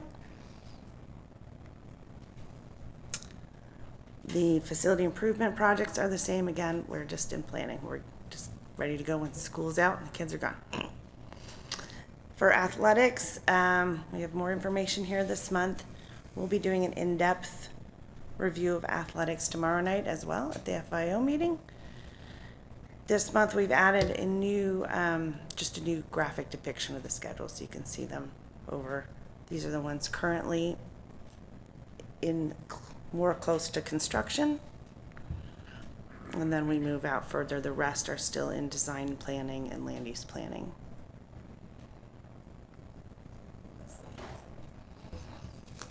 And then see, Grant Bowl lights. Their lights were commissioned today.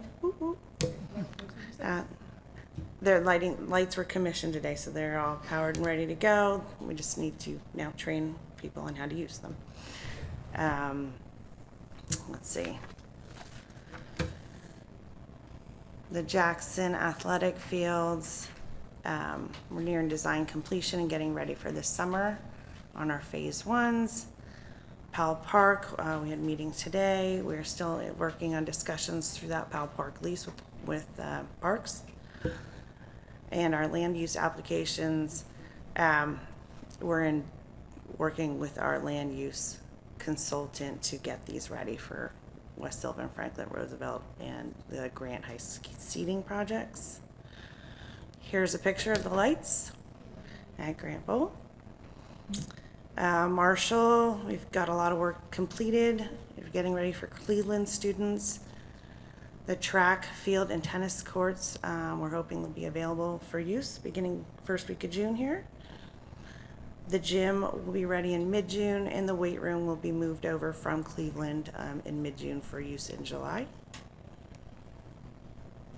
And there's the overall picture of the Marshall Field. Actually, it looks really good. Of course it does. Nice little drone shot. Close up of our markings. On the tennis courts. And we're done. Does anybody have any questions? I was just kind of curious, what are they going to do with Marshall once Cleveland's back? I mean, we've got these beautiful fields. Yeah, so PIL, the fields, we need them. We'll we just need keep every using single them field we all can the get our time. fingertips on. So yeah, these That's fields will beautiful. be used. And there's another phase to Marshall even. We're going to, part of the bond program is to add another multi-use field there. And then we always need an extra building to help with our swing sites, whether that's going to be middle schools in the future or fixing a seismic building. So it's great for us to be able to have a put together school to swing A our nice students place to go. Mhm. By the way, I'm going to ask our board chair if the bond people can come earlier at our next meeting. Yes, please. It's not there. Sure. I think this is the one I got first on. Hi, thank you for all this information. I have 2 areas of question. The first is on the Cleveland project overview, sort of pink slide. I'm curious about the Cleveland Youth Track youth events. So Selwood and Hosford have track practice for the Cleveland feeders. They currently practice, I don't know where Selwood, maybe they come up to us, but they practice on the Cleveland fields. Will the middle schoolers, there's hundreds of them, be bussed out to Marshall 3 times a week for track practice out there? How are they going to be able to do track? So we have our athletics coming tomorrow for the FIO, and they're going to dive into that, and they will have a much better answer than I do. Okay, I have a band performance tomorrow, so I can't attend. Can you give me the too long didn't read one-liner answer? We can get you the information. Okay. Can send it to you. Yeah. Yes, that would be very helpful because, yeah, there's. Oh, I could watch afterwards. Yeah, I could. We'll send I it could, to you. but I It's also fine. want the information. Yeah. Not yes, thank you. And then the other question I have is regarding the Cleveland High School and Ida B. Wells overall project schedule. I know you said there were no changes. However, looking at the February 2026, which I have up in front of me, slides, there are changes, and I'm curious why. For example, the Cleveland High School overall project schedule from February has the building permits done by December of 2026, whereas the slide we have in front of us now has the permits done in April of 2027. And so I'm curious what that 4-month change is. And there's a similar one on Ida B. Wells where the permits for Ida were to be done by February or March of 2027, and now are looking at April of 2027. So I'm curious and that's just the permits. That's not, there's land use changes, there's other things. I'm just curious why we're already seeing a 3-4 month swing on the permits on those 2. I'm happy to follow up. I'll follow up with our design manager and get those details for you. I do know that sometimes there's logistical changes and things that happen with the city, with submissions, with resubmittals. So I'm happy to get that level of detail for you and follow up. Yeah, thank you. That's on both of those. I would appreciate that because I noticed that I'm curious how demo and building construction can begin, for example, for Cleveland before permits are even done being issued or even started being issued. And so there seems to be a change that I would like some answers to. Sure, please. Yeah. sure. And what you're not seeing is there's different phases of construction. So Yep, that of course, that yeah. permit block might be, for the early fields and Yeah. whatever it is, it's not affecting the overall timeline, even though it is shifting. But like I said, I'll get you those details. For the larger projects, we have multiple permits that go into the city, so we can have a demo permit, we can have Of a course, land yeah. permit, we can have construction, like phased out permit, so. Of course, yeah. The Cleveland one, however, it doesn't, the green permit box starts November of 2026, which we haven't got to yet. And the demo is supposed to start, so I don't know how we demo without a permit, so I'm just curious if the timelines are all going to have to shift. No, the Okay. timelines aren't shifting, it's just the graphical representation. I think that it showed the larger construction permit and didn't show some of those sub-permits. Well, it's still taking longer, it's still shifted 4 months. No, it's not. Okay. No.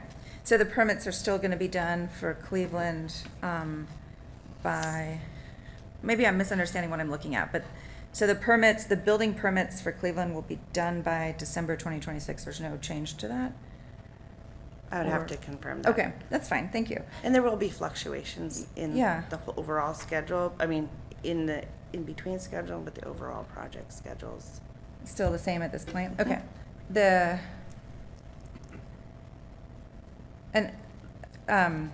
it's all, like, I know you're gonna get some answers, but I'm just curious because the project design has changed from February 2026, no, from November 2026 to January 2027.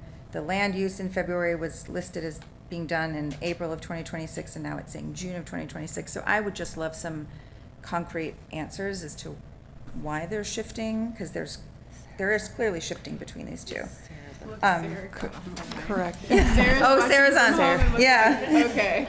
Yeah, and she's watching over us. She looks really happy to be here. That was so funny.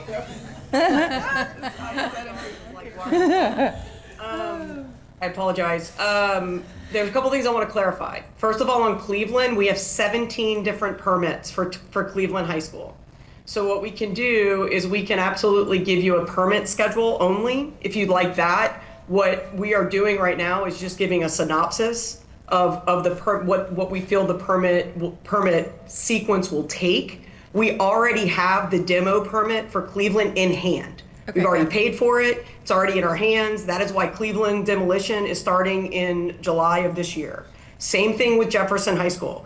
Jefferson High School is phased construction. We have phase 1, phase 2, and phase 3, and phase 4. And so all of those permits are broken up in that manner, and that is why you're seeing that. And so what you're seeing on kind of those graphic, it's kind of like construction. Construction is not one big line, but we're just giving you a summary of months that it will take. But we can go back and give you detailed information per every permit that we have on each project. I appreciate that. As somebody took this graph from February, and someone must have moved the permit. So if there's an explanation for it, fine, that makes sense. But if it is the same as it was in February, then the graphs, what I'm looking at, should be the same instead of a box moved and changed. Like perhaps it's just saying to someone who's creating a board packet, don't move it unless it's different. But these are the original. Yeah, no. Director, you're absolutely right. It's graphically misrepresented in the board package. I completely agree with you. The original graphs that were provided by our architectural and engineering teams. They then provided those files to us because last board meeting, you said you guys liked that graphic better than the one that we had created. So we went in and reworked the graphic that the architectural and engineering team gave us because they only did a snapshot in time and they had not caught up. And so I am sure this is a box on that graph that just shifted as we added groundbreakings and more current information onto that piece of paper. Perfect. So then, thank you for all this. So it sounds like, despite the images, Cleveland is exactly on schedule as it should be, and Ida B. Wells is exactly on schedule. There's no delays. Yes, ma'am. No delays. Thank you. Yep. I have just one thing to say while we're on the topic, and it will be very quick. I want people to know so that they don't continue to say that our high schools will be all electric, that they will not be, by a little tiny thing, which is Bunsen burners.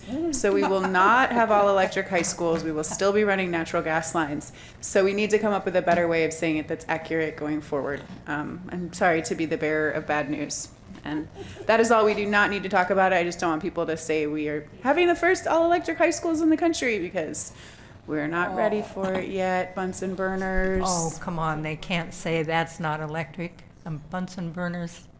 Well, we're also not the first So to pay thousands of dollars to run a natural gas line and all of that. So maybe, but you still have to do the infrastructure. Yeah, it's a bummer. Yeah. The team did investigate the electrical Bunsen burners and gas Bunsen burners, and unfortunately, the electrical Bunsen burners do not perform what is needed for chemistry. And so, because they're not up to snuff, for lack of a better way to say it, that is why the Bunsen burners have to be natural gas. The good news is most of the campuses already have a natural gas service to them because they currently have that utility on their campuses. So there's not a huge infrastructure cost to provide that, and it's a very small amount of gas. So you're not looking at a huge infrastructure increase. Yeah, I totally get it. I'm not complaining about it. I just wanted people to know that we have a little bit of a semantics problem on that one. Go team. I'm sure Northwest Natural would love us to put new gas lines in all of our schools. They're kind of going in the opposite direction. Yeah. I'm getting punchy. Director Chase Miller, do you have it here? Nothing from me. Thank you from me. Did I hear you say that the lights were turned on today? Yes, their commissioning is done there. What's the difference between commissioned They're and making on? sure they work. Okay, Yes. I'm like getting excited. So I live right Not there. just, So please not call just the me. lighting itself, but the controls that control the lighting. They have to check Excellent. out the entire system. Excellent. I'll ask more about it tomorrow. That's exciting news. I saw that the fence was down when I drove by today, so I was like, looks so different. My questions were actually similar to Director Engelsman. I was looking at wells with the permits compared to January falling almost entirely on top of the start of construction. It sounds like nothing to be concerned about, because there was a big shift on permits, which at the end of January started in August, and now it's starting in December. That's correct, yeah. There's nothing to be concerned about. Schools are still on track for August 2029, regardless of the shifting. I know that land use has probably taken a little bit longer than originally scheduled. Nothing concerning, though. Okay, that was the one thing that jumped out at me. But for anybody who's interested, tomorrow at FIO, we have a deep dive on athletics, on the scope of work and timing and where middle school sports will be going. We've got the BAC charter. It should be a blockbuster. If anyone's interested, please join us. I don't have anything. Great. Thank you for staying this late again. We'll try to schedule earlier next time. Yes. I had visions of Sarah like running, like getting texted and like changing like real quick, like grab a shirt, you know. She was watching. I've actually been on the whole time. I've listened to every single conversation. I was actually laughing because my daughter does iReady testing, and she was like listening to it, and so she was listening to that whole conversation. Anyway, I've been listening to the entire board meeting, so I've been here the whole time. What do they think of it? Yeah, we know. Just kidding. What Don't does say my anything. daughter I'm think kidding. of it? Okay. All right. Thank you. Thank you. All right. Next up, we have is a motion to rescind Resolution 7291, resolution to amend the district's public contracting rules. I'll hand this over to our Chief Legal Officer, Tom Gray. At 10:45 at night, yay. This is the topic, the amendment to the public contracting rules that were voted on April 14th. The relevant amendment, the one that is the source of the ongoing discussion before you, was about a reporting provision. That's all. It wasn't changing any of the board thresholds, but the amendments were required. The amendments were to delete the report required for 125%, or amendments that were 125% or more, and report them to you.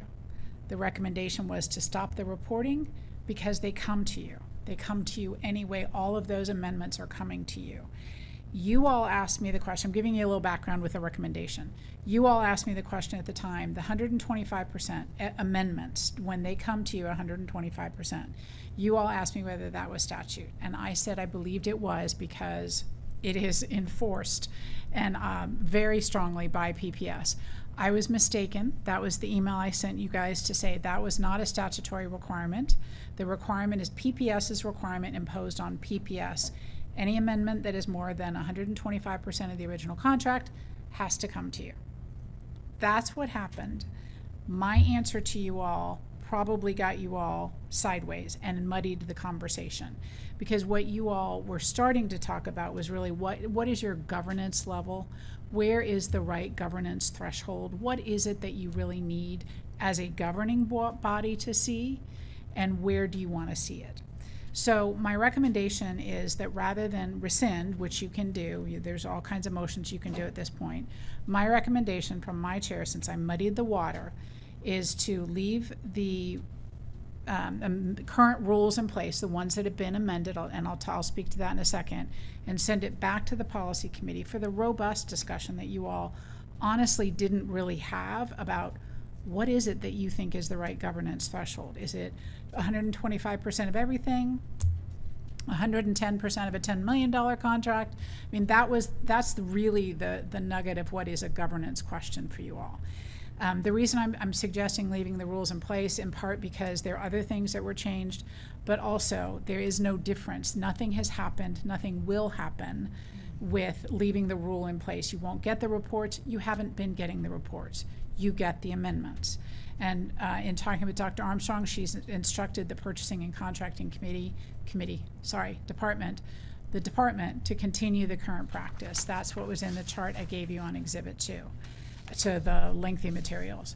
So there will be no change to anything while you all take the time to send it to the committee, have the robust governance conversation that you all started to have, sort of kind of had, and Director Engelsman and I have had a separate conversation about, well, what about between 100% and 124? I mean, there's a lot in there for you all to grapple with that I think got muddied in sideways. So that is obviously your call as to whether to rescind or move forward. And Emily is here if you all really want to dive deep. I'm not even trying to do it on my own without my lifeline on contracting. But the recommendation is send it back to the policy committee, keep the rules in place, and ask the policy committee to undertake it. So that is my recommendation, I guess, is the best way to put it. And then you all can decide where to go from here. And I'm happy to answer questions, but I'm making her help me. All right, let's put something on the table. Do I have someone who would like to motion and second to send the purchasing and contracting rules back to policy committee with no amendments, but to have a deeper discussion with the committee? I'll move. I'll second. Thank you. I have Director Engelsman moves and Vice Chair DePass seconds. Any board discussion? So we're moving to send it back to policy, but not to not to rescind it? Yes. So in the meantime, right now, sorry, can I go ahead? Yeah. My initial gut would be to rescind it and just go back to what we had, and knowing that we'll get the reports and still have the discussion in policy. But what I'm hearing is that you'll continue to give us the reports anyway? You have never gotten the Okay, reports. why in were we years. not getting the reports if they were in? Because of the way the system works and the way the purchasing and contracting department, the staff figured out it was easier and better to give the board the amendments because they couldn't create reliable reports with the system that we have. So the amendments going to you is a way to ensure that the board got the right information and got it individually at the time. So why were they going to report anyway? You've never had a report. So Not never, but the in practice, not the policy, but the practice is to show us send the amendments to the board. Yes, and that's and what that's I'm- been happening. Yes. And that will continue to happen. That's while what I'm we send it back to confirming. policy. Dr. Armstrong has informed, I don't get to tell anybody anything, but Dr. Armstrong has instructed the purchasing and contracting department to continue that practice. Okay. While it is in place. I mean, while you all decide whatever it is you want to do at a governance level in the policy committee. Okay, and so this motion is to send it back to policy, and we'll take it up in policy in June? Yes. I mean, we have a work plan already. I will take a look at adding it to June, and if it's not in June, whoever the next chair is can put it on their work plan. Okay, great. I have a couple of things. And so you and I have had some great conversations about this. Thank you. And things that I have learned that you may already know, or maybe nobody does, is that, for example, if a contract is under the board threshold and then is amended and pops it over the board threshold, then it must come to the board even though it didn't come before. So that was good for me to learn.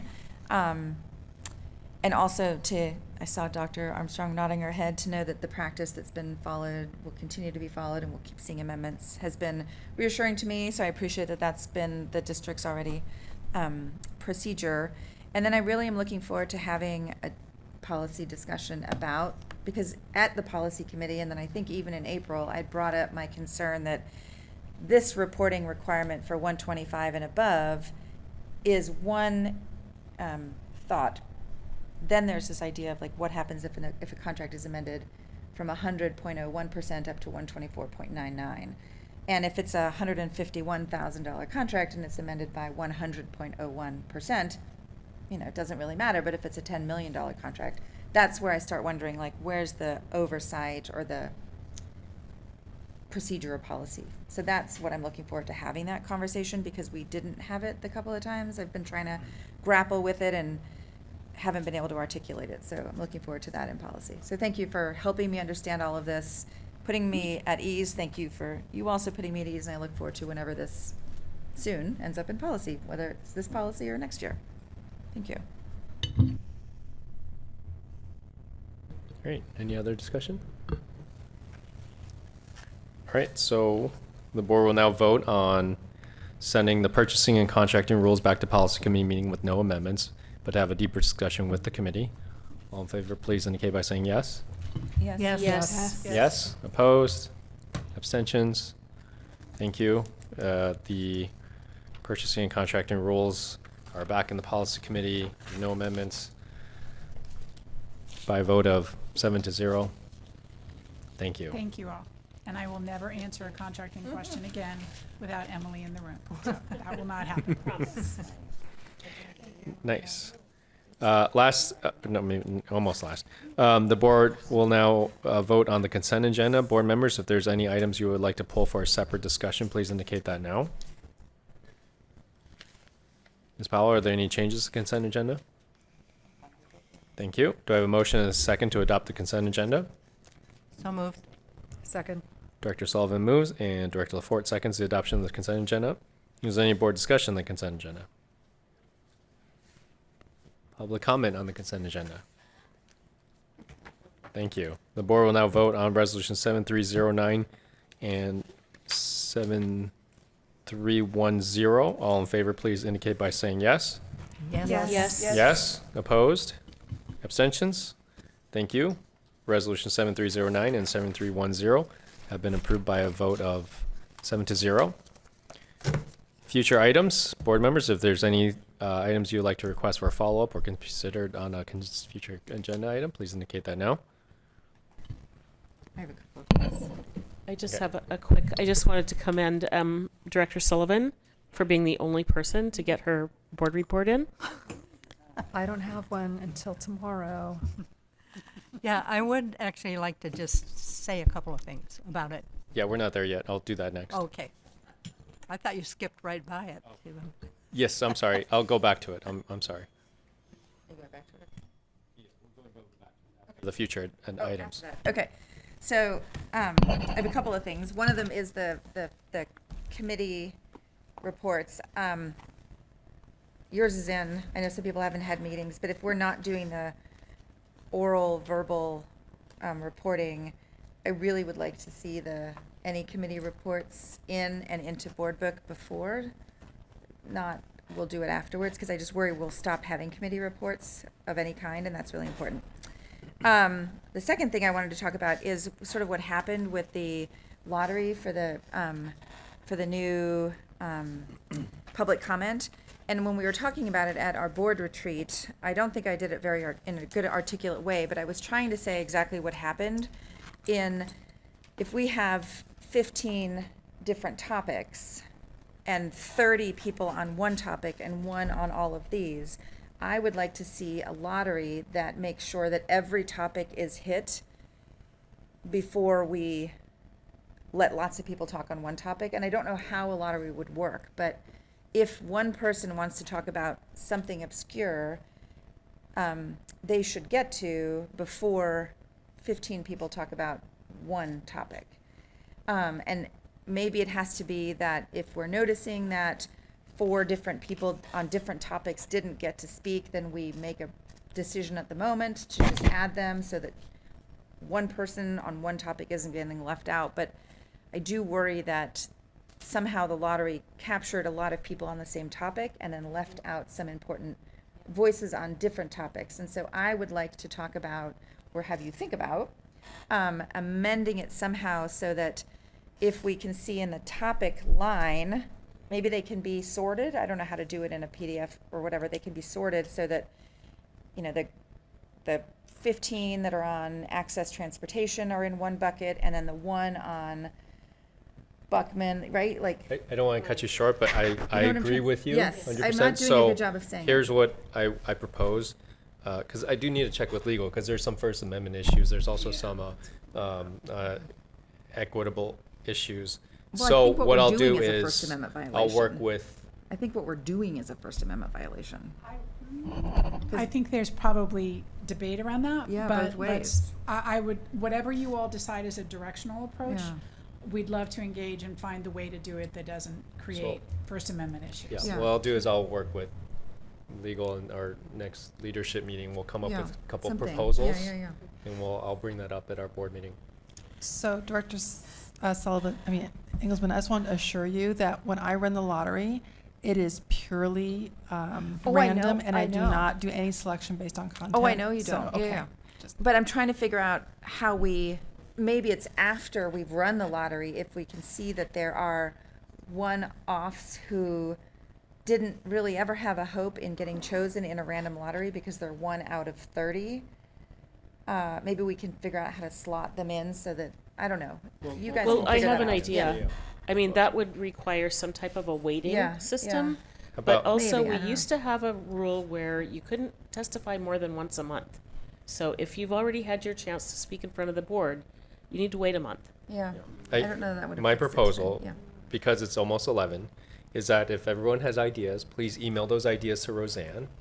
And On this? Yep. and we'll compile a big list, and we'll work on some proposals, and we'll talk about it at a board meeting. Okay, I have 2 more really fast things. I was looking at this Access idea of, like, I've heard a couple people say it, like maybe we have 2. Access has a giant wait list in a small school, and other lottery programs have bigger schools and smaller wait lists. And so I'm trying to figure out, in our right-sizing conversation, maybe we can just have 2 of them and let a lot more people in. I don't know. That's just something I would love to have a conversation about. And then also, I would like to have a conversation about, and maybe on the next agenda, I would like to have a conversation about stopping any more AI contracts or AI work being done until we have a board policy on it, because it's moving really fast and things are happening and there isn't a board policy to put any guardrails up around it. And so I would like to, I'm not going to do it now, maybe at the next one though, I would like to have a conversation about just saying no more AI contracts, no more AI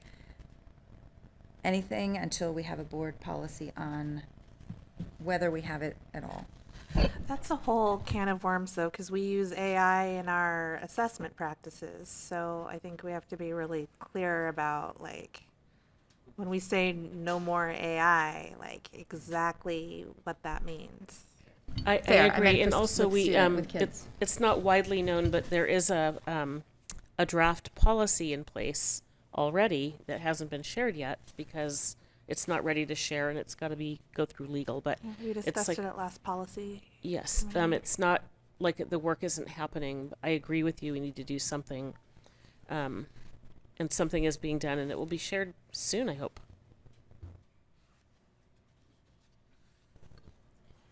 Yeah, probably that policy draft. If anything needs to be added, that would be a good place to make additions. Yes. So perhaps we could add that. So is this the same? I thought there was one about screen time, but there's one on screen time and one on AI? Yes.